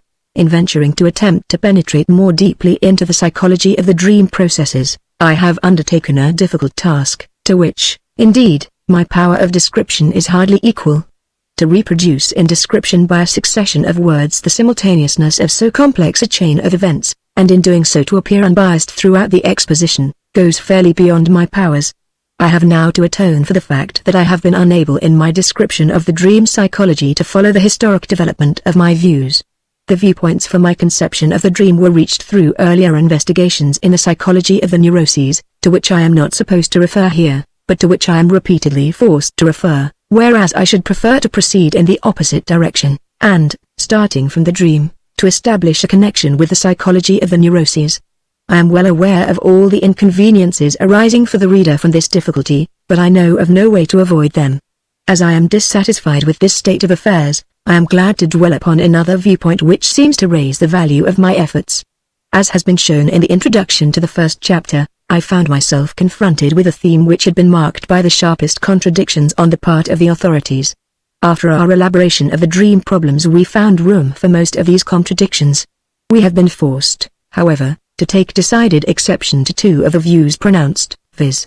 That the dream is a senseless and that it is a somatic process. Apart from these cases we have had to accept all the contradictory views in one place or another of the complicated argument, and we have been able to demonstrate that they had discovered something that was correct.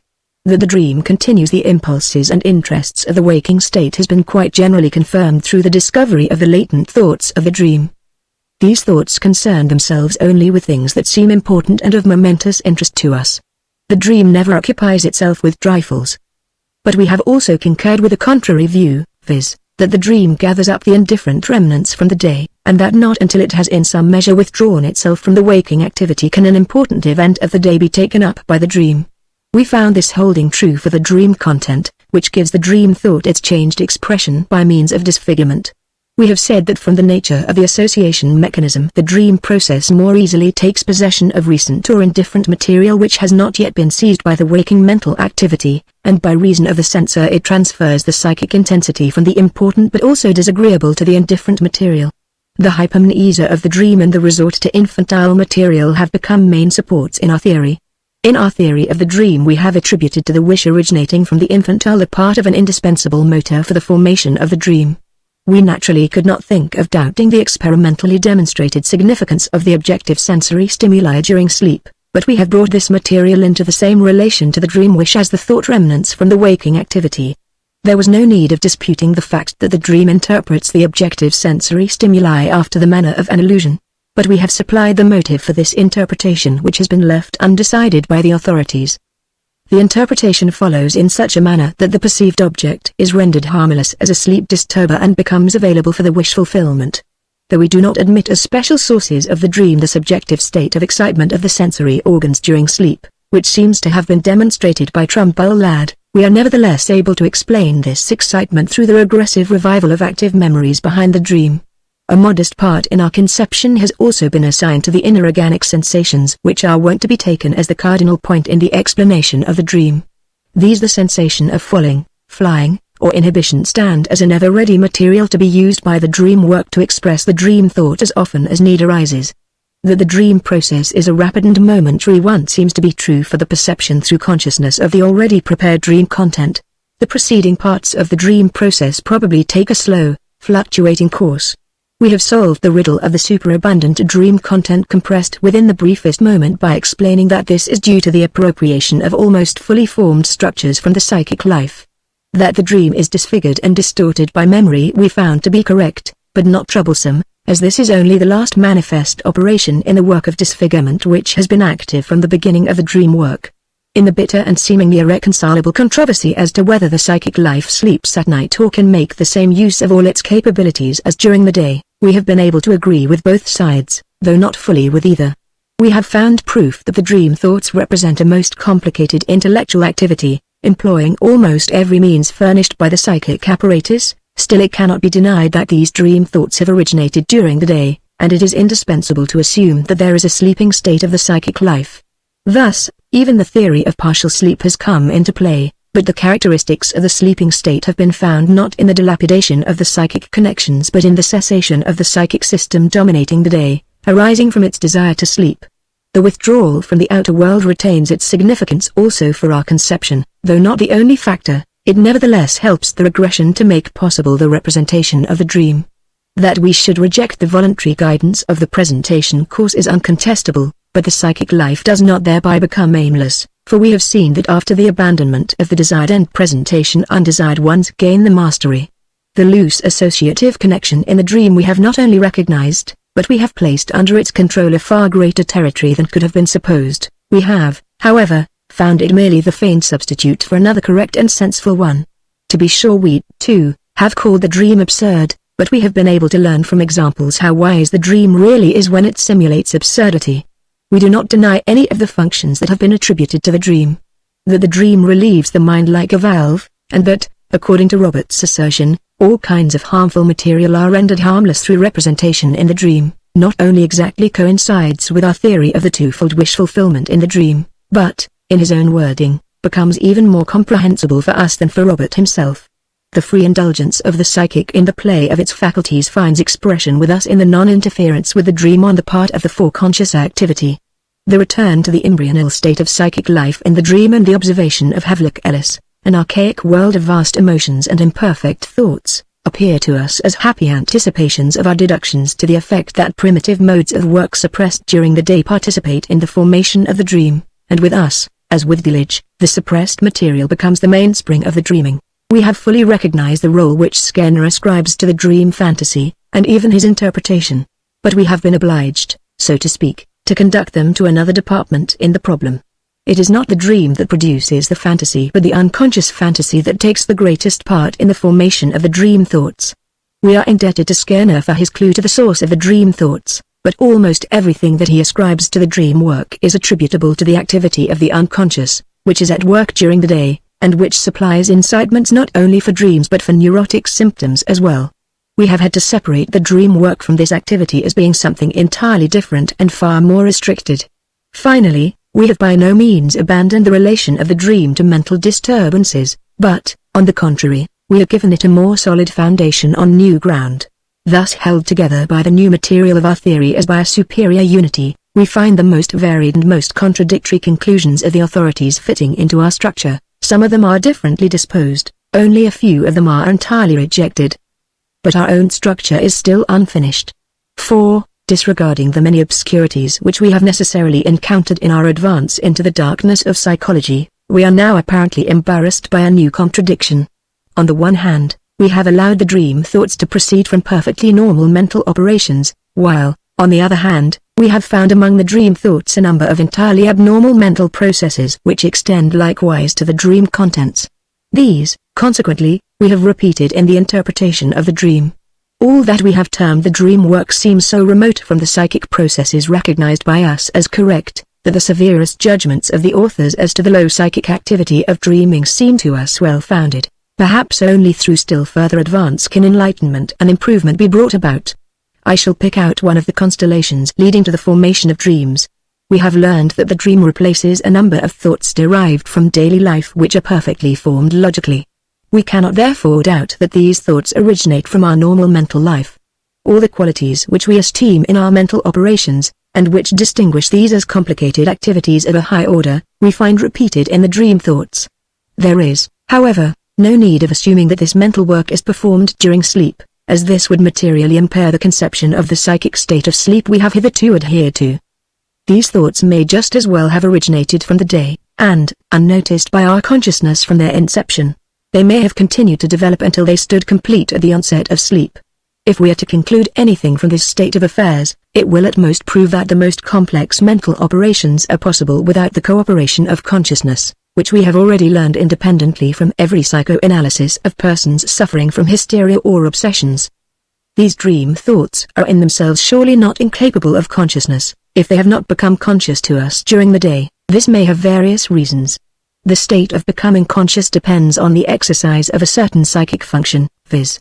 attention, which seems to be extended only in a definite quantity, and which may have been withdrawn from the stream of thought in question by other aims. Another way in which such mental streams are kept from consciousness is the following: our conscious reflection teaches us that when exercising attention we pursue a definite course. But if that course leads us to an idea which does not hold its own with the critic, we discontinue and cease to apply our attention. Now, apparently, the stream of thought thus started and abandoned may spin on without regaining attention unless it reaches a spot of especially marked intensity which forces the return of attention. An initial rejection, perhaps consciously brought about by the judgment on the ground of incorrectness or unfitness for the actual purpose of the mental act, may therefore account for the fact that a mental process continues until the onset of sleep unnoticed by consciousness. Let us recapitulate by saying that we call such a stream of thought a foreconscious one, that we believe it to be perfectly correct, and that it may just as well be a more neglected one or an interrupted and suppressed one. Let us also state frankly in what manner we conceive this presentation course. We believe that a certain sum of excitement, which we call occupation energy, is displaced from an end presentation along the association paths selected by that end presentation. A neglected stream of thought has received no such occupation, and from a suppressed or rejected one this occupation has been withdrawn. Both have thus been left to their own emotions.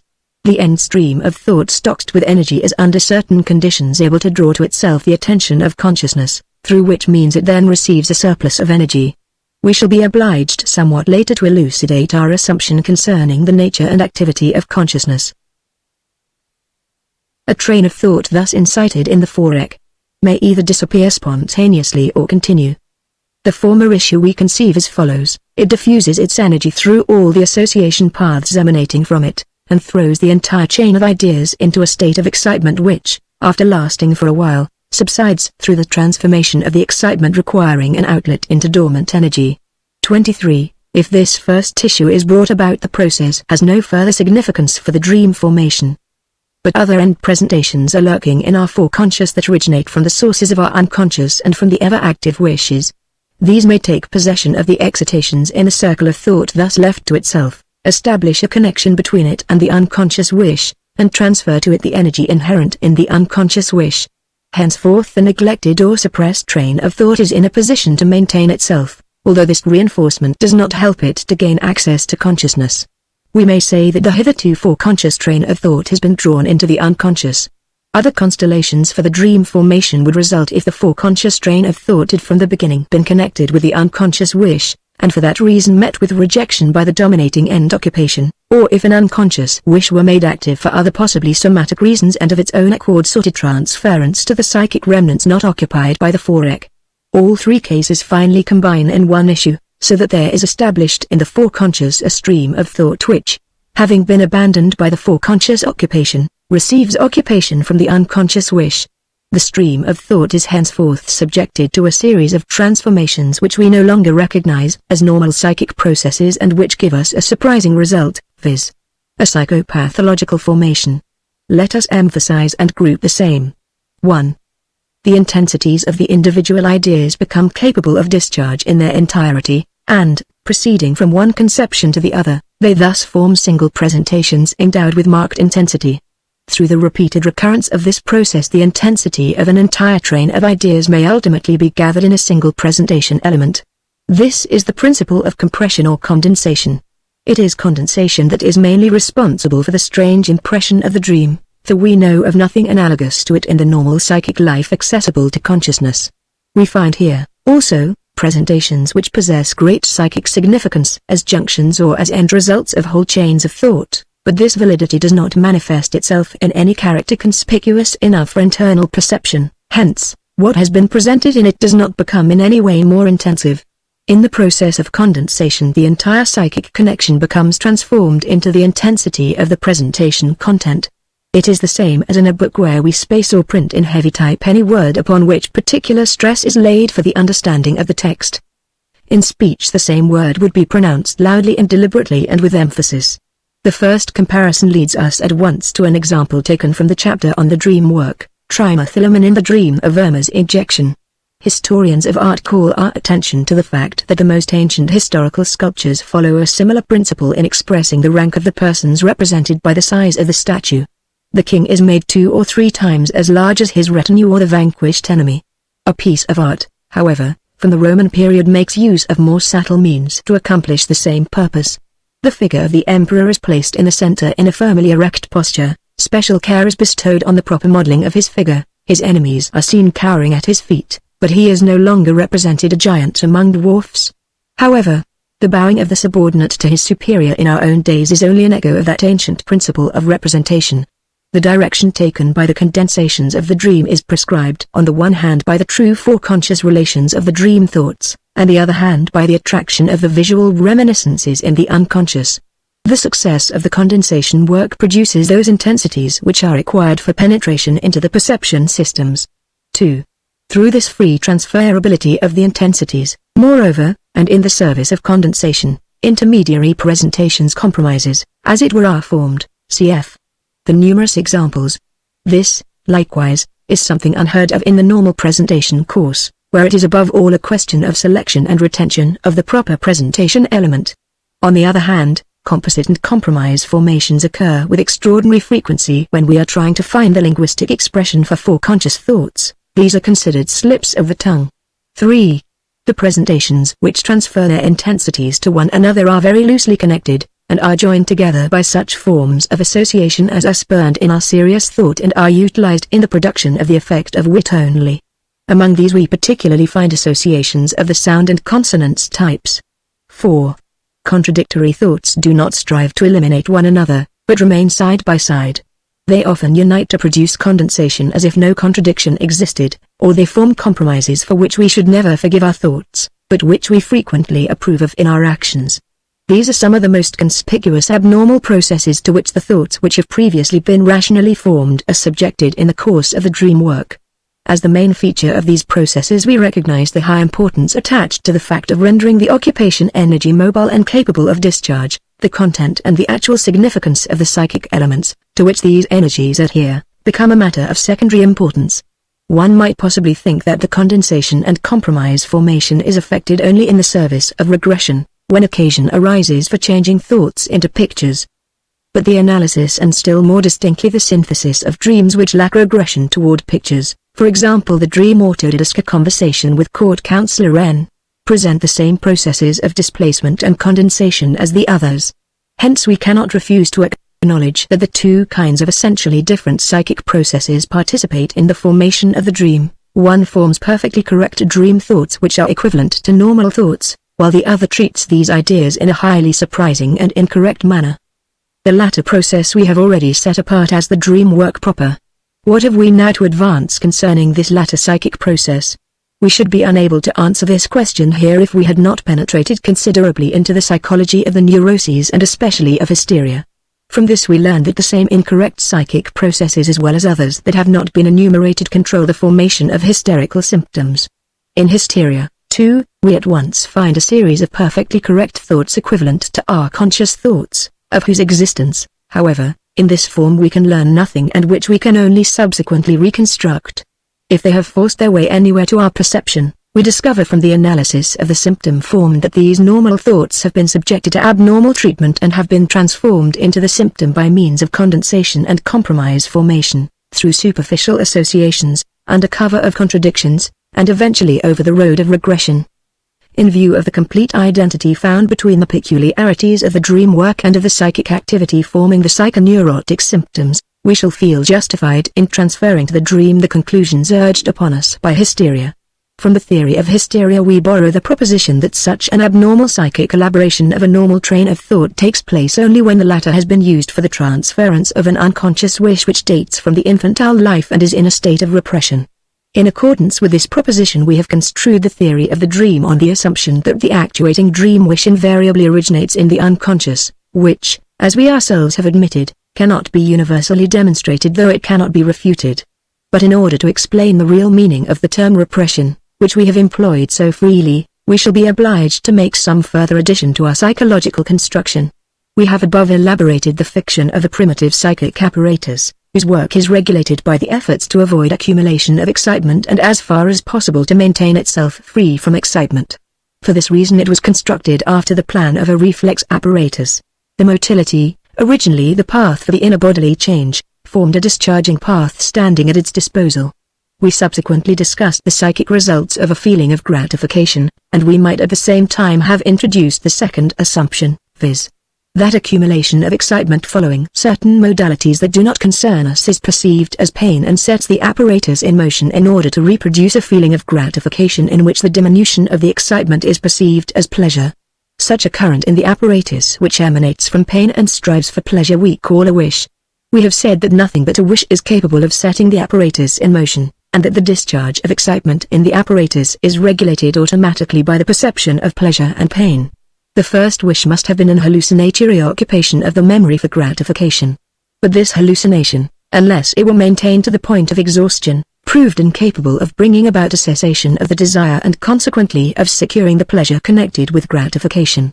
Thus there was required a second activity in our terminology, the activity of a second system which should not permit the memory occupation to advance to perception and therefrom to restrict the psychic forces, but should lead the excitement emanating from the craving stimulus by a devious path over the spontaneous motility which ultimately should so change the outer world as to allow the real perception of the object of gratification to take place.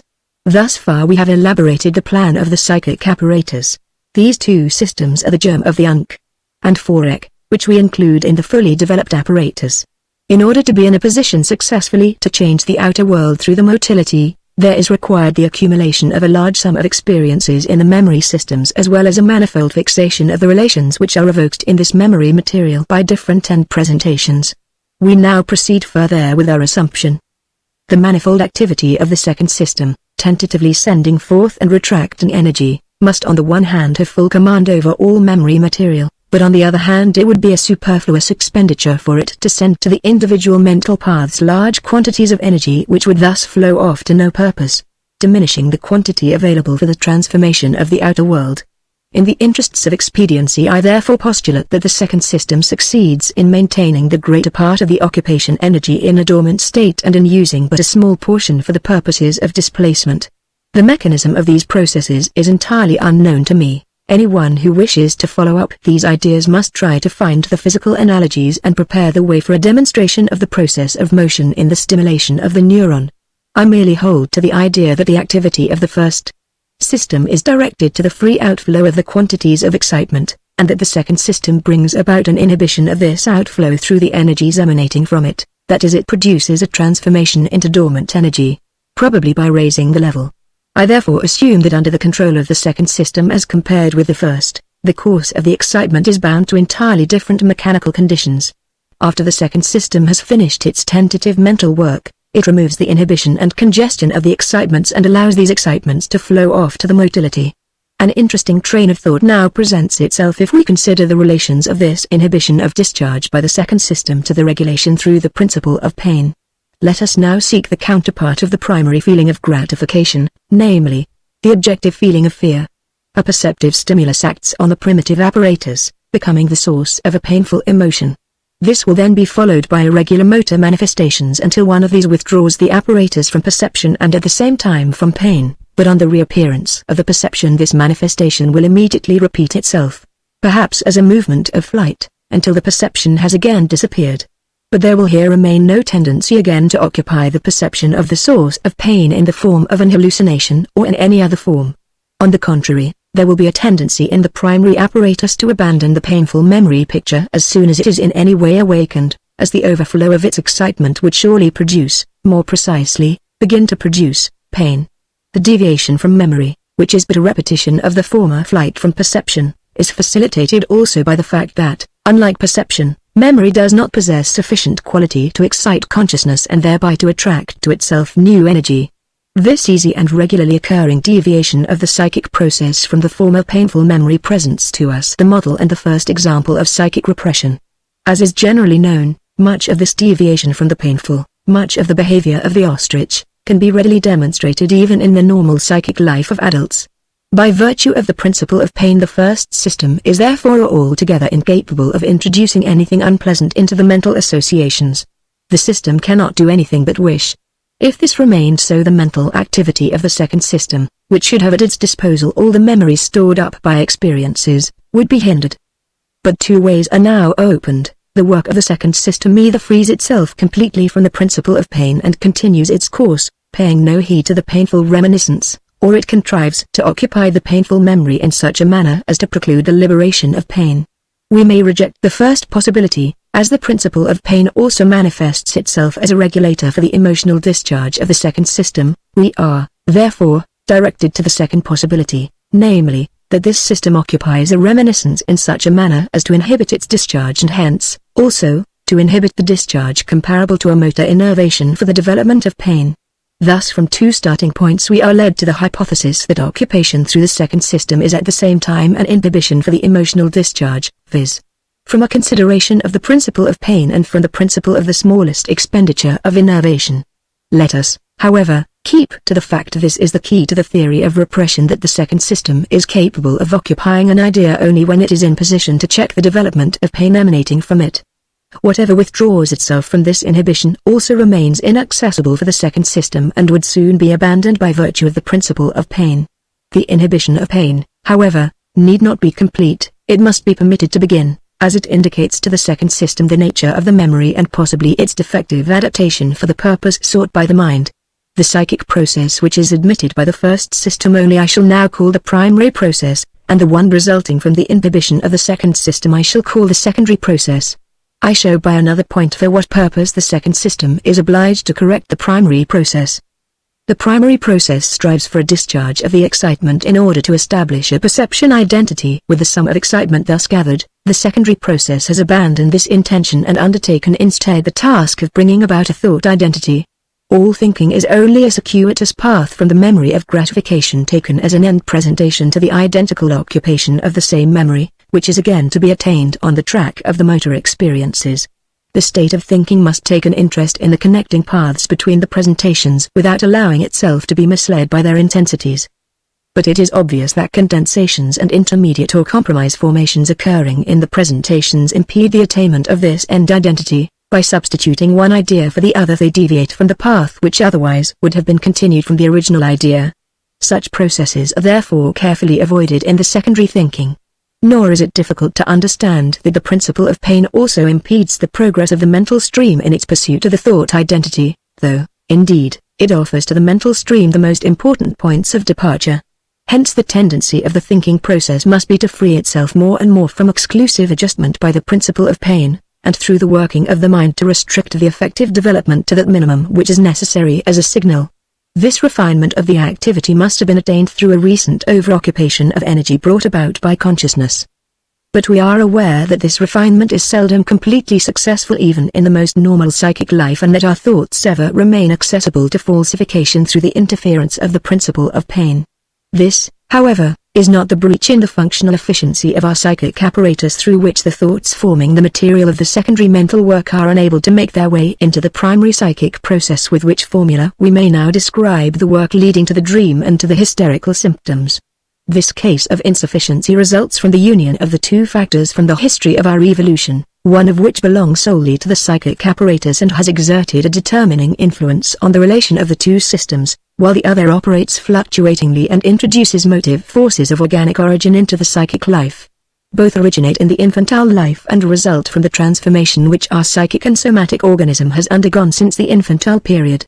When I termed one of the psychic processes in the psychic apparatus the primary process, I did so not only in consideration of the order of precedence and capability, but also as admitting the temporal relations to a share in the nomenclature. As far as our knowledge goes, there is no psychic apparatus possessing only the primary process, and in so far it is a theoretic fiction. But so much is based on fact that the primary processes are present in the apparatus from the beginning, while the secondary processes develop gradually in the course of life, inhibiting and covering the primary ones, and gaining complete mastery over them perhaps only at the height of life. Owing to this retarded appearance of the secondary processes, the essence of our being, consisting in unconscious wish feelings, can neither be seized nor inhibited by the foreconscious, whose part is once for all restricted to the indication of the most suitable paths for the wish feelings originating in the unconscious. These unconscious wishes establish for all subsequent psychic efforts a compulsion to which they have to submit and which they must strive if possible to divert from its course and direct to higher aims. In consequence of this retardation of the foreconscious occupation, a large sphere of the memory material remains inaccessible. Among these indestructible and unencumbered wish feelings originating from the infantile life, there are also some, the fulfillments of which have entered into a relation of contradiction to the end presentation of the secondary thinking. The fulfillment of these wishes would no longer produce an effect of pleasure but one of pain, and it is just this transformation of effect that constitutes the nature of what we designate as repression, in which we recognize the infantile first step of passing adverse sentence or of rejecting through reason. To investigate in what way and through what motive forces such a transformation can be produced constitutes the problem of repression, which we need here only skim over. It will suffice to remark that such a transformation of effect occurs in the course of development. One may think of the appearance in infantile life of disgust which was originally absent, and that it is connected with the activity of the secondary system. The memories from which the unconscious wish brings about the emotional discharge have never been accessible to the forec, and for that reason their emotional discharge cannot be inhibited. It is just on account of this affective development that these ideas are not even now accessible to the foreconscious thoughts to which they have transferred their wishing power. On the contrary, the principle of pain comes into play, and causes the forec to deviate from these thoughts of transference. The latter, left to themselves, are repressed, and thus the existence of a store of infantile memories, from the very beginning withdrawn from the forec, becomes the preliminary condition of repression.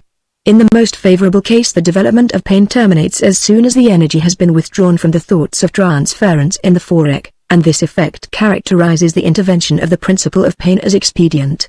It is different, however, if the repressed unconscious wish receives an organic enforcement which it can lend to its thoughts of transference and through which it can enable them to make an effort towards penetration with their excitement, even after they have been abandoned by the occupation of the forec. A defensive struggle then ensues, inasmuch as the forec reinforces the antagonism against the repressed ideas, and subsequently this leads to a penetration by the thoughts of transference, the carriers of the unconscious wish, in some form of compromise through symptom formation. But from the moment that the suppressed thoughts are powerfully occupied by the unconscious wish feeling and abandoned by the foreconscious occupation, they succumb to the primary psychic process and strive only for motor discharge, or, if the path be free, for hallucinatory revival of the desired perception identity. We have previously found, empirically, that the incorrect processes described are enacted only with thoughts that exist in the repression. We now grasp another part of the connection. These incorrect processes are those that are primary in the psychic apparatus. They appear wherever thoughts abandoned by the foreconscious occupation are left to themselves, and can fill themselves with the uninhibited energy, striving for discharge from the unconscious. We may add a few further observations to support the view that these processes designated incorrect are really not falsifications of the normal defective thinking, but the modes of activity of the psychic apparatus when freed from inhibition. Thus we see that the transference of the foreconscious excitement to the motility takes place according to the same processes, and that the connection of the foreconscious presentations with words readily manifest the same displacements and mixtures which are ascribed to inattention. Finally, I should like to adduce proof that an increase of work necessarily results from the inhibition of these primary causes from the fact that we gain a comical effect, a surplus to be discharged through laughter, if we allow these streams of thought to come to consciousness. The theory of the psychoneuroses asserts with complete certainty that only sexual wish feelings from the infantile life experience repression, emotional transformation, during the developmental period of childhood. These are capable of returning to activity at a later period of development, and then have the faculty of being revived, either as a consequence of the sexual constitution, which is really formed from the original bisexuality, or in consequence of unfavorable influences of the sexual life, and they thus supply the motive power for all psychoneurotic symptom formations. It is only by the introduction of these sexual forces that the gaps still demonstrable in the theory of repression can be filled. I will leave it undecided whether the postulate of the sexual and infantile may also be asserted for the theory of the dream. I leave this here unfinished because I have already passed a step beyond the demonstrable in assuming that the dream wish invariably originates from the unconscious. 24. Nor will I further investigate the difference in the play of the psychic forces in the dream formation and in the formation of the hysterical symptoms, for to do this we ought to possess a more explicit knowledge of one of the members to be compared. But I regard another point as important, and will here confess that it was on account of this very point that I have just undertaken this entire discussion concerning the two psychic systems, their modes of operation, and the repression. For it is now immaterial whether I have conceived the psychological relations in question with approximate correctness, or, as is easily possible in such a difficult matter, in an erroneous and fragmentary manner. Whatever changes may be made in the interpretation of the psychic censor and of the correct and of the abnormal elaboration of the dream content, the fact nevertheless remains that such processes are active in dream formation, and that essentially they show the closest analogy to the processes observed in the formation of the hysterical symptoms. The dream is not a pathological phenomenon, and it does not leave behind an enfeeblement of the mental faculties. The objection that no deduction can be drawn regarding the dreams of healthy persons from my own dreams and from those of neurotic patients may be rejected without comment. Hence, when we draw conclusions from the phenomena as to their motive forces, we recognize that the psychic mechanism made use of by the neuroses is not created by a morbid disturbance of the psychic life, but is found ready in the normal structure of the psychic apparatus. The two psychic systems, the censor crossing between them, the inhibition and the covering of the one activity by the other, the relations of both to consciousness or whatever may offer a more correct interpretation of the actual conditions in their stead, all these belong to the normal structure of our psychic instrument, and the dream points out for us one of the roads leading to a knowledge of this structure. If, in addition to our knowledge, we wish to be contented with a minimum perfectly established, we shall say that the dream gives us proof that the suppressed material continues to exist even in the normal person and remains capable of psychic activity. The dream itself is one of the manifestations of this suppressed material. Theoretically, this is true in all cases. According to substantial experience, it is true in at least a great number of such as most conspicuously display the prominent characteristics of dream life. The suppressed psychic material, which in the waking state has been prevented from expression and cut off from internal perception by the antagonistic adjustment of the contradictions, finds ways and means of obtruding itself on consciousness during the night under the domination of the compromise formations. Flectia sineccio superos, e caronta movebo. At any rate, the interpretation of dreams is the via regia to a knowledge of the unconscious in the psychic life. In following the analysis of the dream, we have made some progress toward an understanding of the composition of this most marvelous and most mysterious of instruments. To be sure, we have not gone very far, but enough of a beginning has been made to allow us to advance from other so-called pathological formations further into the analysis of the unconscious. Disease, at least that which is justly termed functional, is not due to the destruction of this apparatus, and the establishment of new splittings in its interior. It is rather to be explained dynamically through the strengthening and weakening of the components in the play of forces by which so many activities are concealed during the normal function. We have been able to show in another place how the composition of the apparatus from the two systems permits a subtilization even of the normal activity which would be impossible for a single system. Chapter 9: The Unconscious and Consciousness, Reality. On closer inspection we find that it is not the existence of two systems near the motor end of the apparatus but of two kinds of processes or modes of emotional discharge, the assumption of which was explained in the psychological discussions of the previous chapter. This can make no difference for us, for we must always be ready to drop our auxiliary ideas whenever we deem ourselves in position to replace them by something else approaching more closely to the unknown reality. Let us now try to correct some views which might be erroneously formed as long as we regarded the two systems in the crudest and most obvious sense as two localities within the psychic apparatus, views which have left their traces in the terms repression and penetration. Thus, when we say that an unconscious idea strives for transference into the foreconscious in order later to penetrate consciousness, we do not mean that a second idea is to be formed situated in a new locality like an interlineation near which the original continues to remain. Also, when we speak of penetration into consciousness, we wish carefully to avoid any idea of change of locality. When we say that a foreconscious idea is repressed and subsequently taken up by the unconscious, we might be tempted by these figures, borrowed from the idea of a struggle over a territory, to assume that an arrangement is really broken up in one psychic locality and replaced by a new one in the other locality. For these comparisons we substitute what would seem to correspond better with the real state of affairs by saying that an energy occupation is displaced to or withdrawn from a certain arrangement so that the psychic formation falls under the domination of a system or is withdrawn from the same. Here again we replace a tropical mode of presentation by a dynamic. It is not the psychic formation that appears to us as the moving factor but the innervation of the same. I deem it appropriate and justifiable, however, to apply ourselves still further to the illustrative conception of the two systems. We shall avoid any misapplication of this manner of representation if we remember that presentations, thoughts, and psychic formations should generally not be localized in the organic elements of the nervous system, but, so to speak, between them, where resistances and paths form the correlate corresponding to them.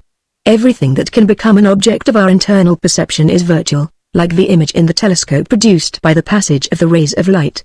But we are justified in assuming the existence of the systems, which have nothing psychic in themselves and which never become accessible to our psychic perception, corresponding to the lenses of the telescope which design the image. If we continue this comparison, we may say that the sensor between two systems corresponds to the refraction of rays during their passage into a new medium. Thus far we have made psychology on our own responsibility. It is now time to examine the theoretical opinions governing present-day psychology and to test their relation to our theories. The question of the unconscious, in psychology is, according to the authoritative words of Lipps, less a psychological question than the question of psychology. As long as psychology settled this question with the verbal explanation that the psychic is the conscious and that unconscious psychic occurrences are an obvious contradiction, a psychological estimate of the observations gained by the physician from abnormal mental states was precluded. The physician and the philosopher agree only when both acknowledge that unconscious psychic processes are the appropriate and well-justified expression for an established fact.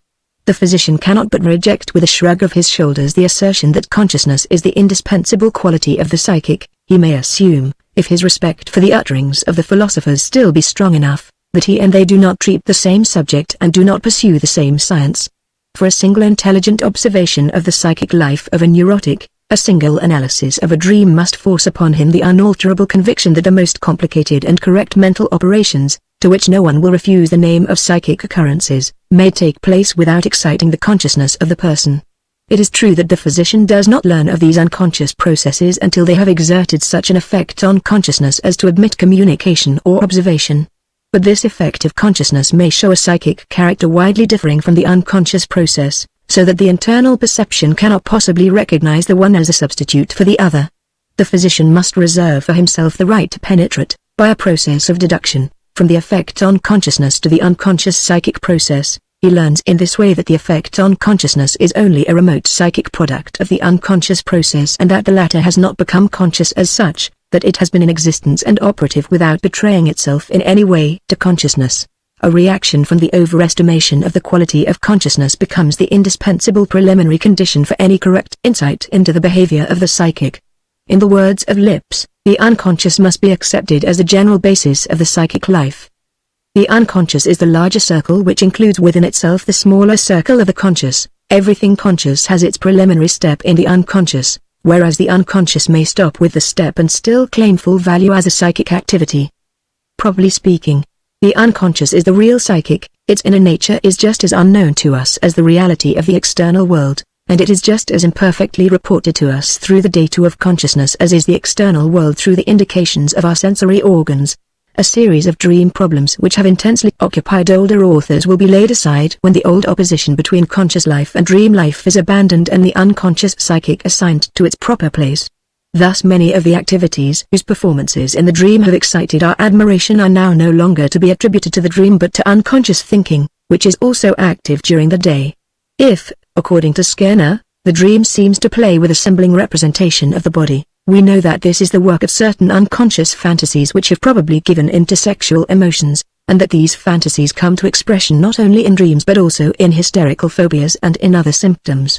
If the dream continues and settles activities of the day and even brings to light valuable inspirations, we have only to subtract from it the dream disguise as a feat of dream work and a mark of assistance from obscure forces in the depth of the mind, cf. The Devil in Tartini's Sonata Dream. The intellectual task as such must be attributed to the same psychic forces which perform all such tasks during the day. We are probably far too much inclined to overestimate the conscious character even of intellectual and artistic productions. From the communications of some of the most highly productive persons, such as Goethe and Helmholtz, we learn, indeed, that the most essential and original parts in their creations came to them in the form of inspirations and reached their perceptions almost finished. There is nothing strange about the assistance of the conscious activity in other cases where there was a concerted effort of all the psychic forces. But it is a much abused privilege of the conscious activity that it is allowed to hide from us all other activities wherever it participates. It will hardly be worthwhile to take up the historical significance of dreams as a special subject. Where, for instance, a chieftain has been urged through a dream to engage in a bold undertaking the success of which has had the effect of changing history, a new problem results only so long as the dream, regarded as a strange power, is contrasted with other more familiar psychic forces. The problem, however, disappears when we regard the dream as a form of expression for feelings which are burdened with resistance during the day and which can receive reinforcements at night from deep emotional sources. But the great respect shown by the ancients for the dream is based on a correct psychological surmise. It is a homage paid to the unsubdued and indestructible in the human mind, and to the demoniacal which furnishes the dream wish and which we find again in our unconscious. Not inadvisedly do I use the expression in our unconscious, for what we so designate does not coincide with the unconscious of the philosophers, nor with the unconscious of Lipps.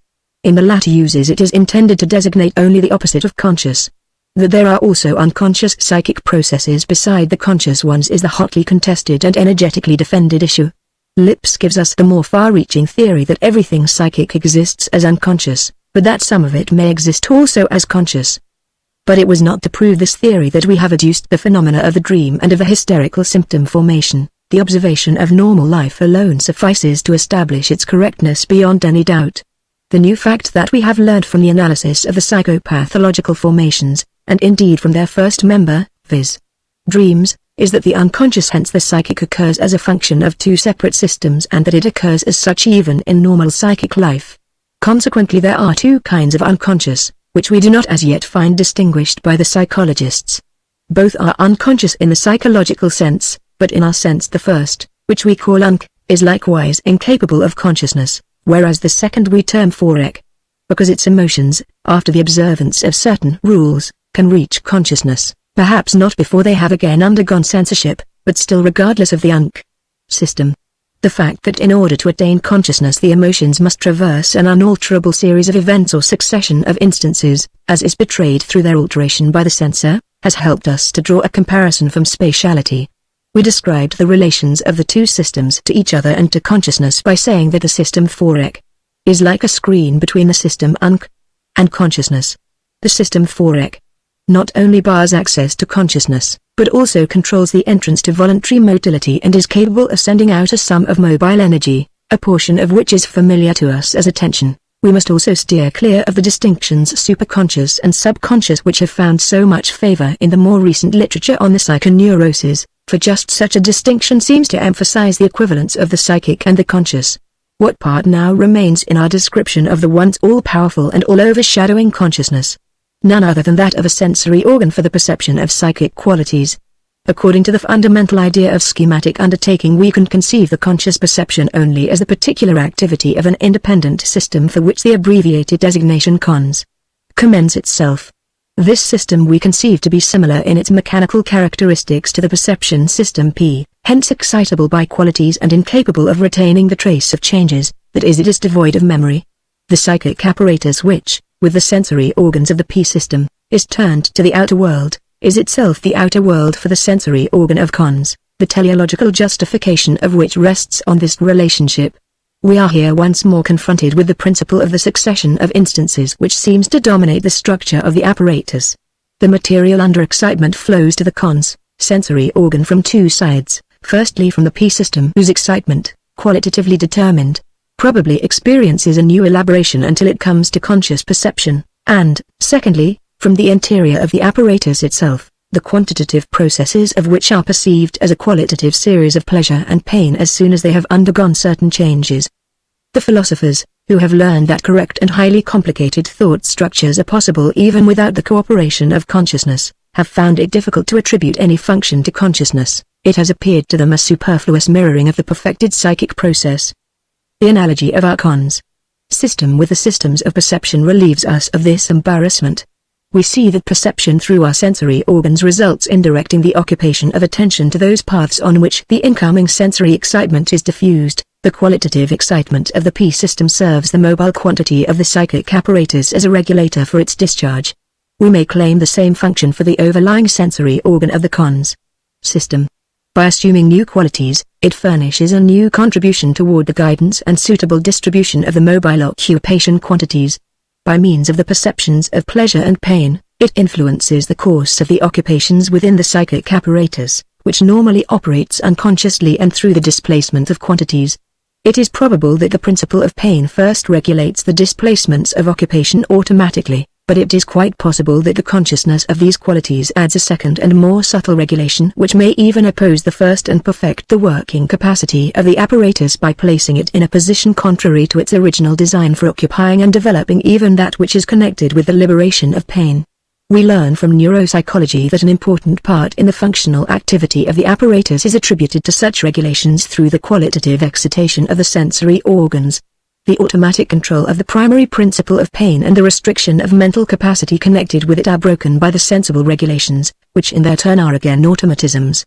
We learn that the repression which, though originally expedient, terminates nevertheless in a harmful rejection of inhibition and of psychic domination, is so much more easily accomplished with reminiscences than with perceptions, because in the former there is no increase in occupation through the excitement of the psychic sensory organs. When an idea to be rejected has once failed to become conscious because it has succumbed to repression, it can be repressed on other occasions only because it has been withdrawn from conscious perception on other grounds. These are hints employed by therapy in order to bring about a retrogression of accomplished repressions. The value of the overoccupation which is produced by the regulating influence of the cons sensory organ on the mobile quantity, is demonstrated in the teleological connection by nothing more clearly than by the creation of a new series of qualities and consequently a new regulation which constitutes the precedence of man over the animals.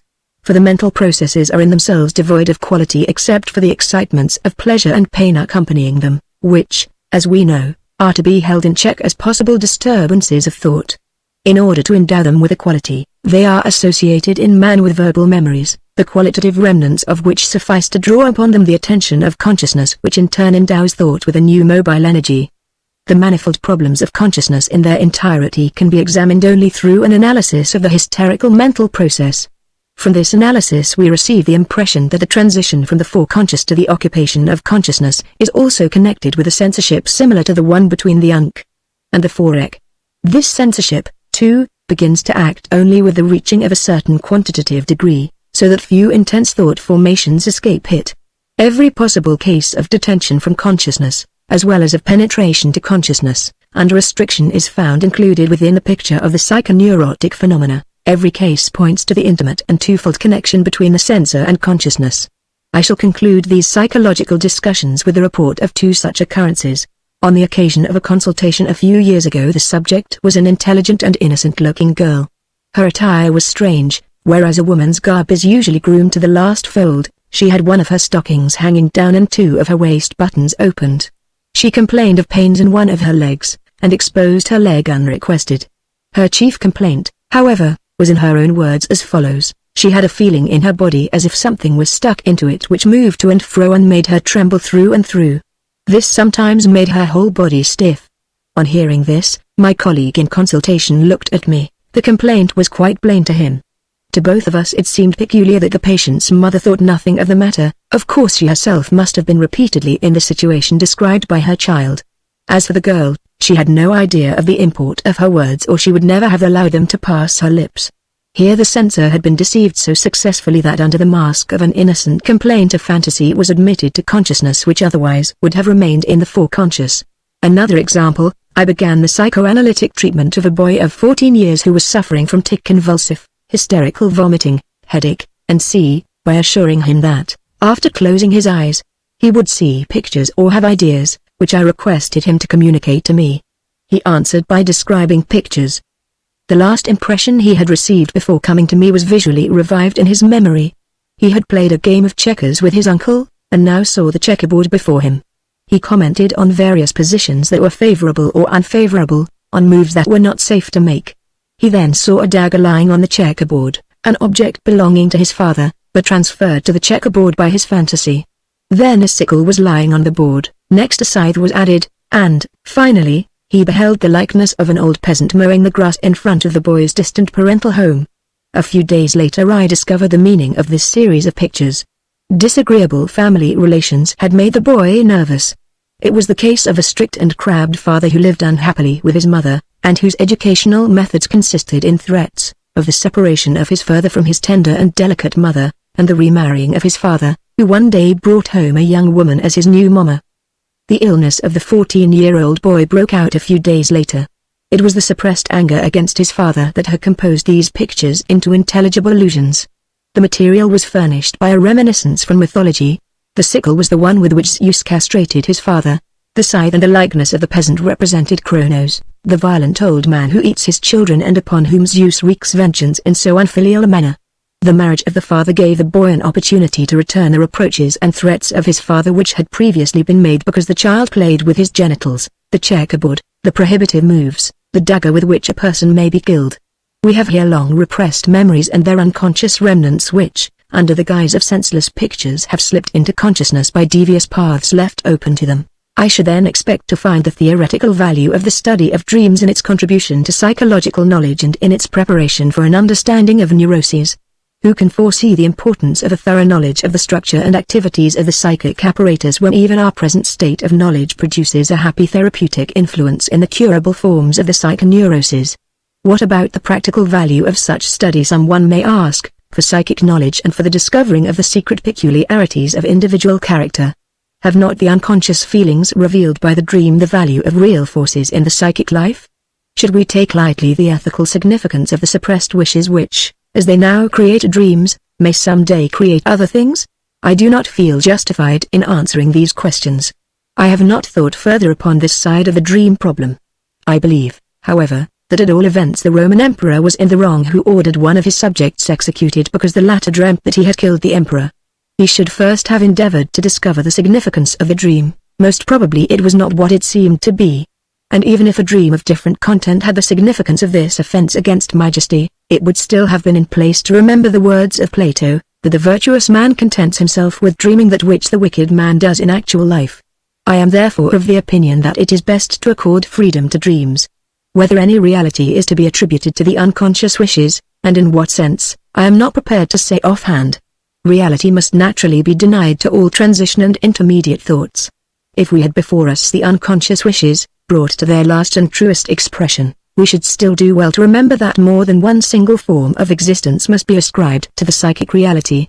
Action and the conscious expression of thought mostly suffice for the practical need of judging a man's character.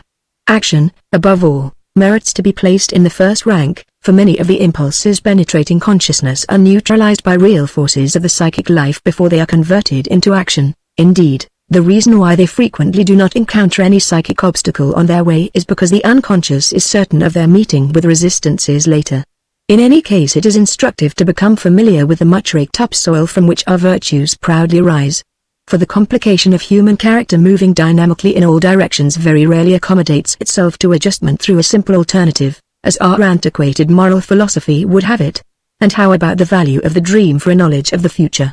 That, of course, we cannot consider. One feels inclined to substitute, for a knowledge of the past. For the dream originates from the past in every sense. To be sure, the ancient belief that the dream reveals the future is not entirely devoid of truth. By representing to us a wish as fulfilled, the dream certainly leads us into the future, but this future, taken by the dreamer as present, has been formed into the likeness of that past by the indestructible wish. 1. Ik mocht gerne was genus non kosten zu haben. A pun upon the word kosten, which has two meanings, taste and cost. In Die Traum der Tongue, 3rd edition, p. 71 footnote.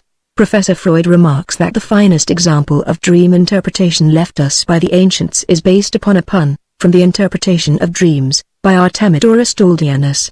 Moreover, dreams are so intimately bound up with language that Ferenczi truly points out that every tongue has its own language of dreams.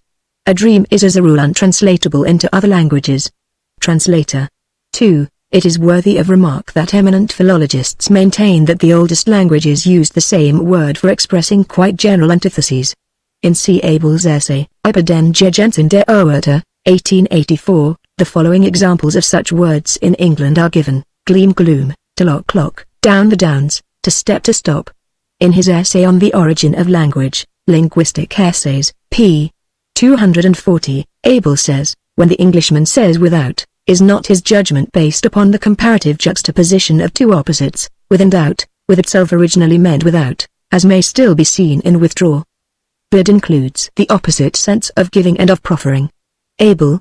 The English verbs of command, Linguistic Essays, p. 104, see also Freud, Über den Gegensätzen der Wörter, Buch für Psychoanalytis und Psychopathologische Verstanden, Band 2, Part 1, p. 179. Translator. 3. Freud, 3 Contributions to Sexual Theory, translated by A. Brill, Journal of Nervous and Mental Disease Publishing Company, New York. 4. The words from interchannels in the next sentence is a short summary of the passage in the original. As this book will be read by other than professional people, the passage has not been translated, in deference to English opinion. Translator. 5. To sit for the painter. Goethe, and if he has no backside, how can the nobleman sit? 6. I myself regret the introduction of such passages from the psychopathology of hysteria, which, because of their fragmentary representation and of being torn from all connection with the subject, cannot have a very enlightening influence. If these passages are capable of throwing light upon the intimate relations between the dream and the psychoneuroses, they have served the purpose for which I have taken them up. 7. Something like the smoked salmon in the dream of the deferred supper. 8. It often happens that a dream is told incompletely, and that a recollection of the omitted portions appear only in the course of the analysis. These portions subsequently fitted in, regularly furnish the key to the interpretation. Cf. below, about forgetting in dreams. 9. Similar counter-wish dreams have been repeatedly reported to me within the last few years by my pupils, who thus reacted to their first encounter with the wish theory of a dream. 10. See selected papers on hysteria and other psychoneuroses, p. 133, translated by A. Brill, Journal of Nervous and Mental Diseases, Monograph Series. 11. It is only of late that I have learned to value the significance of fancies and unconscious thoughts about life in the womb. They contain the explanation of the curious fear felt by so many people of being buried alive, as well as the profoundest unconscious reason for the belief in a life after death, which represents nothing but a projection into the future of this mysterious life before birth. The act of birth, moreover, is the first experience with fear, and is thus the source and model of the emotion of fear. 12. Cf. Zentralblatt für Psychoanalyse, I. 13, or Chapel Vagina. 14. Symbol of coitus. 15. Mons Veneris. 16. Crimes pubis. 17. Demons in cloaks and capucines are, according to the explanation of a man versed in the subject, of a phallic nature. 18. The two halves of a scrotum. 19. See Zentralblatt für Psychoanalyse, Volume I, p. 2. 20. They share this character of indestructibility with all psychic acts that are really unconscious, that is, with psychic acts belonging to the system of the unconscious only. These paths are constantly open and never fall into disuse. They conduct the discharge of the exciting process as often as it becomes endowed with unconscious excitement. To speak metaphorically, they suffer the same form of annihilation as the shades of the lower region in the Odyssey, who awoke to new life the moment they drank blood. The processes depending on the foreconscious system are destructible in a different way. The psychotherapy of the neuroses is based on this difference. 21. Lorraine justly extols the wish fulfillment of a dream, sans fatigue serious, sans y to oblige direct or erase et lutte pénétrer l'enquieuse et corrode les jouissances poursuivies. 22. This idea has been borrowed from the theory of sleep by Lebald, who revived hypnotic investigation in our days. Du sommeil provoque, etc., Paris, 1889, 23, cf. The Significant Observations by J. Bou in Our Studies on Hysteria, 1895, and Second ed. 1909. 24. Here, as in other places, there are gaps in the treatment of the subject, which I have left intentionally, because to fill them up would require on the one hand too great effort, and on the other hand an extensive reference to material that is foreign to the dream. Thus I have avoided stating whether I connect with the word suppressed another sense than with the word repressed. It has been made clear only that the latter emphasizes more than the former the relation to the unconscious. I have not entered into the cognate problem why the dream thoughts also experience distortion by the censor when they abandon the progressive continuation to consciousness and choose the path of regression. I have been above all anxious to awaken an interest in the problems to which the further analysis of the dream work leads and to indicate the other themes which meet these on the way. It was not always easy to decide just where the pursuit should be discontinued. That I have not treated exhaustively the part played in the dream by the psychosexual life and have avoided the interpretation of dreams of an obvious sexual content is due to a special reason which may not come up to the reader's expectation. To be sure, it is very far from my ideas and the principles expressed by me in neuropathology to regard the sexual life as a pudendum which should be left unconsidered by the physician and the scientific investigator. I also consider ludicrous the moral indignation which prompted the translator of Artemides of Daldis to keep from the reader's knowledge the chapter on sexual dreams contained in the symbolism of the dreams. As for myself, I have been actuated solely by the conviction that in the explanation of sexual dreams I should be bound to entangle myself deeply in the still unexplained problems of perversion and bisexuality, and for that reason I have reserved this material for another connection.